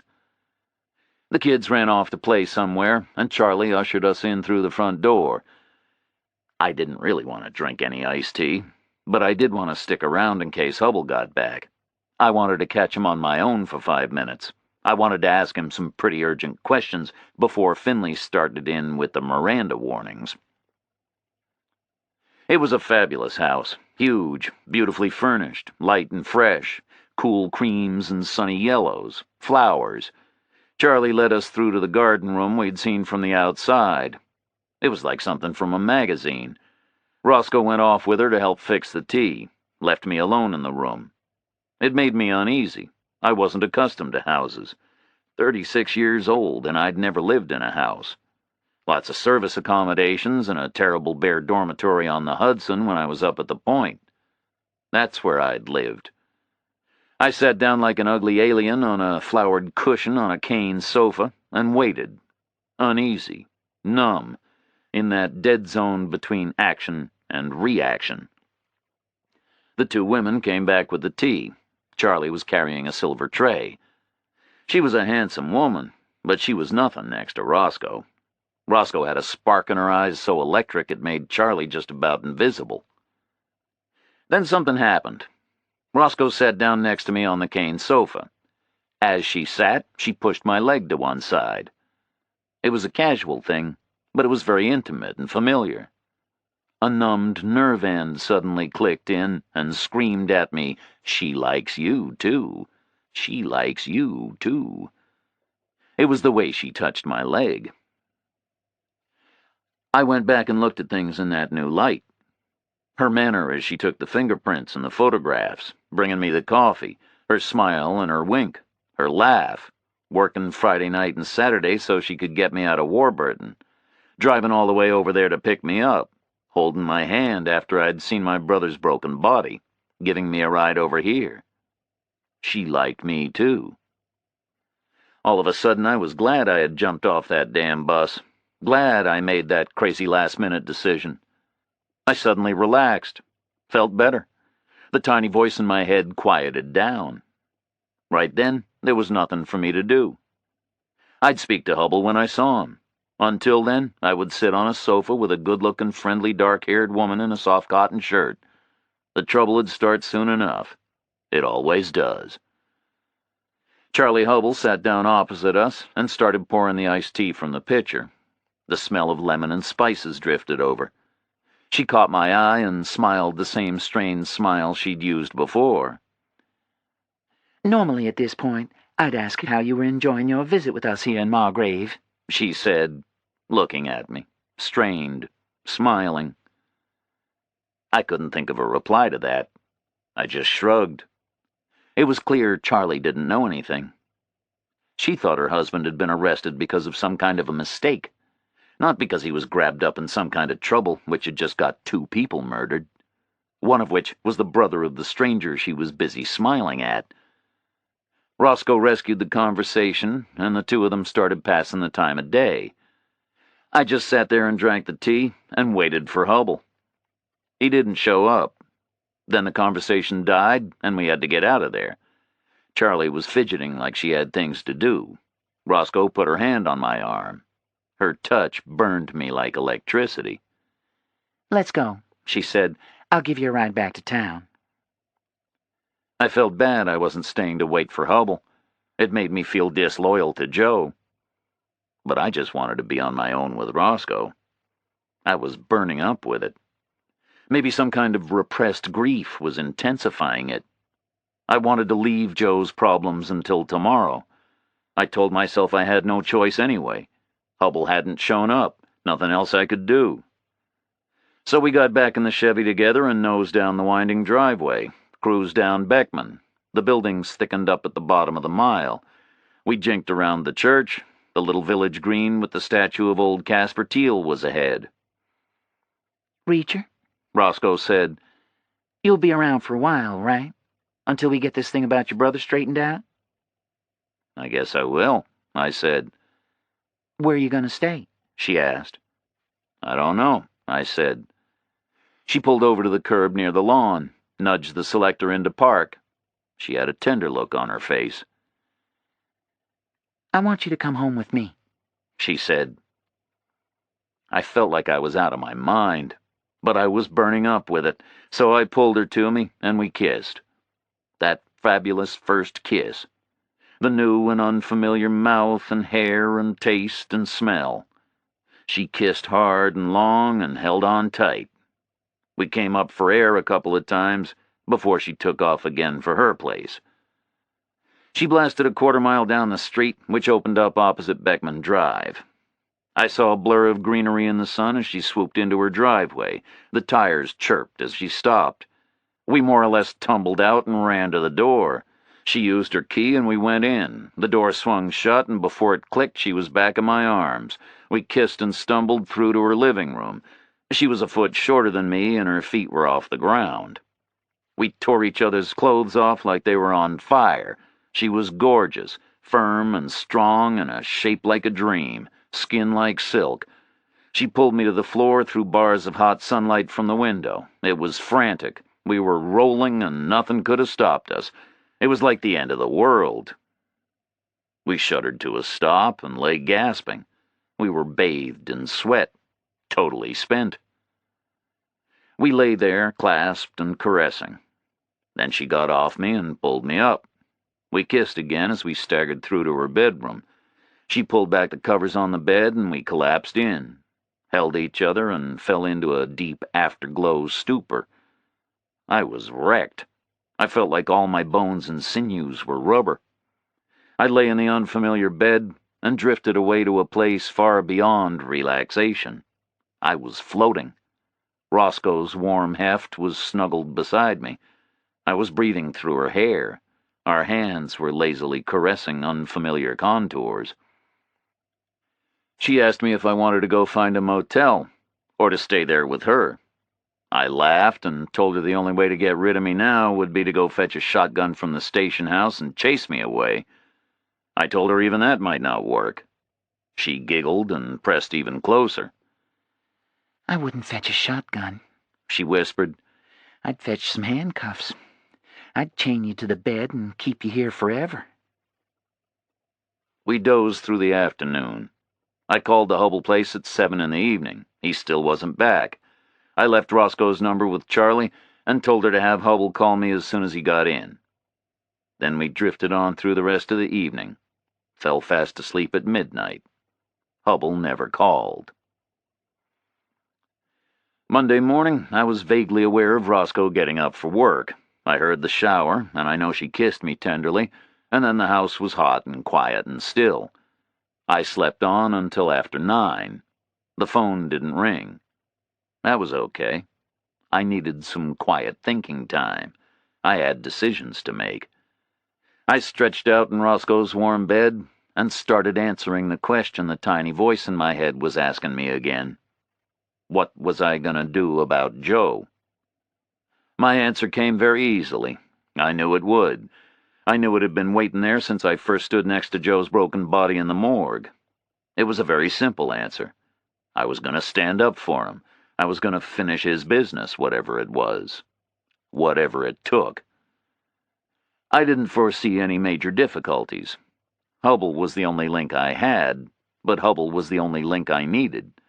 He would cooperate. He'd depended on Joe to help him out. Now he'd depend on me. He'd give me what I needed. His masters were vulnerable for a week. What had he said? A window of exposure wide open until Sunday? I'd use it to tear them apart. My mind was made up. I couldn't do it any other way. I couldn't leave it to Finley. Finley wouldn't understand all those years of history. Finley wouldn't sanction the sort of punishments that were going to be necessary. Finley couldn't understand the simple truth I'd learned at the age of 4. You don't mess with my brother. So this was my business. It was between me and Joe. It was duty. I lay there in Roscoe's warm bed and scoped it out. It was going to be a simple process, about as simple as you could get. Getting hold of Hubble wasn't going to be difficult. I knew where he lived. I knew his phone number. I stretched and smiled and filled with restless energy. Got out of bed and found coffee. There was a note propped against the pot. The note said, "Early lunch at Eno's, 11 o'clock. Leave Hubble to Finley, okay?" The note was signed with lots of kisses and a little drawing of a pair of handcuffs. I read it and smiled at the drawing, but I wasn't going to leave Hubble to Finley. No way. Hubble was my business. So I looked up the number again and called Beckman Drive. There was nobody home. I poured a big mug of coffee and wandered through the living room. The sun was blinding outside. It was another hot day. I walked through the house. It was a small place, a living room, an eat-in kitchen, 2 bedrooms, 1.5 baths. Very new, very clean, decorated in a cool, simple way. What I would expect from Roscoe. A cool, simple style. Some nice Navajo art, some bold rugs, white walls. She must have been to New Mexico and liked it. It was still and quiet. She had a stereo, a few records and tapes, more sweet and melodic than the howl and buzz that I call music. I got more coffee from her kitchen, went out back. There was a small yard out there, a neat coarse lawn and some recent evergreen planting, shredded bark to smother weeds and rough timber edging against the planted areas. I stood in the sun and sipped the coffee. Then I ducked back inside and tried Hubble's number again. No reply. I showered and dressed. Roscoe had a small shower stall, the head set low, feminine soaps in the dish. I found a towel in a closet and a comb on a vanity. No razor. I put my clothes on and rinsed out the coffee mug, tried Hubble's number again from the kitchen phone. I let it ring for a long time. Nobody home. I figured I'd get a ride up there from Roscoe after lunch. This thing wasn't going to wait forever. I relocked the back door and went out the front. It was about 10:30, a mile and a quarter up to Eno's place, a gentle half-hour stroll in the sun. It was already very hot, well into the 80s. Glorious fall weather in the south. I walked the quarter-mile to Main Street up a gently winding rise. Everything was beautifully manicured. There were towering magnolia trees everywhere and late blossom in the shrubs. I turned at the convenience store and strolled up Main Street. The sidewalks had been swept. I could see crews of gardeners in the little park areas. They were setting up sprinklers and barrowing stuff out of smart green trucks marked Kleiner Foundation in gold. A couple of guys were painting the picket fence. I waved in at the 2 old barbers in their shop. They were leaning up inside their doorway like they were waiting for custom. They waved back, and I strolled on. Eno's came into sight. The polished aluminum siding gleamed in the sun. Roscoe's Chevrolet was in the lot. Standing next to it on the gravel was the black pickup I'd seen the day before outside the coffee shop. I reached the diner and pushed in through the door. I had been prodded out through it on Friday with Stevenson's shotgun pointed at my gut. I had been in handcuffs. I wondered if the diner people would remember me. I figured they probably would. Margrave was a very quiet place. Not a whole lot of strangers passing through. Roscoe was in a booth, the same one I'd used on Friday. She was back in uniform, and she looked like the sexiest thing on earth. I stepped over to her. She smiled a tender smile up at me, and I bent to kiss her mouth. She slid over the vinyl to the window. There were 2 cups of coffee on the table. I passed hers across. The driver from the black pickup was sitting at the lunch counter, the Kleiner boy, the pale woman's stepson. He'd spun the stool, and his back was against the counter. He was sitting legs apart, elbows back, head up, eyes blazing, staring at me again. I turned my back on him and kissed Roscoe again. "Is this going to ruin your authority?" I asked her. "To be seen kissing a vagrant who got arrested in here on Friday?" "Probably," she said, "but who cares?" So I kissed her again. The Kleiner kid was watching. I could feel it in the back of my neck. I turned to look back at him. He held my gaze for a second, then he slid off his stool and left, stopped in the doorway and glared at me one last time. Then he hustled over to his pickup and took off. I heard the roar of the motor, and then the diner was quiet. It was more or less empty, just like on Friday. A couple of old guys and a couple of waitresses. They were the same women as on Friday, both blonde, one taller and heavier than the other. Waitress uniforms. The shorter one wore eyeglasses. Not really alike, but similar, like sisters or cousins. The same genes in there somewhere. Small town, miles from anywhere. I made a decision, I said. I have to find out what happened with Joe. So I just want to apologize in advance in case that gets in the way, okay? Roscoe shrugged and smiled a tender smile, looked concerned for me. It won't get in the way, she said. No reason why it should. I sipped my coffee. It was good coffee. I remembered that from Friday. We got an ID on the second body, she said. His prints matched with an arrest 2 years ago in Florida. His name was Sherman Staller. That name mean anything at all to you? I shook my head. Never heard of him, I said. Then her beeper started going. It was a little black pager thing clipped to her belt. I hadn't seen it before. Maybe she was only required to use it during working hours. It was beeping away. She reached around and clicked it off. Damn, she said. I've got to call in. Sorry. I'll use the phone in the car. I slid out of the booth and stepped back to let her by. Order me some food, okay? She said. I'll have whatever you have. Okay, I said. Which one is our waitress? The one with the glasses, she said. She walked out of the diner. I was aware of her leaning into her car, using the phone.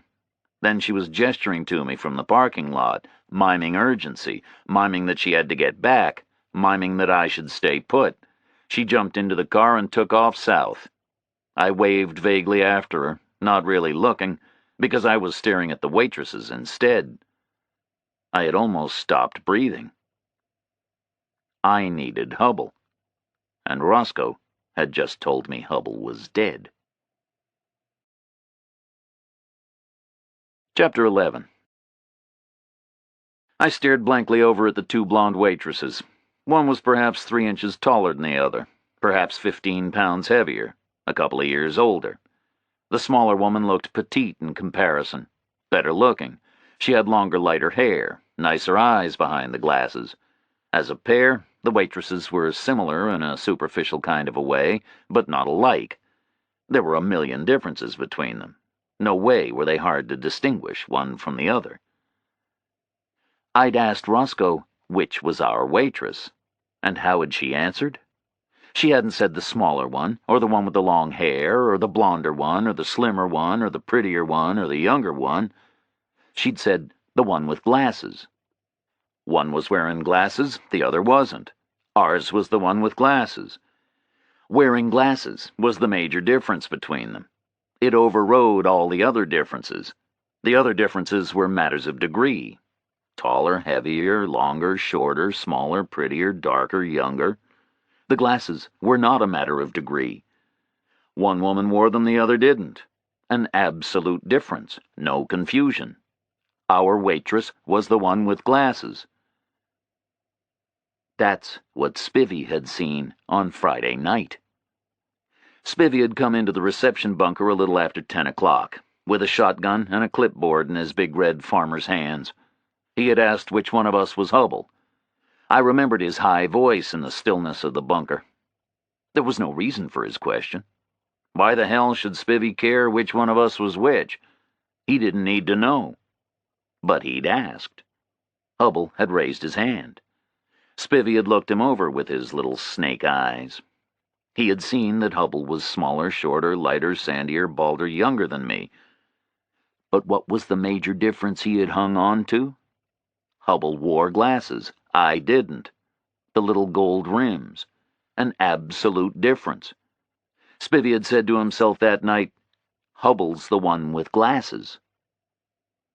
But the next morning, I was the one with glasses, not Hubble. Because Hubble's gold rims had been smashed up by the red boys outside our cell, first thing in the morning. The little gold rims were gone. I had taken some shades from one of them as a trophy, taken them and forgotten about them. I'd leaned up against the sink in that bathroom, inspecting my tender forehead in the steel mirror. I'd felt those shades in my pocket. I'd pulled them out and put them on. They weren't dark because they were supposed to react to sunlight. They looked like ordinary glasses. I'd been standing there with them on when the Aryans came trawling into the bathroom. Spivvy had just told them, find the new boys and kill the one with glasses. They'd tried hard. They'd tried very hard to kill Paul Hubble. They had attacked me because the description they'd been given was suddenly the wrong description. Spivvy had reported that back long ago. Whoever had set him on Hubble hadn't given up. They'd made a second attempt. And the second attempt had succeeded. The whole police department had been summoned up to Beckman Drive, up to number 25, because somebody had discovered an appalling scene there. Carnage. He was dead. All 4 of them were dead. Tortured and butchered. My fault. I hadn't thought hard enough. I ran over to the counter, spoke to our waitress, the one with glasses. "Can you call me a taxi?" I asked her. The cook was watching from the kitchen hatch. Maybe he was Eno himself. Short, stocky, dark, balding, older than me. "No, we can't," he called through. "What do you think this place is, a hotel? This ain't the Waldorf Astoria, pal. You want a taxi, you find it yourself. You ain't particularly welcome here, pal. You're trouble." I gazed back at him bleakly, too drained for any reaction. But the waitress just laughed at him, put her hand on my arm. "Don't pay no mind to Eno," she said. "He's just a grumpy old thing. I'll call you the taxi. Just wait out in the parking lot, okay?" I waited out on the road. 5 minutes. The taxi drove up, brand new and immaculate, like everything else in Margrave. "Where to, sir?" the driver asked. I gave him Hubble's address, and he made a wide, slow turn, shoulder to shoulder across the county road, headed back to town. We passed the firehouse and the police headquarters. The lot was empty. Roscoe's Chevy wasn't there. No cruisers. They were all out, up at Hubble's. We made the right at the village green and swung past the silent church, headed up Beckman. In a mile, I would see a cluster of vehicles outside number 25, the cruisers with their light bars flashing and popping, unmarked cars for Finley and Roscoe, an ambulance or 2. The coroner'd be there, up from his shabby office in Yellow Springs. But the street was empty. I walked into Hubble's driveway. The taxi turned and drove back to town. Then it was silent. That heavy silence you get in a quiet street on a hot, quiet day. I rounded the big banks of garden. There was nobody there.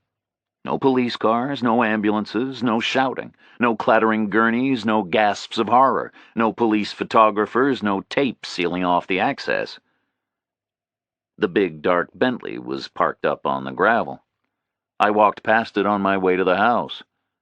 The front door crashed open. Charlie Hubble ran out. She was screaming. She was hysterical, but she was alive. "Hub's disappeared," she screamed. She ran over the gravel, stood right in front of me. "Hub's gone," she screamed. "He's disappeared. I can't find him." It was just Hubble on his own. They'd taken him and dumped him somewhere. Someone had found the body and called the police. A screaming, gagging phone call. The cluster of cars and ambulances was there, not here on Beckman, somewhere else. But it was just Hubble on his own. "Something's wrong," Charlie wailed. "This prison thing. Something's gone wrong at the bank. It must be that. Hub's been so uptight. Now he's gone. He's disappeared. Something's happened. I know it." She screwed her eyes tight shut, started screaming. She was losing it, getting more and more hysterical. I didn't know how to handle her. "He got back late last night," she screamed. "He was still here this morning. I took Ben and Lucy to school. Now he's gone. He hasn't gone to work. He got a call from his office telling him to stay home, and his briefcase is still here. His phone is still here. His jacket is still here. His wallet is still here. His credit cards are in it. His driver's license is in it. His keys are in the kitchen. The front door was standing wide open. He hasn't gone to work. He's just disappeared." I stood still, paralyzed. He'd been dragged out of there by force and killed. Charlie sagged in front of me. Then she started whispering to me. The whispering was worse than the screaming. "His car is still here," she whispered. "He can't have walked anywhere. He never walks anywhere. He always takes his Bentley." She waved vaguely toward the back of the house. "Hub's Bentley is green," she said. "It's still in the garage. I checked. You've got to help us. You've got to find him. Mr. Reacher, please. I'm asking you to help us. Hub's in trouble, I know it. He's vanished. He said you might help. You saved his life. He said you knew how to do things." She was hysterical. She was pleading. But I couldn't help her. She would know that soon enough. Baker or Finley would come up to the house very soon. They would tell her the shattering news. Probably Finley would handle it. Probably he was very good at it. Probably he had done it 1,000 times in Boston. He had dignity and gravity. He would break the news, gloss over the details, drive her down to the morgue to identify the body. The morgue people would shroud the corpse with heavy gauze to hide the appalling wounds.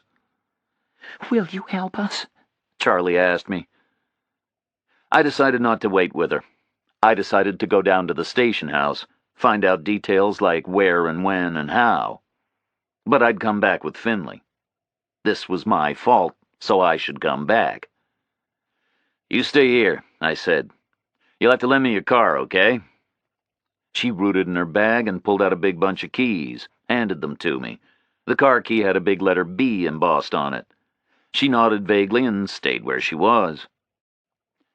I stepped over to the Bentley and slid into the driver's seat, backed it up and swung it down the curving driveway, glided down Beckman in silence, made the left onto Main Street up toward the station house. There were cruisers and unmarked units sprawled right across the police parking lot. I left Charlie's Bentley at the curb and stepped inside. They were all milling around the open area. I saw Baker, Stevenson, Finley. I saw Roscoe. I recognized the backup team from Friday. Morrison wasn't there, nor was the desk guy. The long counter was unattended. Everybody was stunned. They were all vague and staring, horrified, distracted. Nobody would talk to me. They looked over bleakly. Didn't really look away. It was like they didn't see me at all. There was total silence. Finally, Roscoe came over. She'd been crying. She walked up to me, pressed her face against my chest. She was burning up. She put her arms around me and held on. "It was horrible," she said. Wouldn't say any more. I walked her around to her desk and sat her down, squeezed her shoulder and stepped over towards Finley. He was sitting on a desk, looking blank. I nodded him over to the big office and back. I needed to know, and Finley was the guy who would tell me. He followed me into the office, sat down in the chair in front of the desk. Where I had sat in handcuffs on Friday, I sat behind the desk. Roles reversed. I watched him for a while. He was really shaken up. I went cold inside all over again. Hubble must have been left in a hell of a mess to be getting a reaction like that from Finley. He was a 20-year man from a big city. He must have seen all there is to see. But now he was really shaken up. I sat there and burned with shame. "Sure, Hubble," I'd said. "You look safe enough to me." "So what's the story?" I said. He lifted his head up with an effort and looked at me. "Why should you care?" he said. "What was he to you?" A good question. One I couldn't answer. Finley didn't know what I knew about Hubble. I'd kept quiet about it. So Finley didn't see why Hubble was so important to me. "Just tell me what happened," I said. "It was pretty bad," he said. Wouldn't go on. He was worrying me. My brother had been shot in the head. 2 big, messy exit wounds had removed his face. Then somebody had turned his corpse into a bag of pulp. But Finley hadn't fallen apart over that. The other guy had been all gnawed up by rats. There wasn't a drop of blood left in him.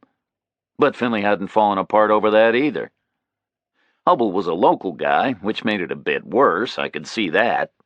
But on Friday, Finley hadn't even known who Hubble was. And now Finley was acting like he'd seen a ghost. so it must have been some pretty spectacular work. Which meant that there was some kind of a big deal going down in Margrave. Because there's no point in spectacular work unless it serves a purpose. The threat of it beforehand works on the guy himself. It had certainly worked on Hubble. He had taken a lot of notice of it. That's the point of a threat. But to actually carry out something like that has a different point, a different purpose. Carrying it out is not about the guy himself. It's about backing up the threat against the next guy in line. It says, see what we did to that other guy? That's what we could do to you. So by doing some spectacular work on Hubble, somebody had just revealed there was a high-stakes game going down, with other guys waiting next in line, right there in the locality. Tell me what happened, Finley, I said again. He leaned forward, cupped his mouth and nose with his hands, and sighed heavily into them. Okay, he said. It was pretty horrible. One of the worst I've ever seen. And I've seen a few, let me tell you. I've seen some pretty bad ones, but this was something else. He was naked. They nailed him to the wall. 6 or 7 big carpentry nails through his hands and up his arms, through the fleshy parts. They nailed his feet to the floor. Then they sliced his balls off, just hacked them off, blood everywhere. Pretty bad, let me tell you. Then they slit his throat, ear to ear. Bad people, Reacher. These are bad people, as bad as they come. I was numb. Finley was waiting for a comment. I couldn't think of anything. I was thinking about Charlie. She would ask if I'd found anything out. Finley should go up there. He should go up there right now and break the news. It was his job, not mine. I could see why he was reluctant. Difficult news to break, difficult details to gloss over. But it was his job. I'd go with him, because it was my fault. No point running away from that. Yes, I said to him. It sounds pretty bad. He leaned his head back and looked around, blew another sigh up at the ceiling. A somber man. That's not the worst of it, he said. You should have seen what they did to his wife. His wife? I said. What the hell do you mean? I mean his wife, he said. It was like a butcher's shop. For a moment I couldn't speak. The world was spinning backwards. But I just saw her, I said. 20 minutes ago. She's okay. Nothing happened to her.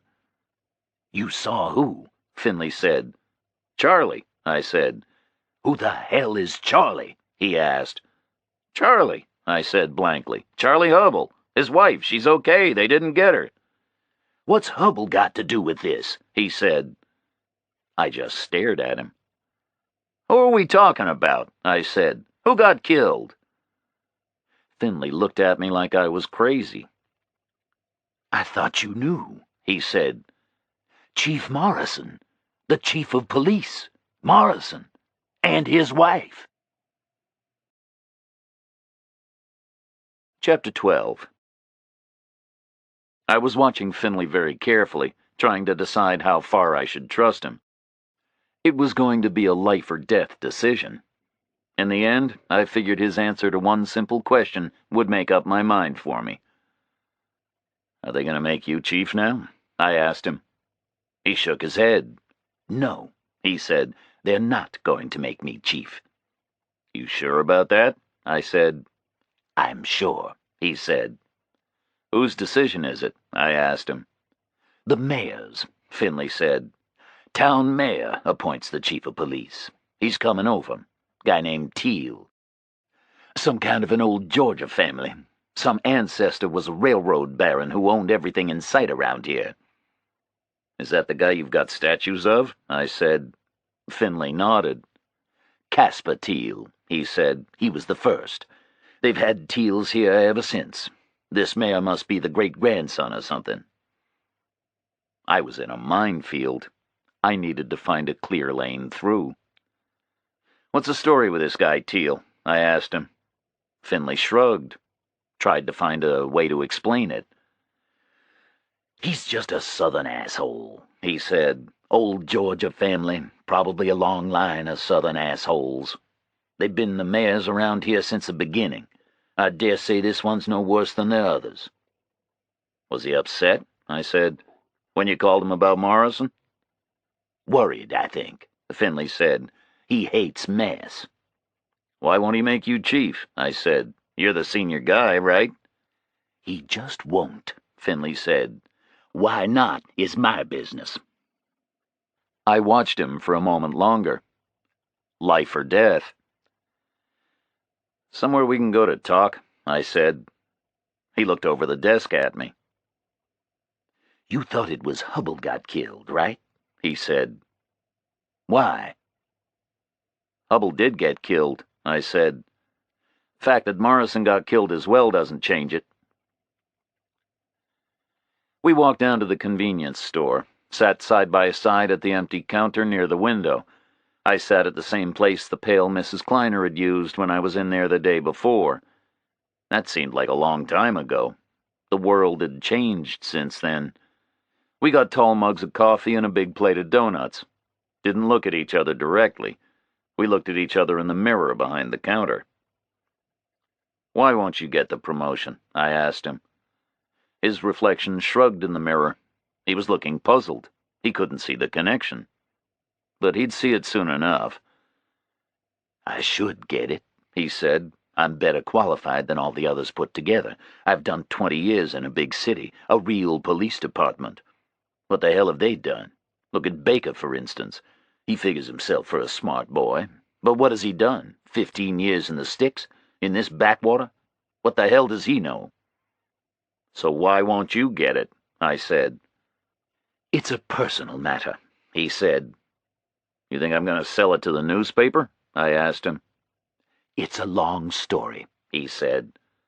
"So tell it to me," I said. "I need to know." He looked at me in the mirror, took a deep breath. "I finished in Boston in March," he said. "Done my 20 years. Unblemished record. 8 commendations. I was one hell of a detective, Reacher. I had retirement on full pension to look forward to. But my wife was going crazy. Since last fall, she was getting agitated. It was so ironic. We were married all through those 20 years. I was working my ass off.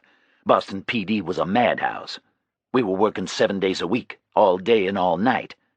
All around me, guys were seeing their marriages fall apart. They were all getting divorced, one after the other." He stopped for a long pull on his coffee, took a bite of donut. "But not me," he said. "My wife could take it. Never complained, never once. She was a miracle. Never gave me a hard time." He lapsed back into silence. I thought about 20 years in Boston, working around the clock in that busy old city. Grimy 19th century precincts, overloaded facilities, constant pressure, an endless parade of freaks, villains, politicians, problems. Finley had done well to survive. "It started last fall," he said again. "We were within 6 months of the end. It was all going to be over. We were thinking of a cabin somewhere, maybe. Vacations, plenty of time together. But she started panicking. She didn't want plenty of time together. She didn't want me to retire. She didn't want me at home. She said she woke up to the fact that she didn't like me, didn't love me, didn't want me around. She'd loved the 20 years, didn't want it to change. I couldn't believe it. It had been my dream. 20 years and then retire at 45. Then maybe another 20 years enjoying ourselves together before we got too old, you know. It was my dream, and I'd worked towards it for 20 years. But she didn't want it. She ended up saying the thought of 20 more years with me in a cabin in the woods was making her flesh crawl. It got really bitter. We fell apart. I was a total basket case." He tailed off again. We got more coffee. It was a sad story. Stories about wrecked dreams always are. "So obviously we got divorced," he said. "Nothing else to do. She demanded it. It was terrible. I was totally out of it. Then in my last month in the department, I started reading the union vacancy lists again. Saw this job down here. I called an old buddy in Atlanta FBI and asked him about it. He warned me off. He said forget it. He said it was a Mickey Mouse department in a town that wasn't even on the map. The job was called the Chief of Detectives, but there was only one detective. The previous guy was a weirdo who hanged himself. The department was run by a fat moron. The town was run by some old Georgia type who couldn't remember slavery had been abolished. My friend up in Atlanta said forget it. But I was so screwed up I wanted it. I thought I could bury myself down here as a punishment, you know? A kind of penance. Also, I needed the money. They were offering top dollar, and I was looking at alimony and lawyer bills, you know? So I applied for it and came down. It was Mayor Teal and Morrison who saw me. I was a basket case, Reacher. I was a wreck. I couldn't string two words together. It had to be the worst job application in the history of the world. I must have come across as an idiot. But they gave me the job. I guess they needed a black guy to look good. I'm the first black cop in Margrave's history.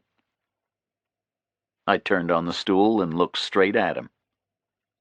So you figure you're just a token? I said. That's why Teal won't make you chief? It's obvious, I guess, he said. He's got me marked down as a token and an idiot, not to be promoted further. Makes sense in a way. Can't believe they gave me the job in the first place, token or not.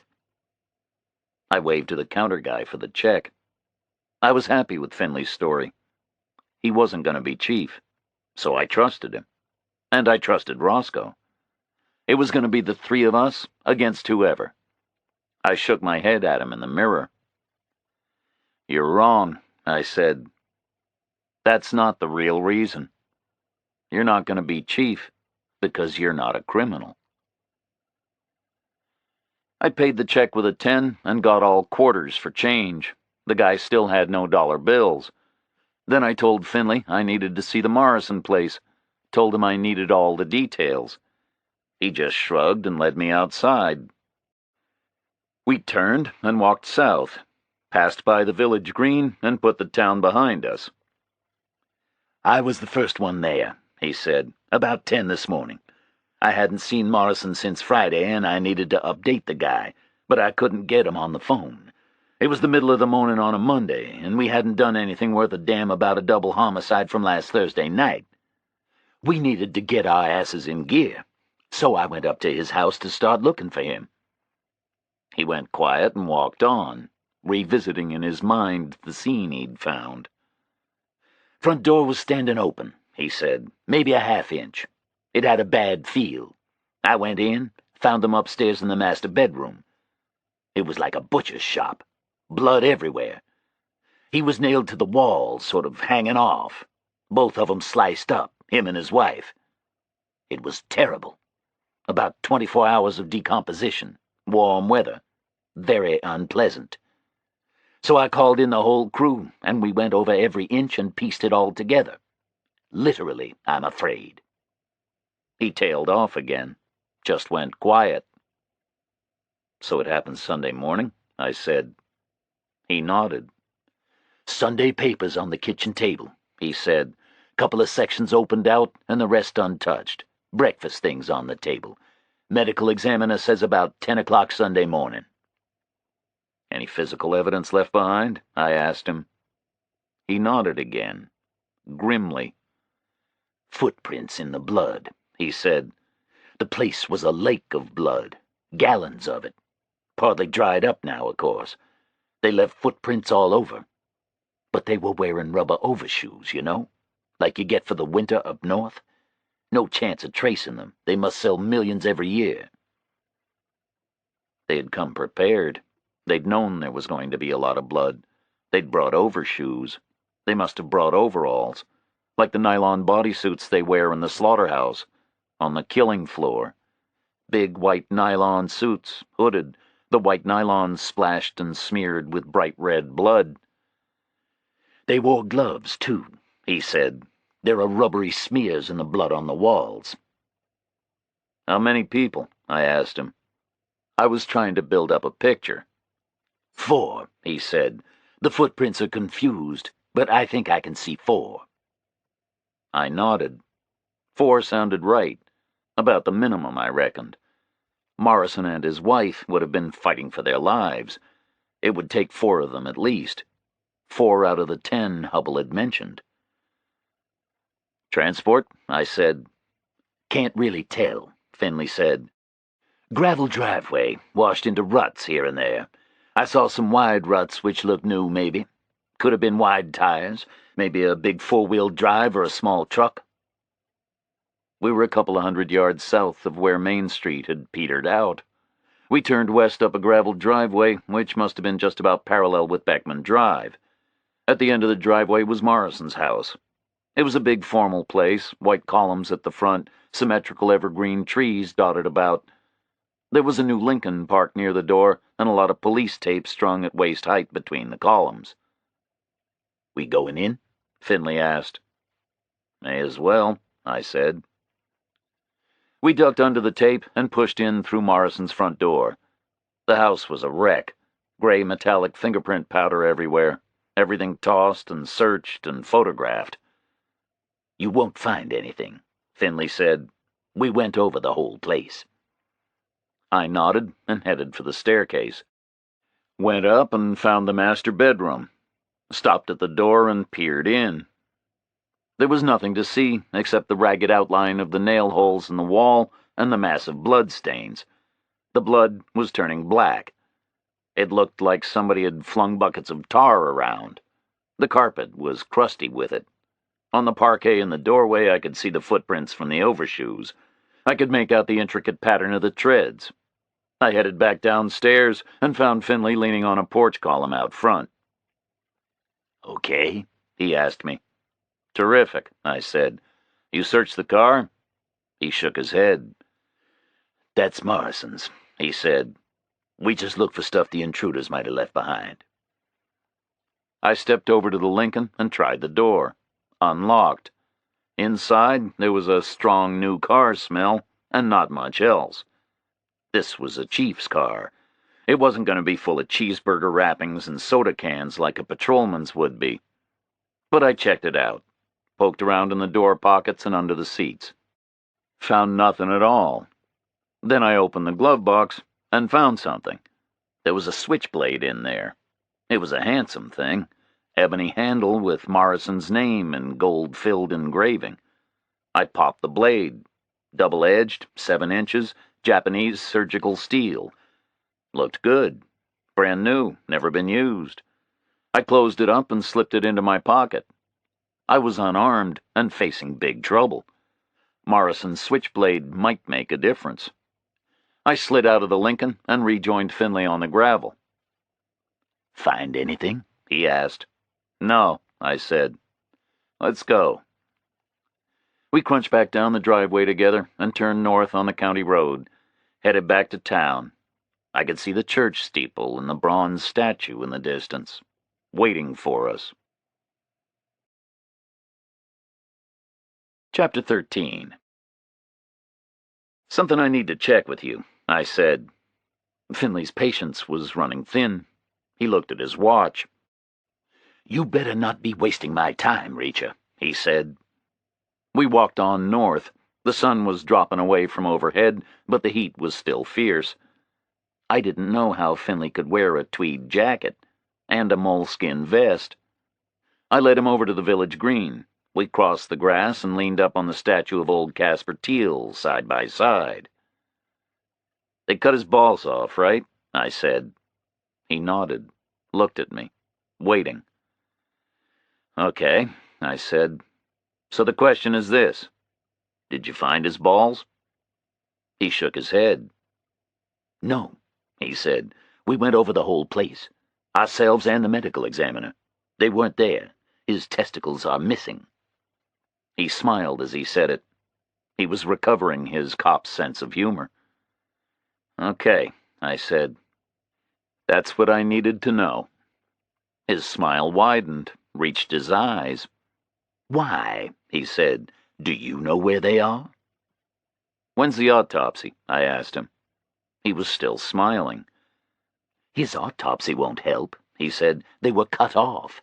They're not connected to him anymore. They weren't there. They're missing. So how can they find them at his autopsy?" "Not his autopsy," I said. "Her autopsy. His wife's. When they check what she ate." Finley stopped smiling, went quiet, just looked at me. "Talk, Reacher," he said. "Okay," I said. "That's why we came out here, remember? So answer another question for me. How many homicides have they had in Margrave?" He thought about it, shrugged. "None," he said. "At least, not for maybe 30 years or so. Not since voter registration days, I guess." "And now you've had 4 in 4 days," I said. "And pretty soon you'll find the 5th. "Fifth?" he said. "Who's the 5th?" "Hubble," I said. "My brother, this Sherman Stoller guy, the 2 Morrisons and Hubble, makes 5. No homicides in 30 years, and now you've got 5 all at once. That can't be any kind of a coincidence, right?" "No way," he said. "Of course not. They're linked." "Right," I said. "Now I'll tell you some more links. But first of all, you've got to understand something, right? I was just passing through here.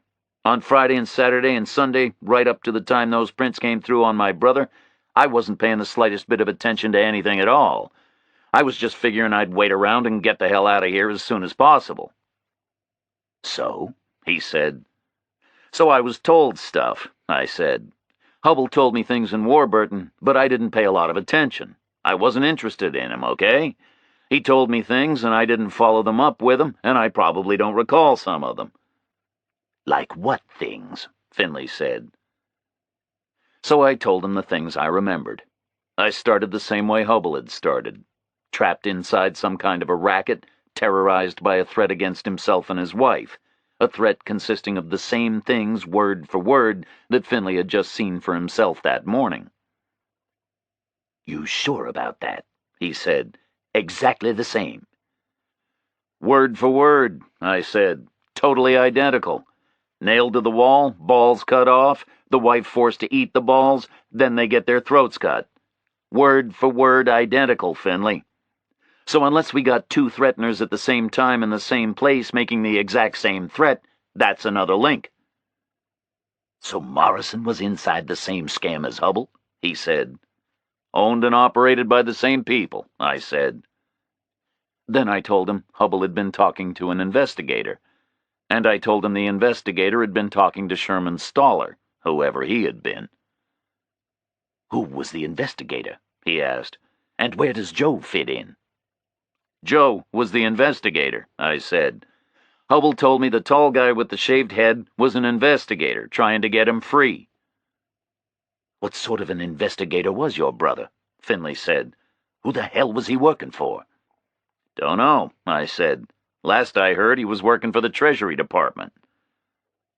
Finley pushed off the statue and started walking back north. "I got to make some calls," he said. "Time to go to work on this thing." "Walk slow," I said. "I haven't finished yet." Finley was on the sidewalk. I was in the road, staying clear of the low awnings in front of every store. There was no traffic on the street to worry about. Monday, 2 o'clock in the afternoon, and the town was deserted. "How do you know Hubble's dead?" Finley asked me. So I told him how I knew. He thought about it. He agreed with me. "Because he was talking to an investigator?" he said. I shook my head, stopped outside the barber shop. "No," I said. "They didn't know about that. If they had, they'd have got to him much earlier. Thursday at the latest. I figure they took the decision to waste him Friday, about 5 o'clock. Because you pulled him in with the phone number in Joe's shoe. They figured he couldn't be allowed to talk to cops or prison guards, so they set it up with Spivvy. But Spivvy's boys blew it, so they tried over again. His wife said he got a call to wait at home today. They were setting him up for a second attempt. Looks like it worked." Finley nodded slowly. "Shit," he said. "He was the only link we had to exactly what the hell is going on here. You should have hit on him while you had the chance, Reacher." Thanks, Finley, I said. If I'd known the dead guy was Joe, I'd have hit on him so hard you'd have heard him yelling all the way over here. He just grunted. We moved over and sat together on the bench under the barbershop window. I asked him what pluribus was, I said. He wouldn't answer. He said there were 10 local people involved in the scam, plus hired help in from the outside when necessary. And he said the scam is vulnerable until something happens on Sunday. Exposed somehow. What happens on Sunday? Finley asked. He didn't tell me, I said. And you didn't press him? He asked. I wasn't very interested, I said. I told you that. And he gave you no idea what the scam is all about? He asked. No idea, I said. Did he say who these 10 people are? He asked. No, I said. Christ, Reacher, you're a big help, you know that?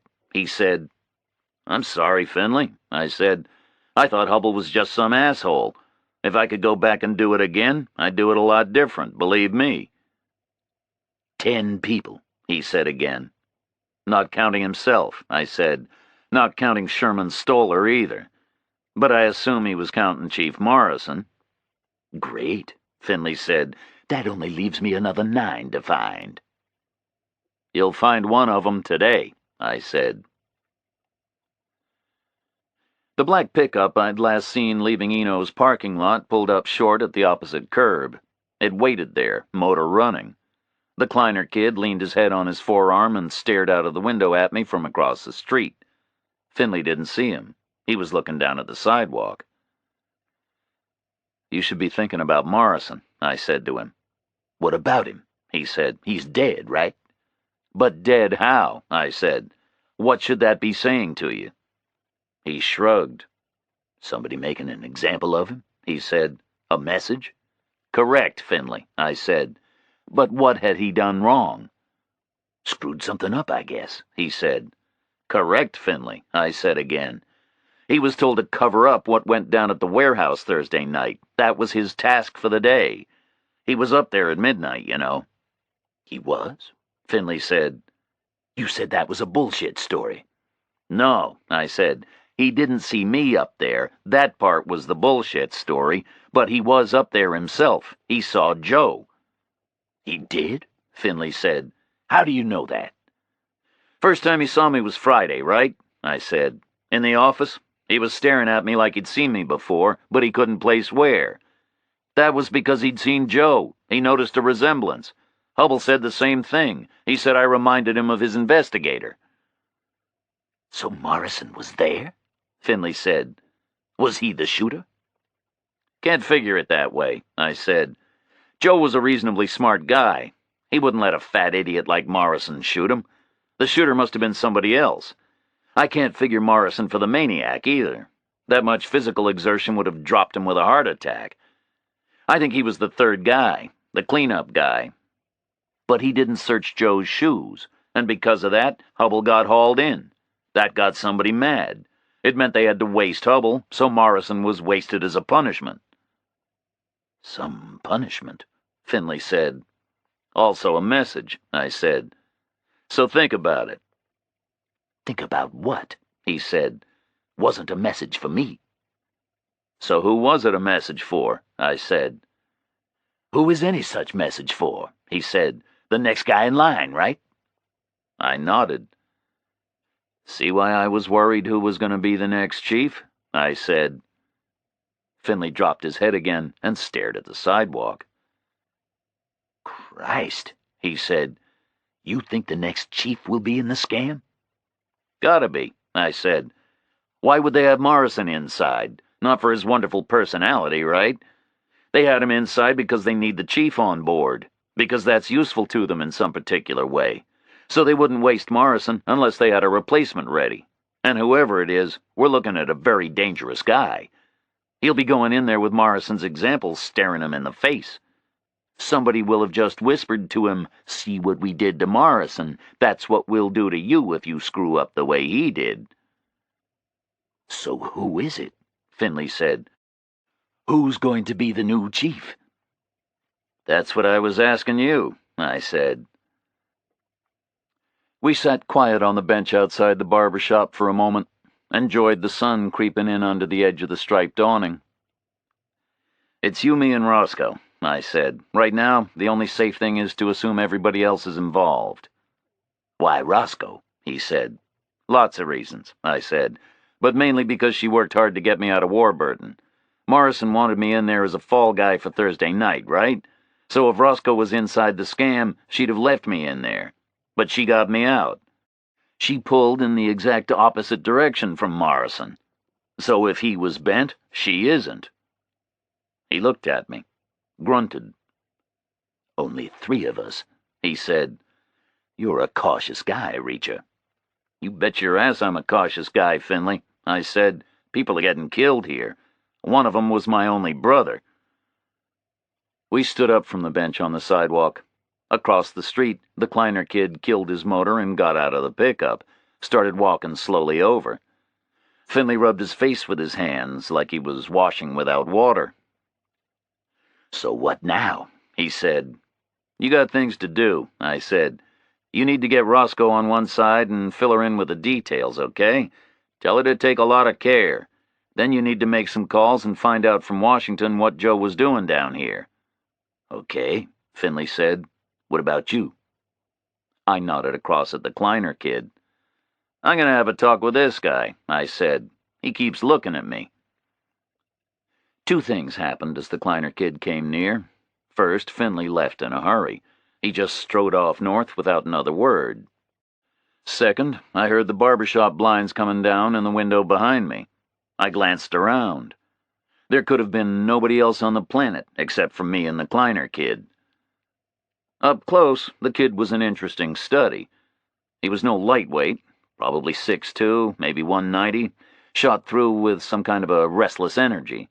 There was a lot of intelligence in his eyes, but there was also some kind of an eerie light burning in there. His eyes told me this probably wasn't the most rational character I was ever going to meet in my whole life. He came close and stood in front of me.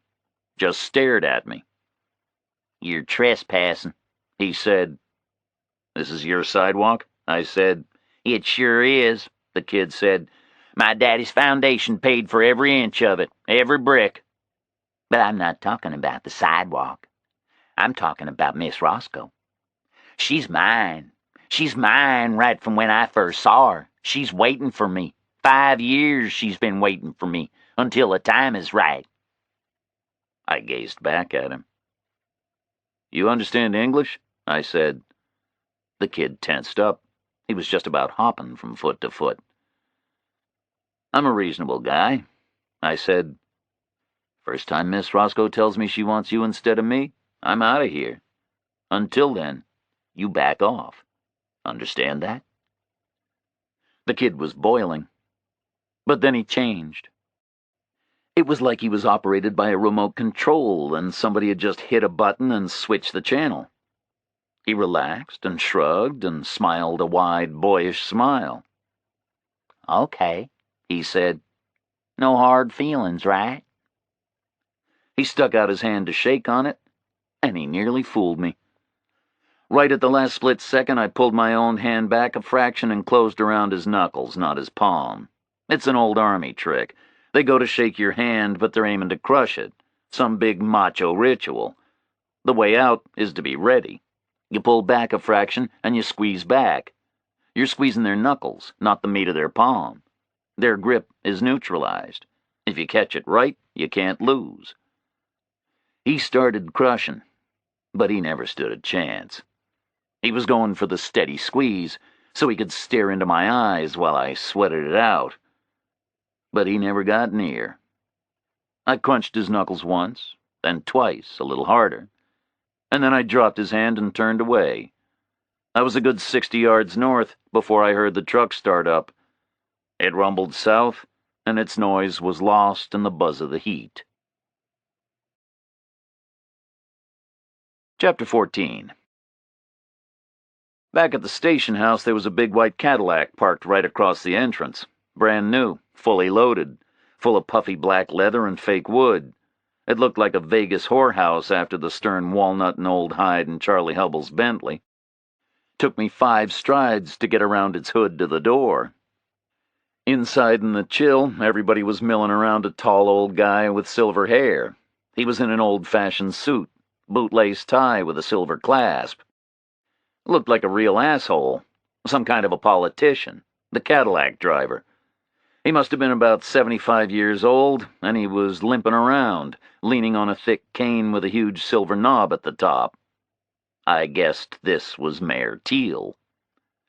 Roscoe was coming out of the big office and back. She'd been pretty shaken up after being at the Morrison place. Wasn't looking too good now, but she waved and tried a smile. Gestured me over. Wanted me to go into the office with her. I took another quick glance at Mayor Teal and walked over to her. "You okay?" I said. "I've had better days," she said. "You up to speed?" I asked her. "Finley give you the spread?" She nodded. "Finley told me everything," she said. We ducked into the big rosewood office. Finley was sitting at the desk under the old clock. It showed 4:15. Roscoe closed the door, and I looked back and forth between the two of them. "So who's getting it?" I said. "Who's the new chief?" Finley looked up at me from where he was sitting, shook his head. "Nobody," he said. "Mayor Teal is going to run the department himself." I went back to the door and cracked it open an inch, peered out and looked at Teal across the squad room. He had Baker pinned up against the wall. Looked like he was giving him a hard time about something. I watched him for a moment. "So what do you make of that?" I asked them. "Everybody else in the department is clean," Roscoe said. "Looks that way, I guess," I said. "But it proves Teal himself is on board. Teal's their replacement, so Teal's their boy." "How do we know he's just their boy?" she said. "Maybe he's the big boss. Maybe he's running the whole thing." "No," I said. "The big boss had Morrison carved up as a message. If Teal was the big boss, why would he send a message to himself? He belongs to somebody. He's been put in here to run interference." "That's for sure," Finley said. "Started already. Told us Joe and Stoller are going on the back burner. We're throwing everything at the Morrison thing. Doing it ourselves. No outside help, no FBI, no nothing. He says the pride of the department is at stake. And he's already driving us up a blind alley. Says it's obvious Morrison was killed by somebody just out of prison. Somebody Morrison himself put away a long time ago out for revenge." "And it's a hell of a blind alley," Roscoe said. "We've got to trawl through 20 years of old files and cross-check every name in every file against parole records from across the entire country. It could take us months. He's pulled Stevenson in off the road for it. Until this is over, he drives a desk. So do I." "It's worse than a blind alley," Finley said. "It's a coded warning. Nobody in our files looks good for violent revenge. Never had that sort of crime here. We know that, and Teal knows we know that. But we can't call his bluff, right?" "Can't you just ignore him?" I said. "Just do what needs doing?"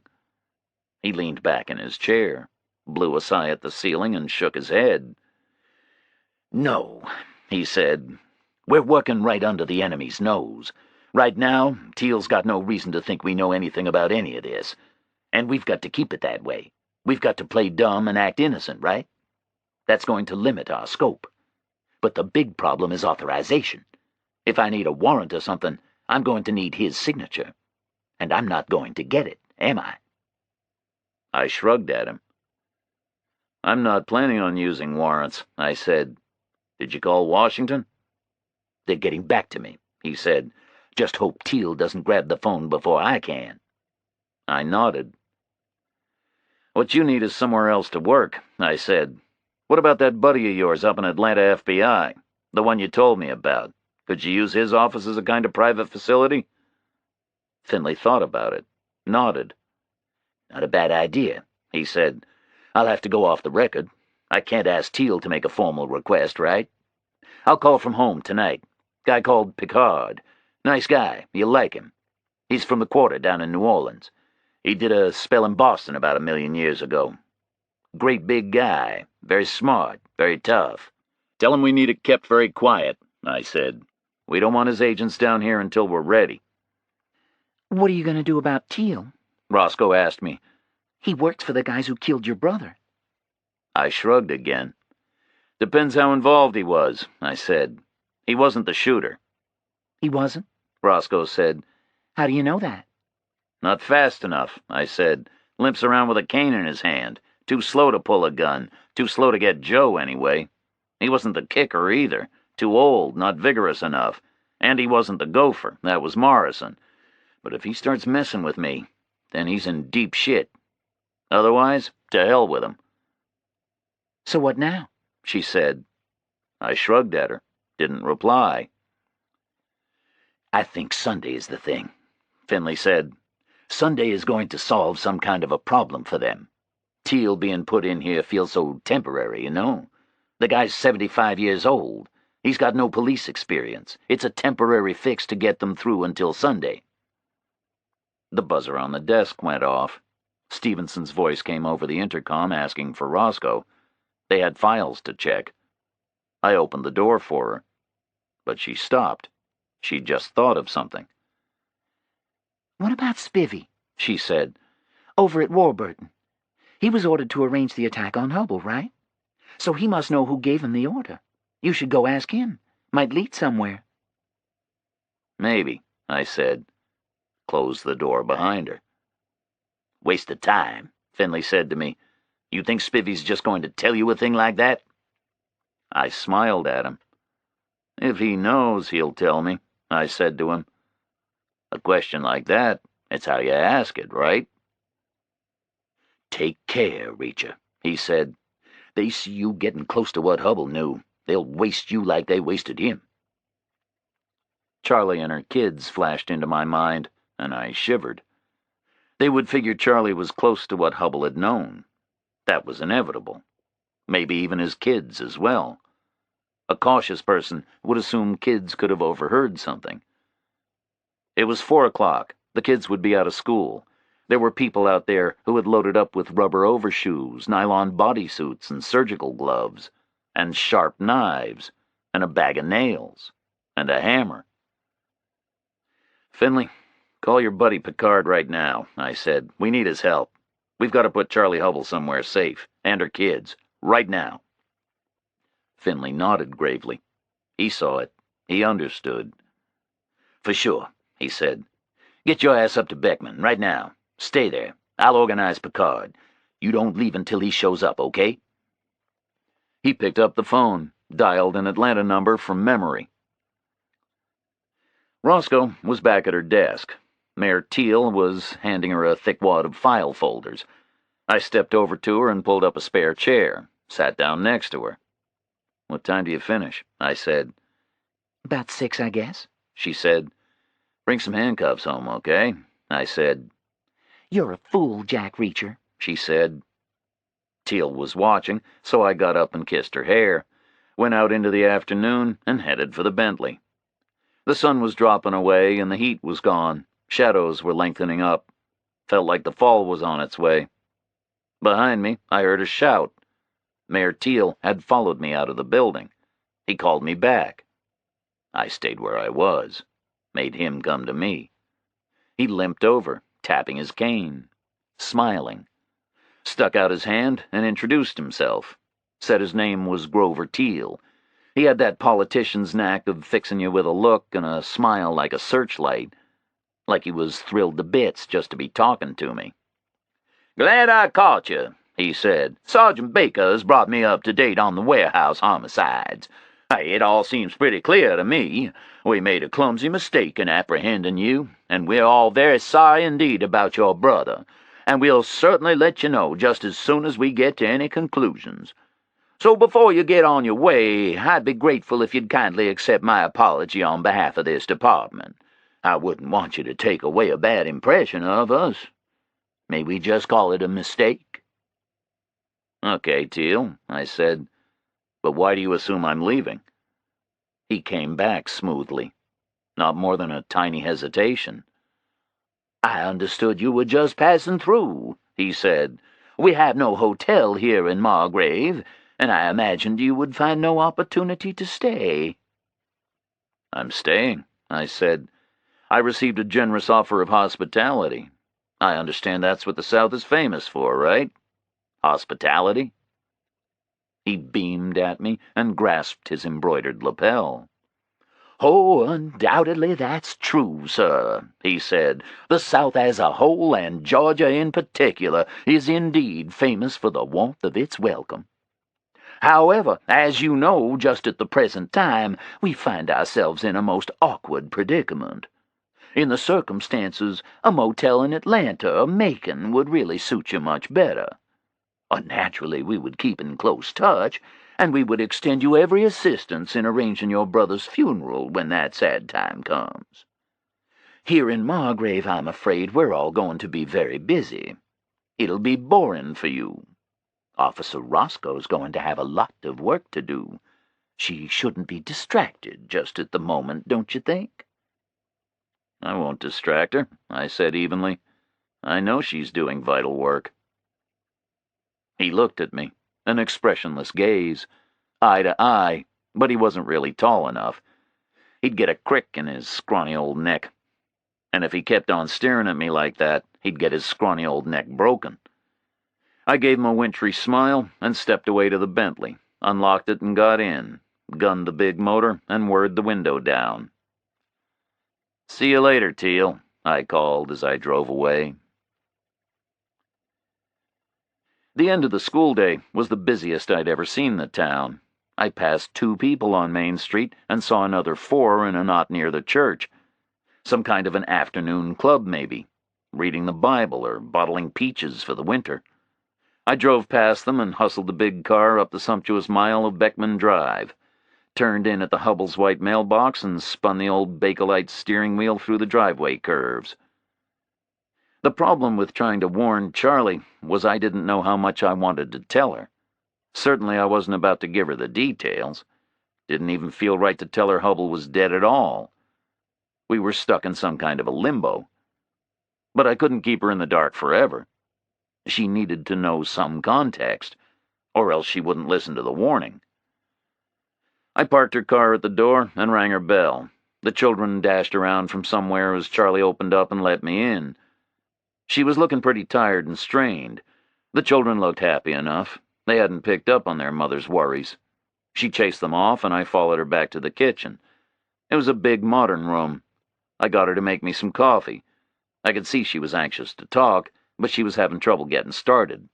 I watched her fiddling with the filter machine. "Don't you have a maid?" I asked her. She shook her head. "I don't want one," she said. "I like to do things myself." "It's a big house," I said. "I like to keep busy, I guess," she said. Then we were silent. Charlie switched on the coffee machine, and it started with a faint hiss. I sat at a table in a window nook. It overlooked an acre of velvet lawn. She came and sat opposite me, folded her hands in front of her. "I heard about the Morrisons," she said at last. "Is my husband involved in all of this?" I tried to think exactly what I could say to her. She waited for an answer. The coffee machine burbled away in the big silent kitchen. "Yes, Charlie," I said. "I'm afraid he was. But he didn't want to be involved, okay? Some kind of blackmail was going on." She took it well. She must have figured it out for herself anyway. Must have run every possible speculation through her head. This explanation was the one which fit. That was why she didn't look surprised or outraged. She just nodded. Then she relaxed. She looked like it had done her good to hear someone else say it. Now it was out in the open. It was acknowledged. It could be dealt with.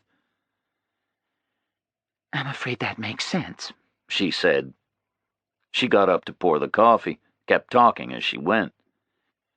"That's the only way I can explain his behavior," she said. "Is he in danger?"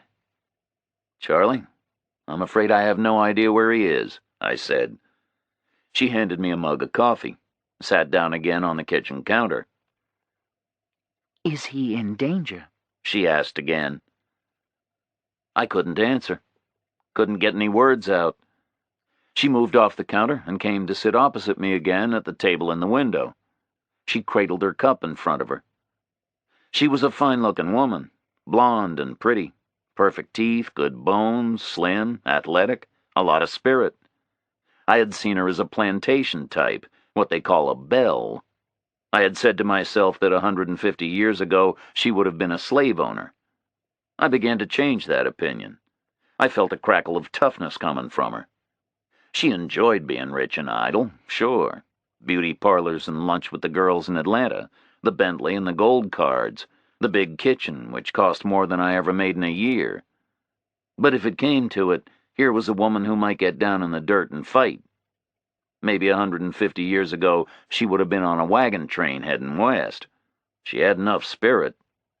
She looked hard at me across the table. "I panicked this morning," she said. "That's not really like me at all. I must have given you a very bad impression, I'm afraid. After you left, I calmed down and thought things out. I came to the same conclusion you've just described. Hub's blundered into something, and he's got all tangled up in it. So what am I going to do about it? Well, I'm going to stop panicking and start thinking. I've been a mess since Friday, and I'm ashamed of it. That's not the real me at all.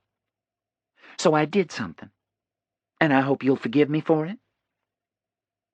"Go on," I said. "I called Dwight Stevenson," she said. "He had mentioned he had seen a fax from the Pentagon about your service as a military policeman. I asked him to find it and read it to me. I thought it was an excellent record."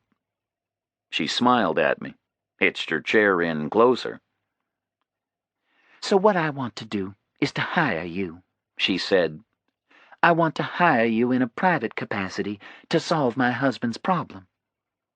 Would you consider doing that for me?" "No," I said. "I can't do that, Charlie." "Can't or won't?" she said. "There would be a sort of a conflict of interest," I said. "It might mean I couldn't do a proper job for you." "A conflict?" she said. "In what way?" I paused for a long moment, tried to figure out how to explain it. "Your husband felt bad, okay?" I said. "He got hold of some kind of an investigator, a government guy, and they were trying to fix the situation. But the government guy got killed. And I'm afraid my interest is in the government guy more than your husband." She followed what I was saying and nodded. "But why?" she asked. "You don't work for the government." "The government guy was my brother," I told her. "Just a crazy coincidence, I know, but I'm stuck with it." She went quiet. She saw where the conflict could lie. "I'm very sorry," she said. "You're not saying Hub betrayed your brother?" "No," I said. "That's the very last thing he would have done. He was depending on him to get him out from under. Something went wrong is all." "May I ask you a question?" she said. "Why do you refer to my husband in the past tense?" I looked straight at her. "Because he's dead," I said. "I'm very sorry."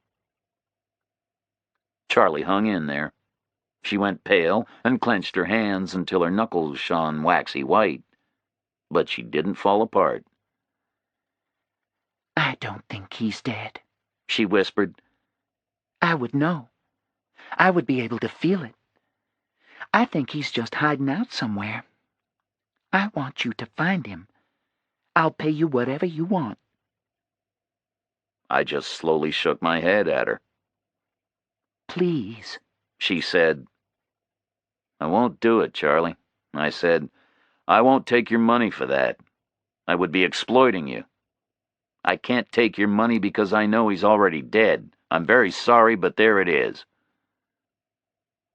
There was a long silence in the kitchen.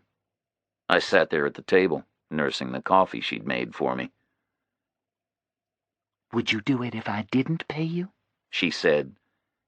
"Maybe you could just look around for him while you find out about your brother." I thought about it. Couldn't see how I could say no to that. "Okay," I said. "I'll do that, Charlie. But like I say, don't expect miracles. I think we're looking at something very bad here." "I think he's alive," she said. "I would know if he wasn't." I started worrying about what would happen when his body was found. She was going to come face to face with reality the same way a runaway truck comes face to face with the side of a building. "You'll need expense money," Charlie said. I wasn't sure about taking it, but she passed me a thick envelope. "Will that do?" she asked. I looked in the envelope. There was a thick wad of $100 bills in there. I nodded. That would do. "And please, keep the car," she said. "Use it as long as you need it." I nodded again. Thought about what else I needed to say, and forced myself to use the present tense. "Where does he work?" I asked her. "Sunrise International," she said. "It's a bank." She reeled off an Atlanta address. "Okay, Charlie," I said. "Now let me ask you something else. It's very important. Did your husband ever use the word pluribus?" She thought about it and shrugged. "Pluribus?" she said. "Isn't that something to do with politics? Like on the podium when the president gives a speech? I never heard Hub talking about it. He graduated in banking studies." "You never heard him use that word?" I asked her again. "Not on the phone, not in his sleep or anything?" "Never," she said. "What about next Sunday?" I asked her. "Did he mention next Sunday? Anything about what's going to happen?" "Next Sunday?" she repeated. "I don't think he mentioned it. Why? What's going to happen next Sunday?" "I don't know," I said. "That's what I'm trying to find out." She pondered it again for a long moment, but just shook her head and shrugged, palms upward, like it meant nothing to her. "I'm sorry," she said. "Don't worry about it," I said. "Now you've got to do something." "What do I have to do?" she said. "You've got to get out of here," I said. Her knuckles were still white, but she was staying in control. "I've got to run and hide?" she said. "But where to?" "An FBI agent is coming here to pick you up," I said. She stared at me in panic. "FBI?" she said. She went paler still. "This is really serious, isn't it?" "It's deadly serious," I said. "You need to get ready to leave right now." "Okay," she said slowly. "I can't believe this is happening." I walked out of her kitchen and into the garden room where we had drunk iced tea the day before, stepped through the French doors and strolled a slow circuit outside the house, down the driveway, through the banks of greenery, out onto Beckman Drive, leaned up on the white mailbox on the shoulder. It was silent. I could hear nothing at all except the dry rustle of the grass cooling under my feet. Then I could hear a car coming west out of town. It slowed just before the crest of the rise, and I heard the automatic box slur a change down as the speed dropped. The car rose up over the crest into view. It was a brown Buick, very plain, 2 guys in it. They were small, dark guys, Hispanic, loud shirts. They were slowing, drifting to the left of the road, looking for the Hubble mailbox. I was leaning on the Hubble mailbox, looking at them. Their eyes met mine. The car accelerated again and swerved away, blasted on into the empty peach country. I stepped out and watched them go. I saw a dust plume rising as they drove off Margrave's immaculate blacktop onto the dusty rural roadway. Then I sprinted back up to the house. I wanted Charlie to hurry. She was inside, flustered, chattering away like a kid going on vacation, making lists out loud. Some kind of a mechanism to burn off the panic she was feeling. On Friday, she'd been a rich, idle woman married to a banker. Now on Monday, a stranger who said the banker was dead was telling her to hurry up and run for her life. "Take the mobile phone with you," I called to her. She didn't reply. I just heard a worried silence. Footsteps and closet doors banging. I sat in her kitchen with the rest of the coffee for most of an hour. Then I heard a car horn blow and the crunch of heavy steps on the gravel, a loud knock on the front door. I put my hand in my pocket and closed it around the ebony handle of Morrison's switchblade, walked out into the hallway and opened up. There was a neat blue sedan next to the Bentley and a gigantic black guy standing back from the doorstep. He was as tall as me, maybe even taller, but he must have outweighed me by at least 100 pounds. Must have been 310, 320. Next to him, I was a featherweight. He stepped forward with the easy elastic grace of an athlete. "Reacher," the giant said. "Pleased to meet you. I'm Picard, FBI." He shook hands with me. He was enormous. He had a casual competence about him, which made me glad he was on my side. He looked like my type of a guy, like he could be very useful in a tight corner. I suddenly felt a flood of encouragement. I stood aside to let him into Charlie's house. "Okay," Picard said to me. "I got all the details from Finley. Real sorry about your brother, my friend. Real sorry. Somewhere we can talk?" I led him through to the kitchen. He loped beside me and covered the distance in a couple of strides, glanced around and poured himself the dregs of the stewed coffee. Then he stepped over next to me and dropped his hand on my shoulder. Felt like somebody had hit me with a bag of cement. "Ground rules," he said. "This whole thing is off the record, right?" I nodded. His voice matched his bulk. It was a low rumble. It was what a brown bear would sound like if it learned to talk. I couldn't tell how old the guy was. He was one of those big, fit men whose peak years stretch on for decades. He nodded and moved away, rested his giant frame against the counter. "This is a huge problem for me," he said. "Bureau can't act without a call from the responsible official in the local jurisdiction. That would be this guy Teal, right? And from what Finley tells me, I assume old Teal's not going to be making that call. So I could end up with my big ass in a sling for this. But I'll bend the rules for Finley. We go back quite a ways. But you got to remember, this is all unofficial, okay?" I nodded again. I was happy with that. Very happy. Unofficial help suited me fine. It would get the job done without hanging me up on procedure. I had 5 clear days before Sunday. This morning, 5 days had seemed more than generous. But now, with Hubble gone, I felt like I was very short of time. Much too short a time to waste any of it on procedure. "Where are you going to put them?" I asked him. "Safe house up in Atlanta," Picard said. "Bureau place. We've had it for years. They'll be secure there, but I'm not going to say exactly where it is, and I'm going to have to ask you not to press Mrs. Hubble about it afterwards, okay? I got to watch my back on this thing. I blow a safe house, I'm in really deep shit." "Okay, Picard," I said. "I won't cause you a problem, and I appreciate it."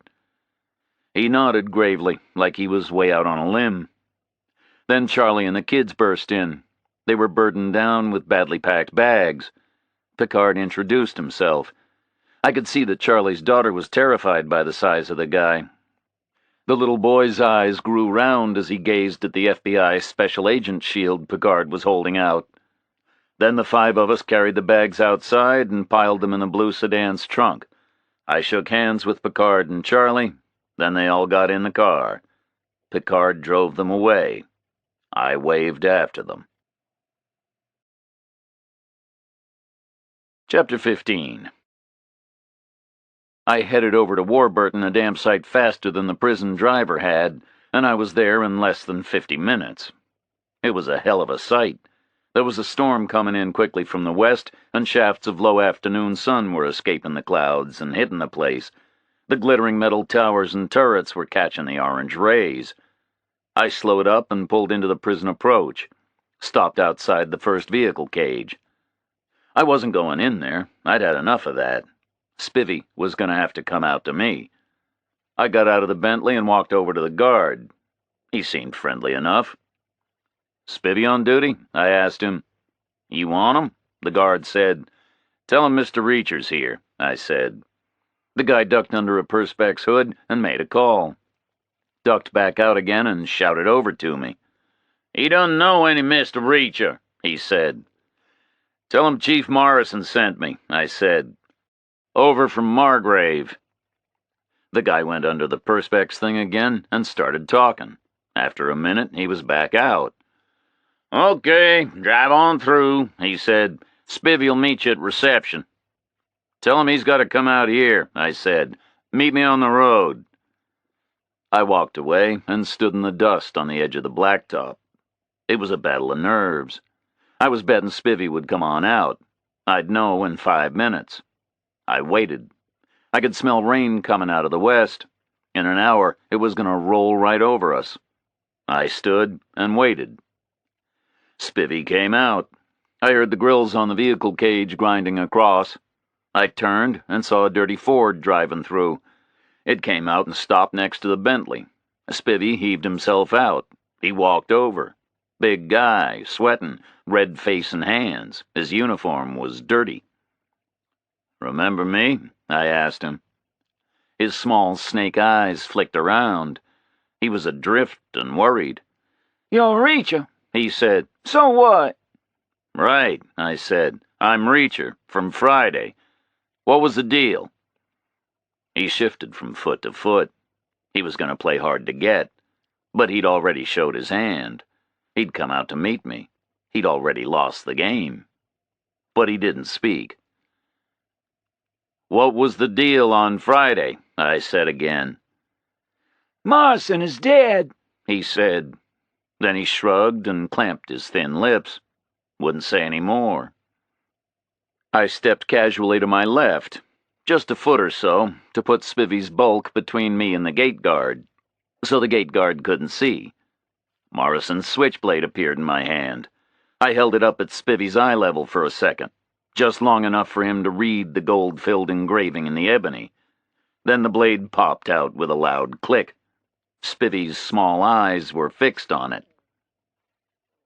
"You think I used this on Morrison?" I said. He was staring at the blade. It shone blue in the stormy sun.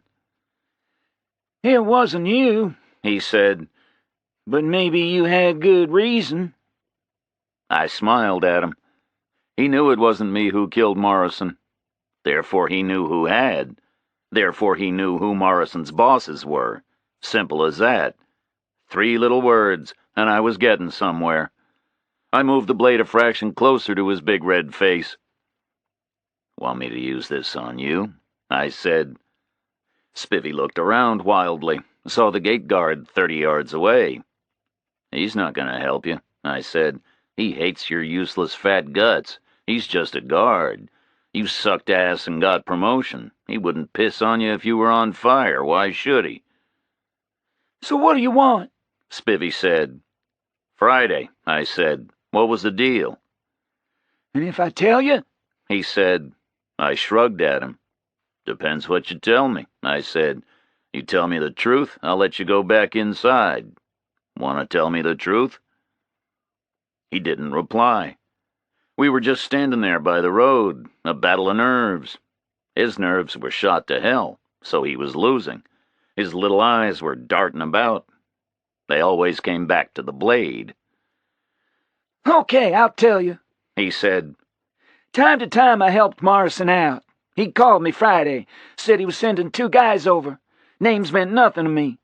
Never heard of you or the other guy. I was supposed to get the Hubble guy killed, that's all. Nothing was supposed to happen to you, I swear it."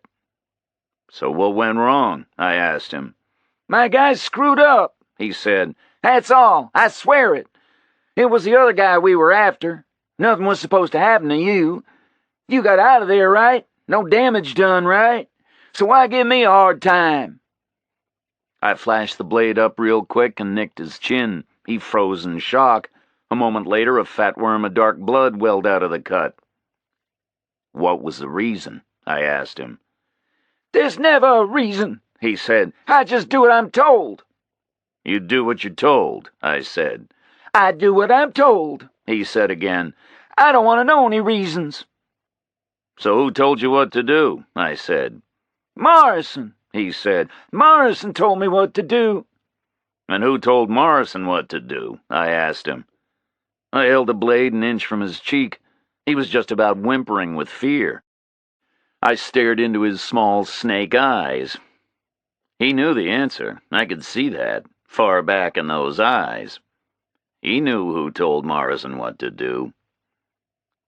"Who told him what to do?" I asked him again. "I don't know," he said. "I swear it, grave of my mother." I stared at him for a long moment, shook my head. "Wrong, Spivvy," I said. "You do know. You're going to tell me." Now Spivvy shook his head. His big red face jerked from side to side. The blood was running down his chin onto his slabby jowls. "They'll kill me if I do," he said. I flicked the knife at his belly, slit his greasy shirt. "I'll kill you if you don't," I said. Guy like Spivvy, he thinks short term. If he told me, he'd die tomorrow. If he didn't tell me, he'd die today. That's how he thought. Short term. So he set about telling me. His throat started working up and down like it was too dry to speak. I stared into his eyes. He couldn't get any words out. He was like a guy in a movie who crawls up a desert dune and tries to call for water. But he was gonna tell me. Then he wasn't. Over his shoulder, I saw a dust plume far in the east. Then I heard the faint roar of a diesel engine. Then I made out the gray shape of the prison bus rolling in. Spivvy snapped his head around to look at his salvation. The gate guard wandered out to meet the bus. Spivvy snapped his head back to look at me. There was a mean gleam of triumph in his eyes. The bus was getting closer. "Who was it, Spivvy?" I said. "Tell me now or I'll come back for you." But he just backed off and turned and hustled over to his dirty Ford. The bus roared in and blew dust all over me. I closed up the switchblade and put it back in my pocket, jogged over to the Bentley and took off. The coming storm chased me all the way back east. I felt I had more than a storm after me. I was sick with frustration. This morning, I had been just one conversation away from knowing everything. Now, I knew nothing. The situation had suddenly turned sour. I had no backup, no facilities, no help. I couldn't rely on Roscoe or Finley. I couldn't expect either of them to agree with my agenda. And they had troubles of their own up at the station house. What had Finley said? Working under the enemy's nose? And I couldn't expect too much from Picard. He was already way out on a limb. I couldn't count on anybody but myself. On the other hand, I had no laws to worry about, no inhibitions, no distractions. I wouldn't have to think about Miranda, probable cause, constitutional rights. I wouldn't have to think about reasonable doubt or rules of evidence. No appeal to any higher authority for these guys. Was that fair? You bet your ass. These were bad people. They'd stepped over the line a long time ago. Bad people. What had Finley said? As bad as they come. And they had killed Joe Reacher. I rolled the Bentley down the slight hill to Roscoe's house, parked on the road outside her place. She wasn't home. The Chevrolet wasn't there. The big chrome clock on the Bentley's dash showed 10 of 6. 10 minutes to wait. I got out of the front seat and got into the back, stretched out on the big old car's leather bench. I wanted to get away from Margrave for the evening. I wanted to get out of Georgia altogether. I found a map in a pocket on the back of the driver's seat. I peered at it and figured if we went west for an hour, hour and a half, back past Warburton again, we'd cross the state line into Alabama. That's what I wanted to do. Blast west with Roscoe into Alabama and pull into the first live music bar we came to. Put my troubles on hold until tomorrow. Eat some cheap food, drink some cold beer, hear some dirty music. With Roscoe. My idea of a hell of an evening. I settled back to wait for her. The dark was gathering in. I felt a faint chill in the evening air. About 6 o'clock, huge drops started hammering on the roof of the Bentley. It felt like a big evening thunderstorm was moving in. But it never really arrived. It never really let loose. Just the big early drops spattering down like the sky was straining to unload but wouldn't let go. It went very dark, and the heavy car rocked gently in the damp wind.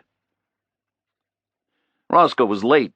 The storm had been threatening for about 20 minutes before I saw her Chevy winding down the rise. Her headlights swept and arced left and right. They washed over me as she swung into her driveway. They blazed against her garage door, then died as she cut the power. I got out of the Bentley and stepped over to her. We held each other and kissed. Then we went inside. "You okay?" I asked her. "I guess," she said. "Hell of a day." I nodded. It had been. Upset? I asked her. She was moving around switching lamps on, pulling drapes. "This morning was the worst thing I've ever seen," she said. "By far the worst thing. But I'm going to tell you something I would never tell anyone else. I wasn't upset. Not about Morrison. You can't get upset about a guy like that. But I'm upset about his wife.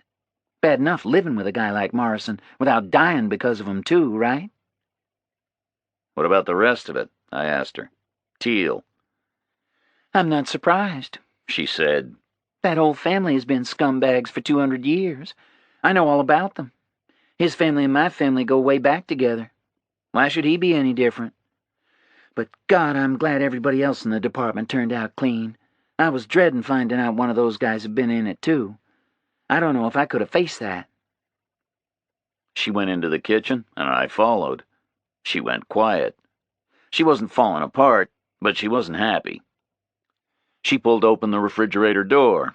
It was a gesture which said the cupboard is bare. She smiled a tired smile at me. "You want to buy me dinner?" she said. "Sure," I said, "but not here. In Alabama." I told her what I wanted to do. She liked the plan. She brightened up and went to take a shower. I figured I could use a shower too, so I went with her. But we hit a delay, because as soon as she started to unbutton her crisp uniform shirt, my priorities shifted. The lure of an Alabama bar receded, and the shower could wait too. She was wearing black underwear beneath the uniform, not very substantial items. We ended up in a frenzy on the bedroom floor. The thunderstorm was finally breaking outside. The rain was lashing the little house. Lightning was blazing and the thunder was crashing about. We finally made it to the shower. By then, we really needed it. Afterwards, I lay on the bed while Roscoe dressed. She put on faded denims and a silky shirt. We turned off the lamps again and locked up and took off in the Bentley. It was 7:30, and the storm was drifting off to the east, heading for Charleston before boiling out over the Atlantic. Might hit Bermuda tomorrow. We headed west toward a pinker sky. I found the road back out to Warburton, cruised down the farm roads between the endless dark fields, and blasted past the prison. It squatted, glowering in its ghastly yellow light. A half hour after Warburton, we stopped to fill the old car's gigantic tank, threaded through some tobacco country, and crossed the Chattahoochee by an old river bridge in Franklin, then a sprint down to the state line. We were in Alabama before 9 o'clock. We agreed to take a chance and stop at the first bar. We saw an old roadhouse maybe a mile later, pulled into the parking lot and got out. Looked okay. Big enough place, wide and low, built from tarred boards. Plenty of neon, plenty of cars in the lot, and I could hear music. The sign at the door said The Pond, live music 7 nights a week at 9:30. Roscoe and I held hands and walked in. We were hit by bar noise and jukebox music and a blast of beery air. We pushed through to the back and found a wide ring of booths around a dance floor with a stage beyond. The stage was really just a low concrete platform. It might once have been some kind of a loading bay. The ceiling was low and the light was dim. We found an empty booth and slid in, watched the band setting up while we waited for service. The waitresses were rushing around like basketball centers. One dived over and we ordered beers, cheeseburgers, fries, onion rings. Pretty much right away she ran back with a tin tray with our stuff on it. We ate and drank and ordered more. "So what are you going to do about Joe?" Roscoe asked me. I was going to finish his business, whatever it was, whatever it took. That was the decision I had taken in her warm bed that morning. But she was a police officer. She was sworn to uphold all kinds of laws that were designed to get in my way. I didn't know what to say, but she didn't wait for me to say anything. "I think you should find out who it was killed him," she said. And then what? I asked her. But that was as far as we got. The band started up. We couldn't talk anymore. Roscoe gave an apologetic smile and shook her head. The band was loud. She shrugged, saying sorry for the fact that I couldn't hear her talking. She sketched me a tell-you-later gesture across the table, and we turned to face the stage. I wished I could have heard her reply to my question. The bar was called The Pond, and the band was called Pond Life. They started pretty well, a classic trio, guitar, bass, drums, firmly into the Stevie Ray Vaughan thing. Since Stevie Ray died in his helicopter up near Chicago, it seemed like you could count up all the white men under 40 in the southern states, divide by 3, and that was the number of Stevie Ray Vaughan tribute bands. Everybody was doing it. Because it didn't require much. Didn't matter what you looked like, didn't matter what gear you had. All you needed was to get your head down and play. The best of them could match Stevie Ray's on-a-dime changes from loose bar rock to the old Texas blues. This lot was pretty good. Pond Life. They lived up to their ironic name. The bass and the drums were big messy guys, lots of hair all over, fat and dirty. The guitar player was a small dark guy, not unlike old Stevie Ray himself. The same gappy grin. He could play too. He had a black Les Paul copy and a big Marshall stack. Good old-fashioned sound. The loose heavy strings and the big pickups overloading the ancient Marshall tubes, giving that glorious fat buzzy scream you couldn't get any other way. We were having a good time. We drank a lot of beer, sat tight together in the booth. Then we danced for a while, couldn't resist it. The band played on and on. The room got hot and crowded. The music got louder and faster. The waitresses sprinted back and forth with long-necked bottles. Roscoe looked great. Her silky shirt was damp. She wasn't wearing anything underneath it. I could see that because of the way the damp silk stuck to her skin. I was in heaven. I was in a plain old bar with a stunning woman and a decent band. Joe was on hold until tomorrow. Margrave was a million miles away. I had no problems. I didn't want the evening to end. The band played on until pretty late. Must have been way past midnight. We were juiced up and sloppy. Couldn't face the drive back. It was raining again, lightly. Didn't want to drive an hour and a half in the rain. Not so full of beer. Might end up in a ditch. Or in jail. There was a sign to a motel a mile further on. Roscoe said we should go there. She was giggly about it, like we were eloping or something. Like I'd transported her across the state line for that exact purpose. I hadn't, specifically, but I wasn't about to put up a whole lot of objections. So we stumbled out of the bar with ringing ears and got into the Bentley. We rolled the big old car cautiously and slowly down the streaming road for a mile. Saw the motel up ahead, a long, low old place like something out of a movie. I pulled into the lot and went into the office, roused the night guy at the desk, gave him the money, and arranged an early morning call. Got the key and went back out to the car. I pulled it around to our cabin and we went in. It was a decent, anonymous place. Could have been anywhere in America. But it felt warm and snug with the rain pattering on the roof. And it had a big bed. I didn't want Roscoe to catch a chill. She ought to get out of that damp shirt. That's what I told her. She giggled at me. Said she hadn't realized I had medical qualifications. I told her we'd been taught enough for basic emergencies. Is this a basic emergency? She giggled. It will be soon, I laughed, if you don't take that shirt off. So she did take it off. Then I was all over her. She was so beautiful, so provocative. She was ready for anything. Afterwards, we lay in an exhausted tangle and talked. About who we were, about what we'd done. About who we wanted to be and what we wanted to do. She told me about her family. It was a bad luck story stretching back generations. They sounded like decent people. Farmers, people who had nearly made it but never did. People who had struggled through the hard times before chemicals, before machinery, hostages to the power of nature. Some old ancestor had nearly made it big, but he lost his best land when Mayor Teal's great-grandfather built the railroad. Then some mortgages were called in, and the grudge rolled on down the years, so that now she loved Margrave, but hated to see Teal walking around like he owned it, which he did, and which Teal's always had. I talked to her about Joe. I told her things I'd never told anybody else, all the stuff I'd kept to myself, all about my feelings for him, and why I felt driven to do something about his death, and how I was happy to do it. We went through a lot of personal stuff, talked for a long time, and fell asleep in each other's arms. Seemed like more or less straight away the guy was banging on the door with the early morning call. Tuesday. We got up and staggered around. The early sun was struggling against a damp dawn. Within 5 minutes, we were back in the Bentley rolling east. The rising sun was blinding in the dewy screen. Slowly we woke up. We crossed the state line back into Georgia, crossed the river in Franklin, settled into a fast cruise through the empty farming country. The fields were hidden under a floating quilt of morning mist. It hung over the red earth like steam. The sun climbed up and set about burning it off. Neither of us spoke. We wanted to preserve the quiet, intimate cocoon as long as possible.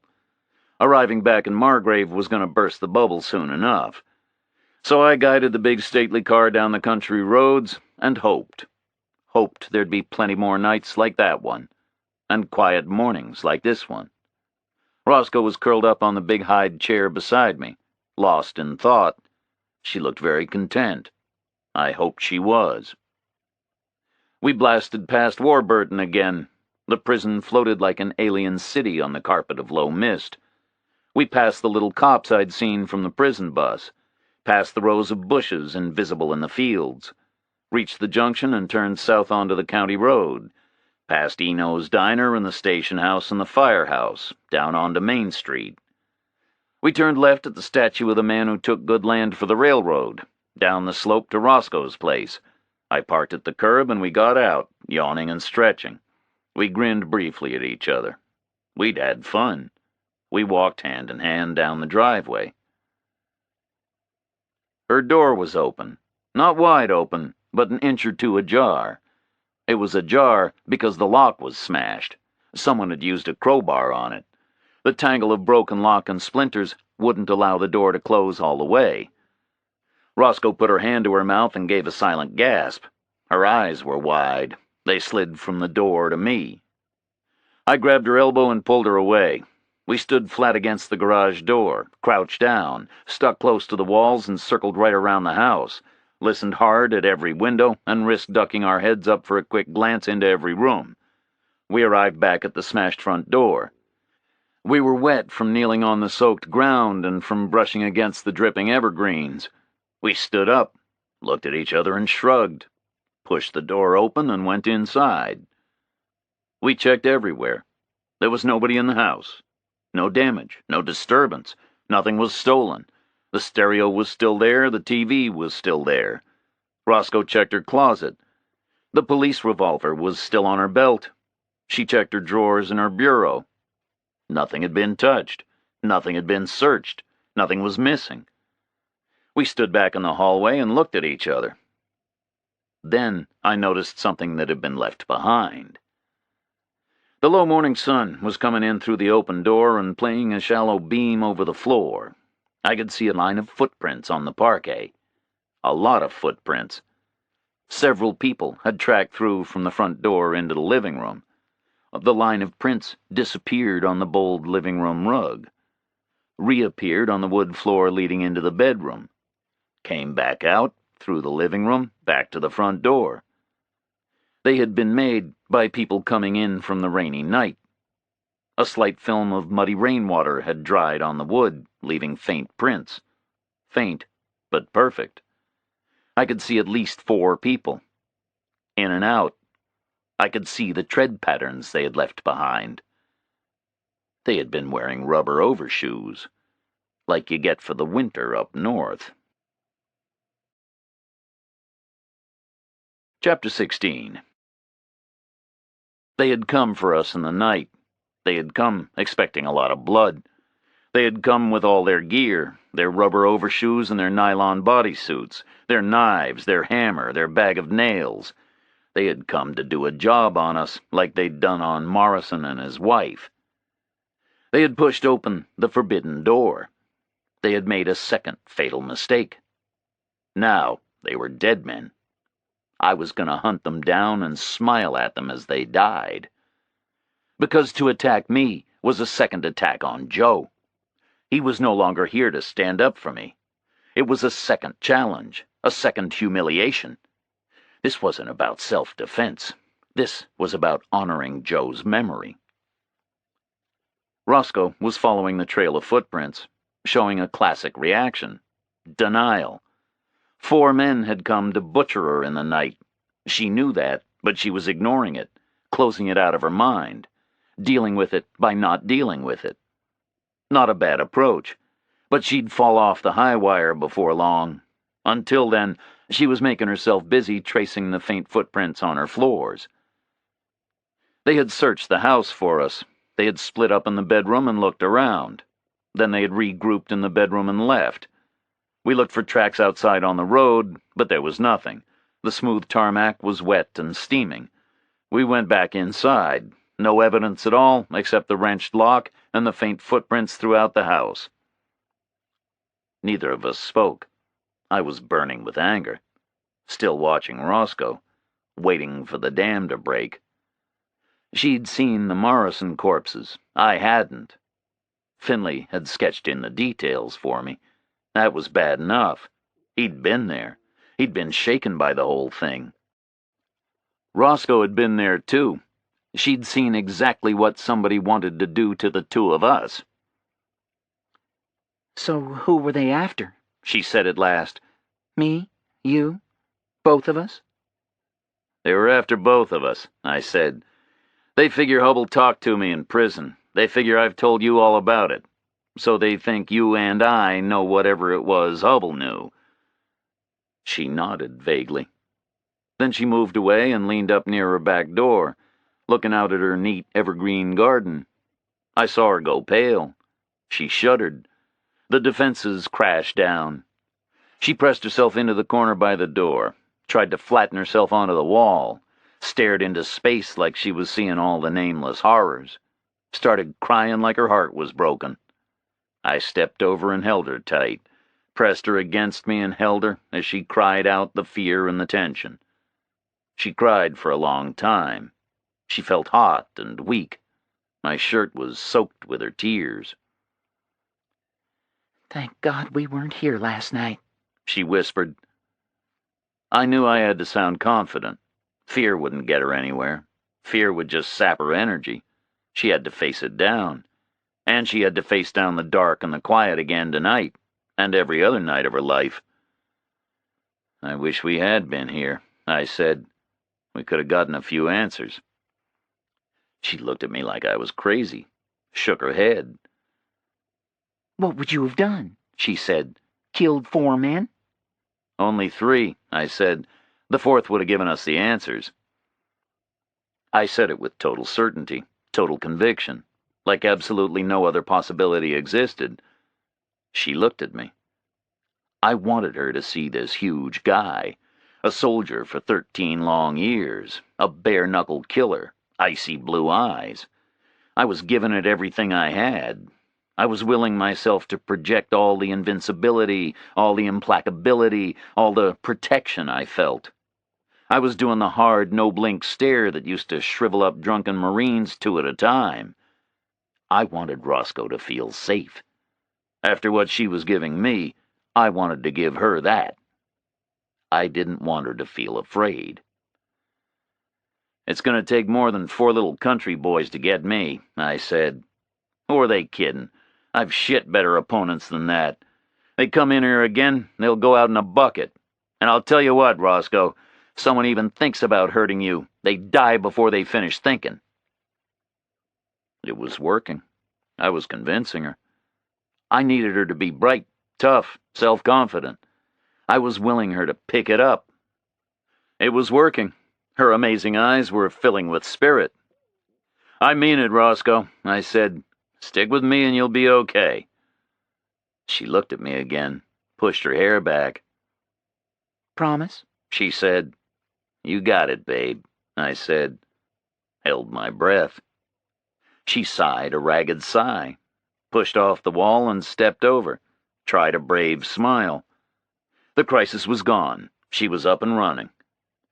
Now we get the hell out of here, I said. We can't stay around like sitting targets, so throw what you need into a bag. Okay, She said. are we going to fix my door first? I thought about her question. It was an important tactical issue. No, I said. If we fix it, it means we've seen it. If we've seen it, it means we know we're under attack. Better if they figure we don't know we're under attack, because then they'll figure they don't need to be too careful next time. So we don't react at all. We make out we haven't been back here.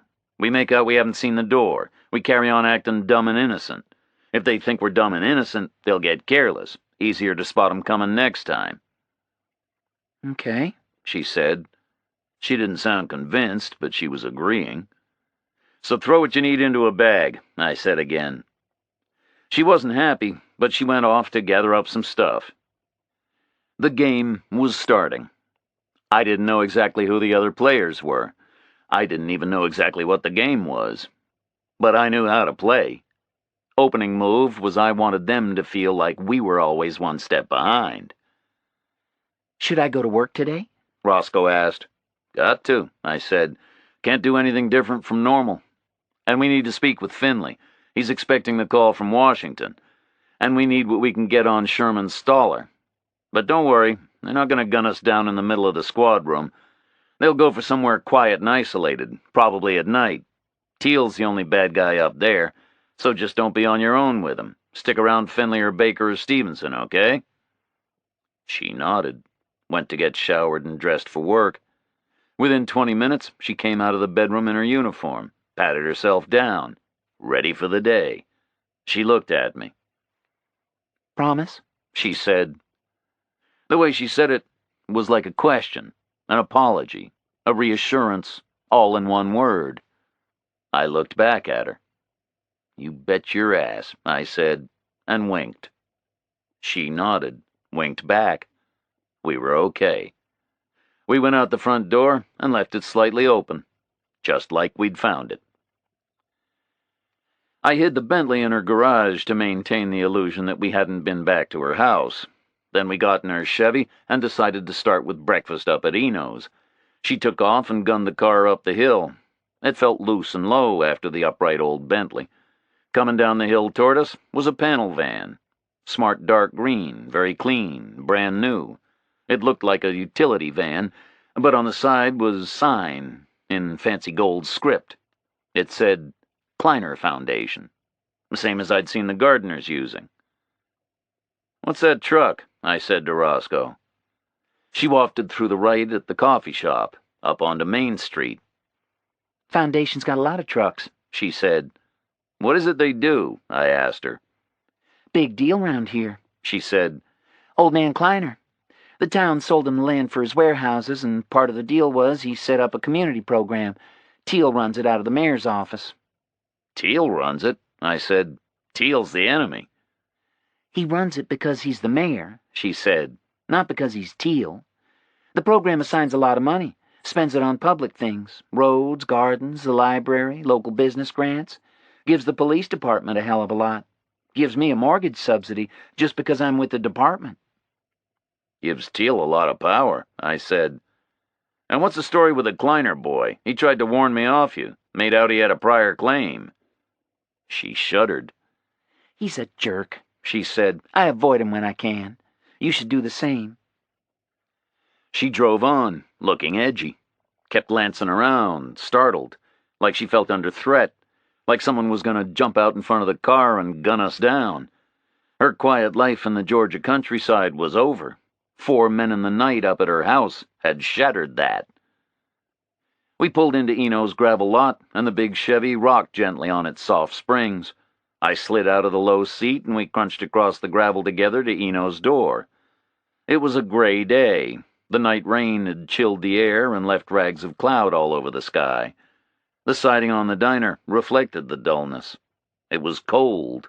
It felt like a new season. We went in. The place was empty. We took a booth, and the woman with glasses brought us coffee. We ordered eggs and bacon with all kinds of extras on the side. A black pickup was pulling into the lot outside. Same black pickup as I'd seen 3 times before. Different driver, not the Kleiner kid. This was an older guy. maybe approaching 60, but bone-hard and lean, iron gray hair shaved close to his scalp. He was dressed like a rancher in denim. Looked like he lived outdoors in the sun. Even through Eno's window, I could sense his power and feel the glare in his eyes. Roscoe nudged me and nodded at the guy. "That's Kleiner," she said. "The old man himself." He pushed in through the door and stood for a moment, looked left, looked right, and moved into the lunch counter. Eno came around from the kitchen. The two of them talked quietly, heads bent together. Then Kleiner stood up again, turned to the door, stopped and looked left, looked right, rested his gaze on Roscoe for a second. His face was lean and flat and hard. His mouth was a line carved into it. Then he moved his eyes onto me. I felt like I was being illuminated by a searchlight. His lips parted in a curious smile. He had amazing teeth, long canines canted inward and flat square incisors. Yellow, like an old wolf. His lips closed again, and he snapped his gaze away, pulled the door and crunched over the gravel to his truck, took off with the roar of a big motor and a spray of small stones. I watched him go and turned to Roscoe. "So tell me more about these Kleiner people," I said. She still looked edgy. "Why?" she said. "We're fighting for our lives here, and you want to talk about the Kleiners?" "I'm looking for information," I said. "Kleiner's name crops up everywhere. He looks like an interesting guy. His son is a piece of work. And I saw his wife. She looked unhappy. I'm wondering if all that's got anything to do with anything." She shrugged and shook her head. "I don't see how," she said. "They're newcomers, only been here 5 years. The family made a fortune in cotton processing, generations back, over in Mississippi. Invented some kind of a new chemical thing, some kind of a new formula, chlorine or sodium something. I don't know for sure. Made a huge fortune. But they ran into trouble with the EPA over there, about 5 years ago. Pollution or something. There were fish dying all the way down to New Orleans because of dumping into the river." "So what happened?" I asked her. "Kleiner moved the whole plant," she said. "The company was his by then. He shut down the whole Mississippi operation and set it up again in Venezuela or somewhere. Then he tried to diversify. He turned up here in Georgia 5 years ago with this warehouse thing, consumer goods, electronics or something." "So they're not local," I said. "Never saw 'em before 5 years ago," she said. "Don't know much about them. But I never heard anything bad. Kleiner's probably a tough guy, maybe even ruthless, but he's okay as long as you're not a fish, I guess." "So why is his wife so scared?" I said. Roscoe made a face. "She's not scared," she said. "She's sick. Maybe she's scared because she's sick. She's gonna die, right? That's not Kleiner's fault." The waitress arrived with the food. We ate in silence. The portions were huge. The fried stuff was great. The eggs were delicious. This guy Eno had a way with eggs. I washed it all down with pints of coffee. I had the waitress running back and forth with the refill jug. "Pluribus means nothing at all to you?" Roscoe asked. "You guys never knew anything about some pluribus thing when you were kids?" I thought hard and shook my head. "Is it Latin?" she asked. "It's part of the United States motto, right?" I said. E pluribus unum. It means out of many one. One nation built out of many former colonies. "So pluribus means many?" she said. "Did Joe know Latin?" I shrugged. "I've got no idea," I said. "Probably. He was a smart guy. He probably knew bits and pieces of Latin, I'm not sure." "Okay," she said. "You got no other ideas at all why Joe was down here?" "Money, maybe," I said. "That's all I can think of. Joe worked for the Treasury Department, as far as I know. Hubble worked for a bank. Their only thing in common would be money. Maybe we'll find out from Washington. If we don't, we're going to have to start from the beginning." "Okay," she said. "You need anything?" "I'll need that arrest report from Florida," I said. "For Sherman Staller?" she said. "That's 2 years old." "Gotta start somewhere," I said. Okay, I'll ask for it. She shrugged. I'll call Florida. Anything else? I need a gun, I said. She didn't reply. I dropped a 20 on the laminate tabletop, and we slid out and stood up, walked out to the unmarked car. I need a gun, I said again. This is a big deal, right? So I'll need a weapon. I can't just go to the store and buy one. No ID, no address. Okay, she said. I'll get you one. I've got no permit, I said. You'll have to do it on the quiet, okay? She nodded. That's okay, She said. There's one nobody else knows about. We kissed a long, hard kiss in the station house lot. Then we got out of the car and went in through the heavy glass door, more or less bumped into Finley rounding the reception counter on his way out. Got to go back to the morgue, he said. You guys come with me, okay? We need to talk. Lot to talk about. So we went back out into the dull morning, got back into Roscoe's Chevy. Same system as before. She drove, I sat across the back. Finley sat in the front passenger seat, twisted around so he could look at the both of us at once. He started some new project exactly a year ago, but the whole thing is a total secret. He was some kind of a very big deal up there, Reacher, that's for sure. You should have heard the way they were all talking about him, like talking about God. I went quiet for a while. I had known nothing about Joe. Nothing at all. So that's it, I said. Is that all you got? No, he said. I kept pushing until I got a woman called Molly Beth Gordon. You ever heard that name? No, I said. Should I have? Sounds like she was very close to Joe, Finley said. Sounds like they may have had a thing going. She was very upset, floods of tears. So what did she tell you? I asked him. Nothing, Finley said. Not authorized. But she promised to tell you what she can. She said she'll step out of line for you because you're Joe's little brother. I nodded. Okay, I said. That's better. When do I speak to her? Call her about 1:30, he said. Lunch break when her office will be empty. She's taking a big risk, but she'll talk to you. That's what she said. Okay, I said again. She say anything else? She let one little thing slip, Finley said. Joe had a big debrief meeting scheduled for next Monday morning. Monday, I said. As in the day after Sunday? Correct, he said. Looks like Hubble was right. Something is due to happen on or before Sunday. Whatever the hell he was doing, it looks like Joe knew he would have won or lost by then. But she wouldn't say anything more. She was out of line talking to me at all, and she sounded like she was being overheard. So call her, but don't pin your hopes on her, Reacher. She may not know anything.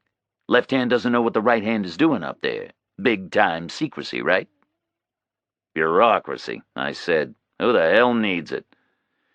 Okay, we have to assume we're on our own here, at least for a while. We're gonna need Picard again. Finley nodded. He'll do what he can, he said. He called me last night. The Hubbles are secure. Right now, he's sitting on it. But he'll stand up for us if we need him. He should start tracing Joe, I said. Joe must have used a car. Probably flew down from Washington into Atlanta, got a hotel room, rented a car, right? We should look for the car. He must have driven it down here Thursday night. It must have been dumped somewhere in the area. It might lead us back to the hotel. Maybe there would be something in Joe's hotel room. Files, maybe. Picard can't do that, Finley said. FBI isn't equipped to go looking for abandoned rental cars, and we can't do it ourselves, not with Teal around. I shrugged. We'll have to, I said. No other way. You can sell Teal some story. You can double bluff him. Tell him you figure the escaped con who says he did the Morrison thing must have been in a rental car. Tell him you need to check it out. He can't say no to that, or else he's undermining his own cover story, right? Okay, Finley said. I'll try it. Might work, I guess. Joe must have had phone numbers, I said. The number you found in his shoe was torn off a computer printout, right? So where's the rest of the printout? I bet it's in his hotel room, just sitting there, covered with phone numbers, with Hubble's number torn off the top. So you find the car, then you twist Picard's arm to trace the hotel through the rental company, okay? Okay, he said. "I'll do my best." In Yellow Springs, we slipped into the hospital entrance lane and slowed over the speed bumps, nosed around to the lot and back, parked near the morgue door. I didn't want to go inside. Joe was still in there. I started to think vaguely about funeral arrangements. I'd never had to do it before. The Marine Corps handled my father's. Joe arranged my mother's. But I got out of the car with the two of them, and we walked through the chill air to the door. Found our way back to the shabby office. The same doctor was at the desk, still in a white coat, still looking tired. He waved us in, and we sat down. I took one of the stools. I didn't want to sit next to the fax machine again. The doctor looked at all of us in turn. We looked back at him. "What have you got for us?" Finley said. The tired man at the desk prepared to answer, like preparing for a lecture. He picked up 3 files from his left and dropped them on his blotter. Opened the top one, pulled out the second one, and opened that too. "Morrison," he said, "Mr. and Mrs." He glanced around the 3 of us again. Finley nodded to him. "Tortured and killed," the pathologist said. "The sequence is pretty clear. The woman was restrained, 2 men, I'd say, one on each arm, gripping and twisting. Heavy bruising on the forearms and the upper arms, some ligament damage from twisting the arm's upper back.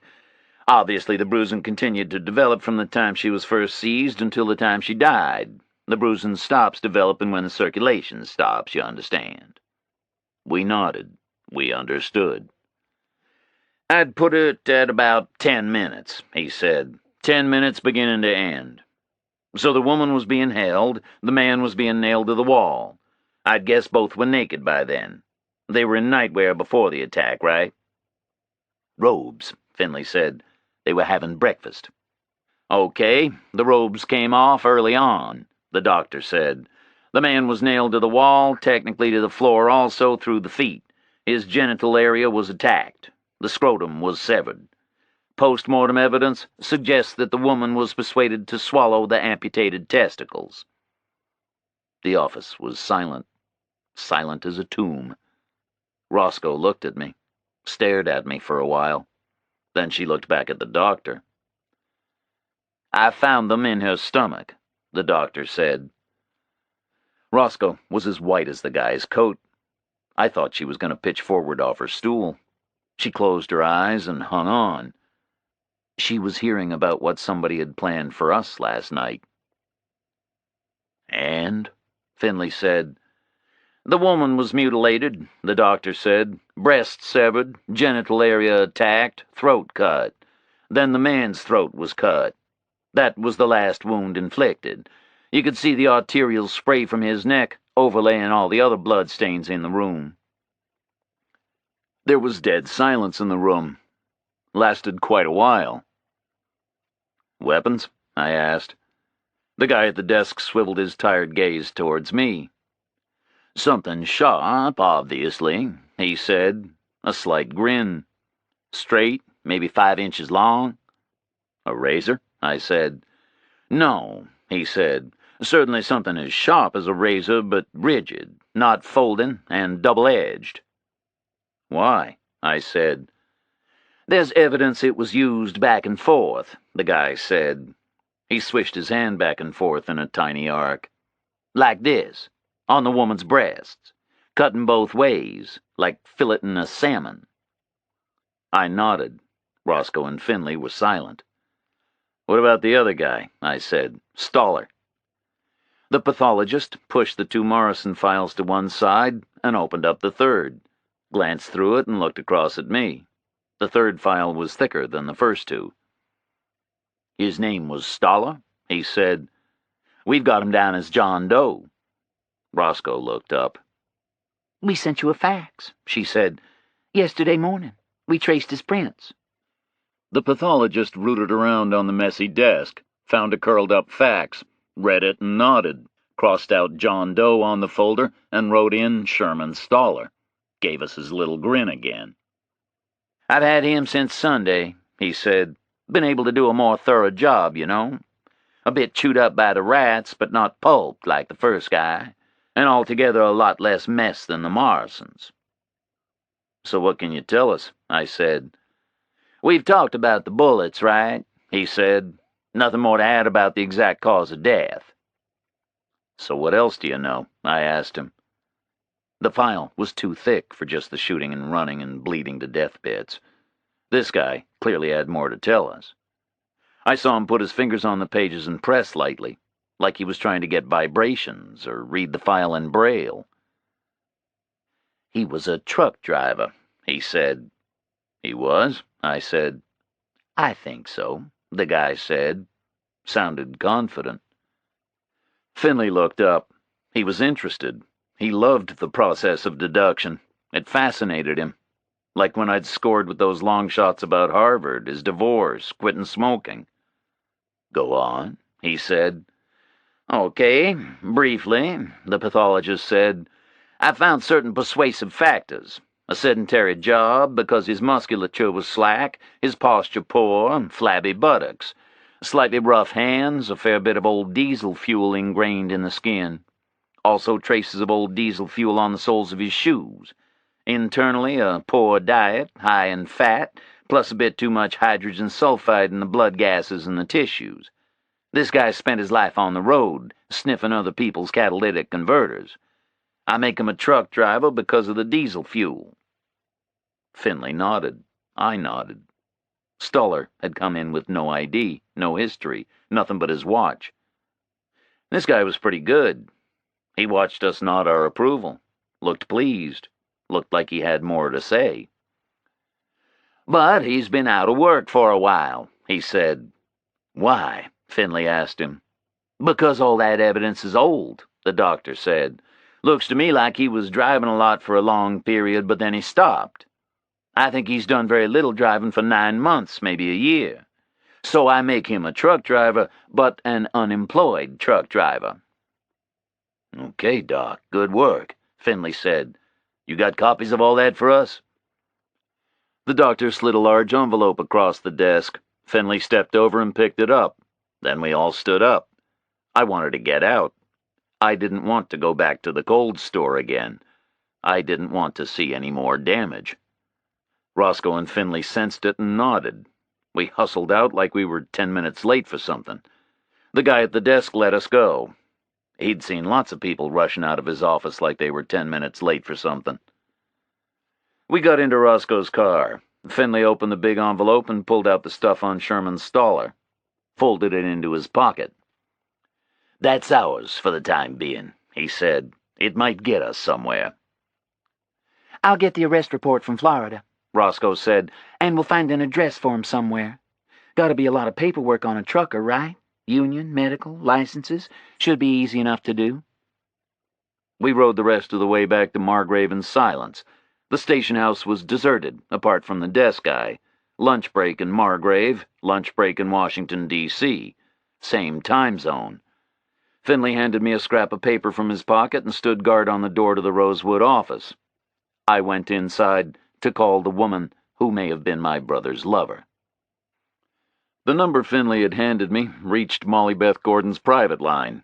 She answered on the first ring. I gave her my name. It made her cry. You sound so much like Joe, she said. I didn't reply. I didn't want to get into a whole lot of reminiscing. Neither should she, not if she was stepping out of line and was in danger of being overheard. She should just tell me what she had to tell me and get off the line. So what was Joe doing down here? I asked her. I heard her sniffing, and then her voice came back clear. He was running an investigation, she said. Into what, I don't know specifically. But what sort of a thing? I asked her. What was his job? Don't you know? She said. No, I said. We found it very hard to keep in touch, I'm afraid. You'll have to start from the beginning for me. There was a long pause on the line. Okay, she said. I shouldn't tell you this, not without clearance, but I will. It was counterfeiting. He ran the Treasury's anti-counterfeiting operation. Counterfeiting? I said. Counterfeit money? Yes, she said. He was head of the department. Ran the whole show. He was an amazing guy, Jack. But why was he down here in Georgia? I asked her. I don't know, she said. I really don't. What I aim to do is find out for you. I can copy his files. I know his computer password. There was another pause.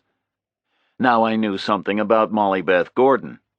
I'd spent a lot of time on computer passwords. Any military cop does. I'd studied the psychology. Most users make bad choices. A lot of them write the damn word on a post-it note and stick it on the monitor case. The ones who are too smart to do that use their spouse's name, or their dog's name, or their favorite car or ball player, or the name of the island where they took their honeymoon, or balled their secretary. The ones who think they're really smart use figures, not words, but they choose their birthday or their wedding anniversary or something pretty obvious. If you can find something out about the user, you've normally got a better than even chance of figuring their password. But that would never work with Joe. He was a professional. He'd spent important years in military intelligence. His password would be a random mixture of numbers, letters, punctuation marks, upper and lower case. His password would be unbreakable. If Molly Beth Gordon knew what it was, Joe must have told her. No other way. He had really trusted her.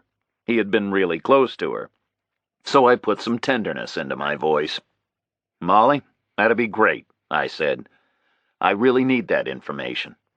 I know you do, she said. I hope to get it tomorrow. I'll call you again, soon as I can, soon as I know something. "Is there counterfeiting going on down here?" I asked her. "Is that what this could be all about?"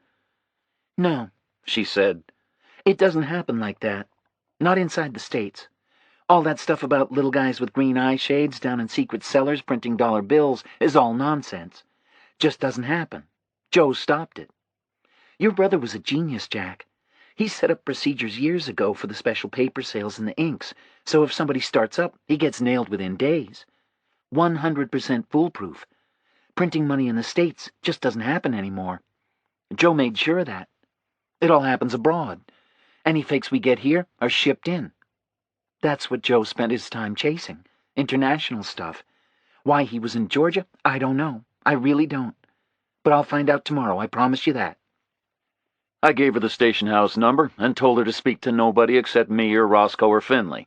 Then she hung up in a hurry like somebody had just walked in on her. I sat for a moment and tried to imagine what she looked like. Teal was back in the station house, and old man Kleiner was inside with him. They were over by the reception counter, heads together. Kleiner was talking to Teal like I'd seen him talking to Eno at the diner. Foundation business, maybe. Roscoe and Finley were standing together by the cells. I walked over to them, stood between them, and talked low. "Counterfeiting," I said. "This is about counterfeit money. Joe was running the Treasury Department's defense for them. You know anything about that sort of a thing down here? Either of you?" They both shrugged and shook their heads. I heard the glass door suck open, looked up. Kleiner was on his way out. Teal was starting in toward us. "I'm out of here," I said. I brushed past Teal and headed for the door. Kleiner was standing in the lot next to the black pickup, waiting for me. He smiled, wolf's teeth showing. "Sorry for your loss," he said. His voice had a quiet, cultured tone, educated, a slight hiss on the sibilants, not the voice to go with his sun-baked appearance. "You upset my son," he said. He looked at me, something burning in his eyes. I shrugged. "The kid upset me first," I said. "How?" Kleiner asked, sharply. "He lived and breathed," I said. I moved on across the lot. Kleiner slid into the black pickup, fired it up, and nosed out. He turned north, I turned south. Started the walk down to Roscoe's place. It was a half-mile through the new fall chill, 10 minutes at a brisk pace. I got the Bentley out of the garage, drove it back up the slope to town, made the right onto Main Street, and cruised along. I was peering left and right, in under the smart striped awnings, looking for the clothes store. Found it 3 doors north of the barber shop. Left the Bentley on the street and went in. Paid out some of Charlie Hubbell's expenses cash to a sullen middle-aged guy for a pair of pants, a shirt, and a jacket. A light fawn color, pressed cotton, as near to formal as I was prepared to go. No tie. I put it all on in the changing cubicle in the back of the store, bagged up the old stuff and threw it in the Bentley's trunk as I passed. I walked the 3 doors south to the barber shop. The younger of the 2 old guys was on his way out of the door. He stopped and put his hand on my arm. "What's your name, son?" he asked me. No reason not to tell him, not that I could see. "Jack Reacher," I said. "You got any Hispanic friends in town?" "No," I said. "Well, you got some now," he said. "2 guys looking all over for you." I looked at him. He scanned the street. "Who were they?" I asked him. "Never saw 'em before," the old guy said. "Little guys, brown car, fancy shirts. Been all over asking for Jack Reacher. We told them we never heard of no Jack Reacher." "When was this?" I said. "This morning," he said, "after breakfast." I nodded. "Okay," I said. "Thanks." The guy held the door open for me. "Go right in," he said. "My partner will take care of you. But he's a bit skittish this morning. Getting old." "Thanks," I said again. "See you around." "Sure hope so, son," he said. He strolled off down Main Street, and I went inside his shop. The older guy was in there, the gnarled old man whose sister had sung with Blind Blake. No other customers. I nodded to the old guy and sat down in his chair. "Good morning, my friend," he said. "You remember me?" I said. "Sure do," he said. "You were our last customer. Nobody in between to muddle me up." I asked him for a shave, and he said about whipping up the lather. "I was your last customer?" I said. "That was Sunday. Today is Tuesday. Business always that bad?" The old guy paused and gestured with the razor. "Been that bad for years," he said. "Old Mayor Teal won't come in here, and what the old mayor won't do, nobody else white will do neither. Except old Mr. Gray from the station house. Came in here regular as clockwork 3-4 times a week until he went and hung himself, God rest his soul. You're the first white face in here since last February, yes, sir, that's for sure." "Why won't Teal come in here?" I asked him. "Man's got a problem," the old guy said. "I figure he don't like to sit all swayed up in the tower where there's a black man standing next him with a razor. Maybe worried something bad might happen to him." "Might something bad happen to him?" I said. He laughed a short laugh. "I figure there's a serious risk," he said. "Asshole." "So you got enough black customers to make a living?" I asked him. He put the towel around my shoulders and started brushing on the lather. "Man, we don't need customers to make a living," he said. "You don't?" I said. "Why not?" "We got the community money," he said. "You do?" I said. "What's that?" $1,000, he said. "Who gives you that?" I asked him. He started scraping my chin. His hand was shaking like old people do. "Kleiner Foundation," he whispered. "The community program. It's a business grant. All the merchants get it. Been getting it 5 years. I nodded. "That's good," I said. "But $1,000 a year won't keep you. It's better than a poke in the eye, but you need customers too, right?" I was just making conversation, like you do with barbers. But it set the old guy off. He was shaking and cackling. He had a whole lot of trouble finishing the shave. I was staring into the mirror. After last night, it would be a hell of a thing to get my throat cut by accident. "Man, I shouldn't tell you about it," he whispered. "But seeing as you're a friend of my sister's, I'm going to tell you a big secret." He was getting confused. I wasn't a friend of his sister's. Didn't even know her. He'd told me about her was all. He was standing there with the razor. We were looking at each other in the mirror, like with Finley in the coffee shop. "It's not $1,000 a year," he whispered. Then he bent close to my ear. It's $1,000 a week." He started stomping around, chuckling like a demon. He filled the sink and dabbed off the spare lather, patted my face down with a hot, wet cloth. Then he whipped the towel off my shoulders like a conjurer doing a trick. "That's why we don't need no customers," he cackled. I paid him and got out. The guy was crazy. "Say hello to my sister," he called after me. Chapter 17. The trip to Atlanta was the best part of 50 miles. Took nearly an hour. The highway swept me right into the city. I headed for the tallest buildings. Soon as I started to see marble foyers, I dumped the car and walked to the nearest corner and asked a cop for the commercial district. He gave me a half-mile walk, after which I found one bank after another. Sunrise International had its own building. It was a big glass tower set back behind a piazza with a fountain.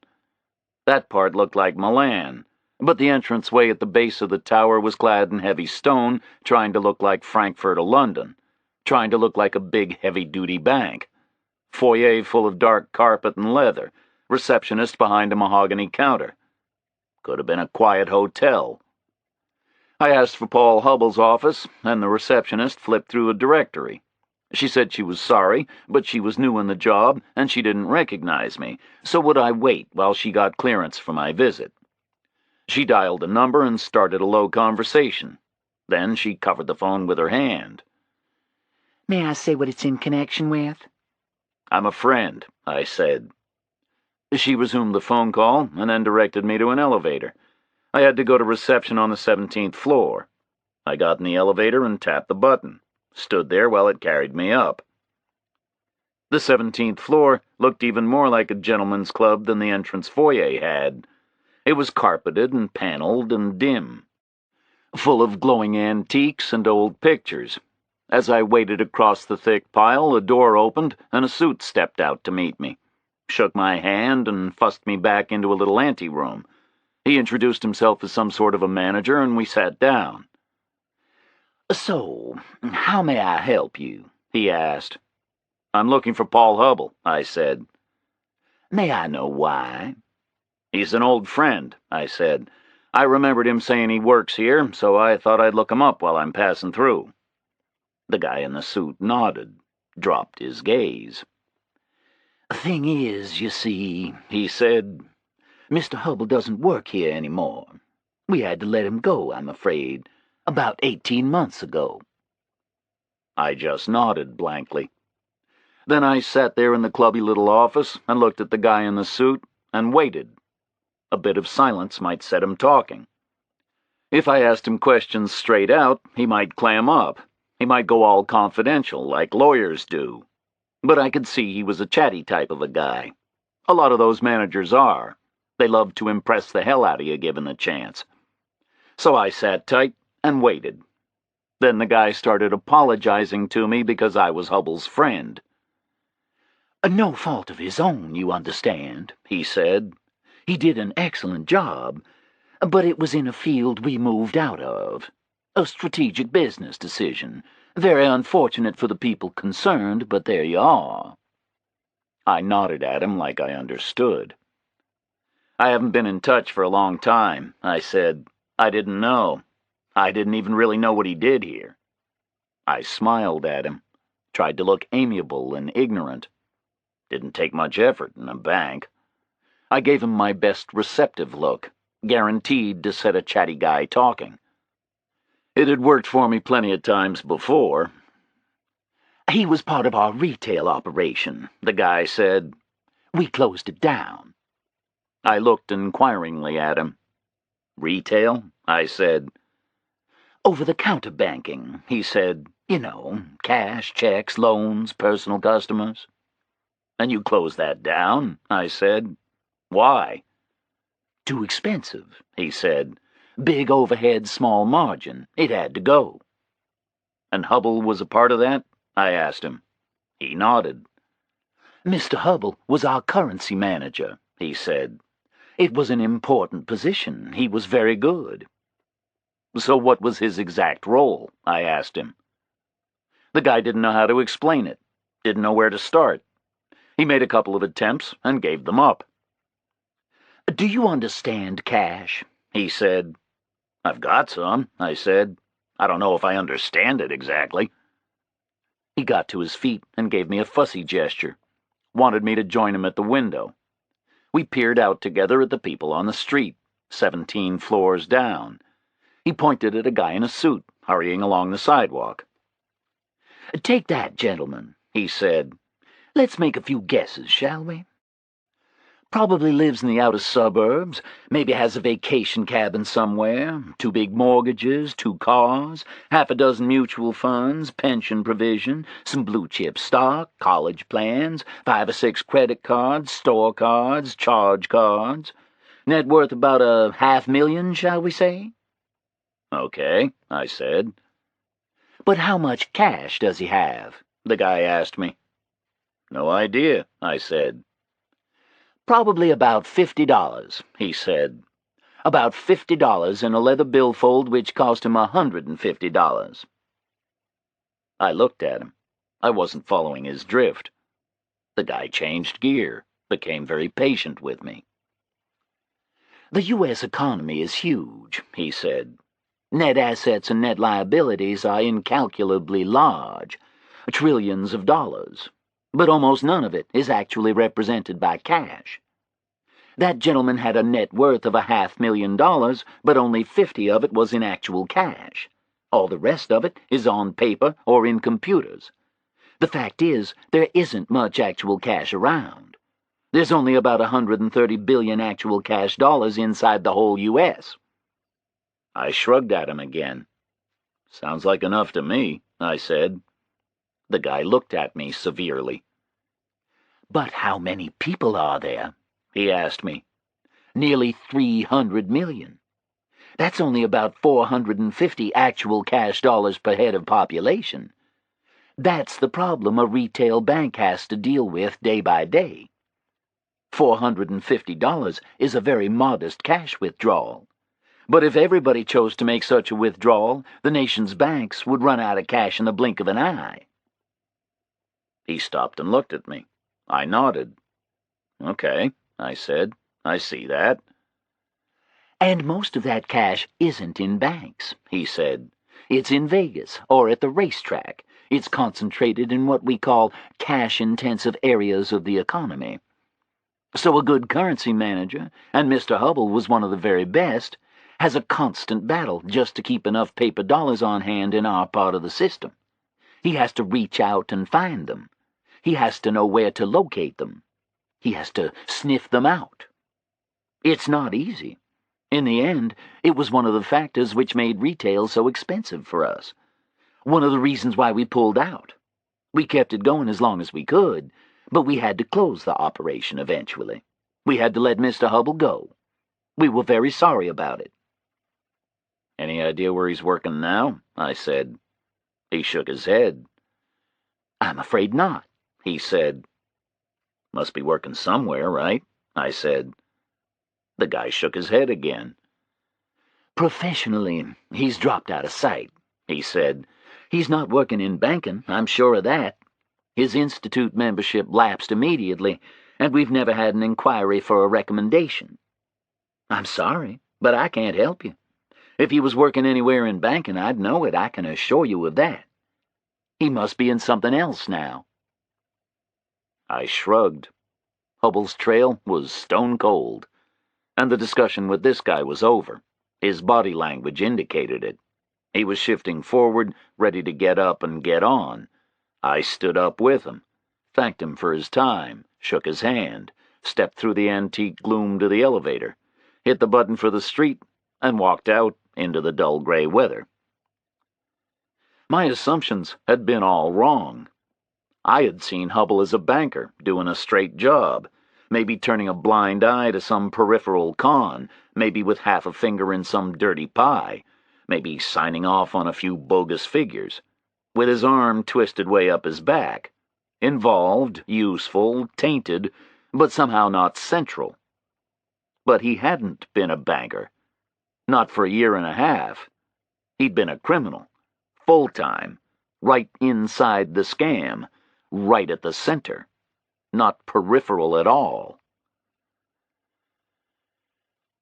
I drove straight back to the Margrave station house, parked up and went looking for Roscoe.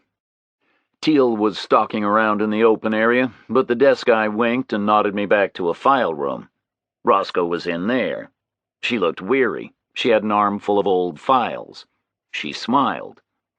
"Hello, Reacher," she said. "Come to take me away from all this?" "What's new?" I said. She dumped a stack of paper onto a cabinet top, dusted herself off and flicked her hair back, glanced at the door. "Couple of things," she said. "Teal's got a foundation board meeting in 10 minutes. I'm getting the facts from Florida as soon as he's out of here. And we're due a call from the state police about abandoned cars." "Where's the gun you got for me?" I asked her. She paused, bit her lip. She was remembering why I needed one. "It's in a box," she said, "in my desk. We'll have to wait until Teal is gone. And don't open it here, okay? Nobody knows about it."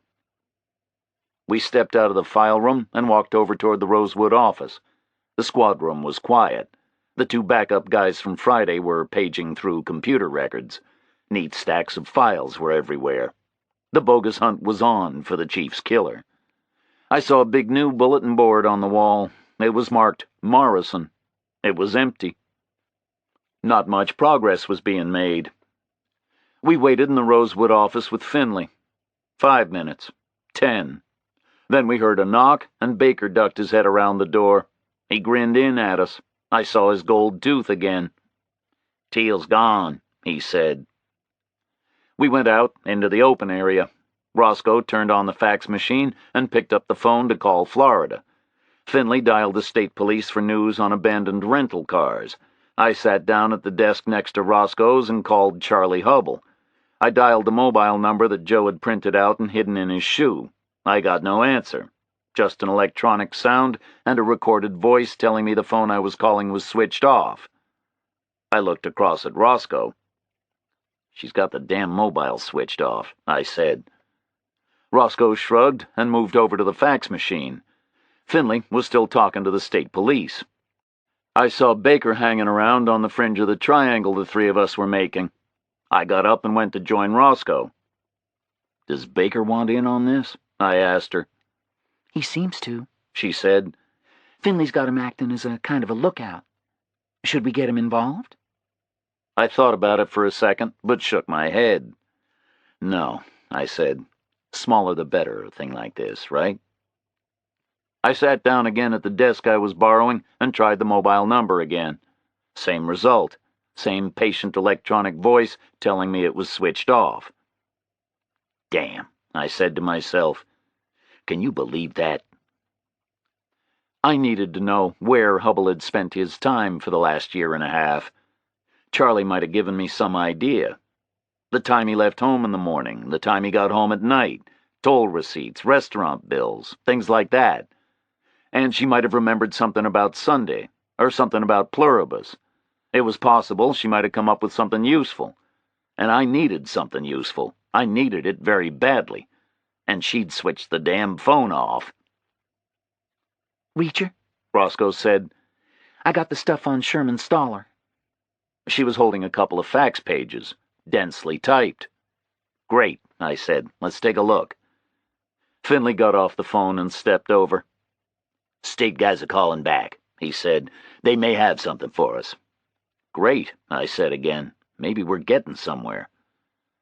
We all went back into the Rosewood office, spread the Sherman Stoller stuff out on the desk, and bent over it together. It was an arrest report from the police department in Jacksonville, Florida. "Blind Blake was born in Jacksonville," I said. "Did you know that?" "Who's Blind Blake?" Roscoe asked. "Singer," Finley said. "Guitar player, Finley," I said.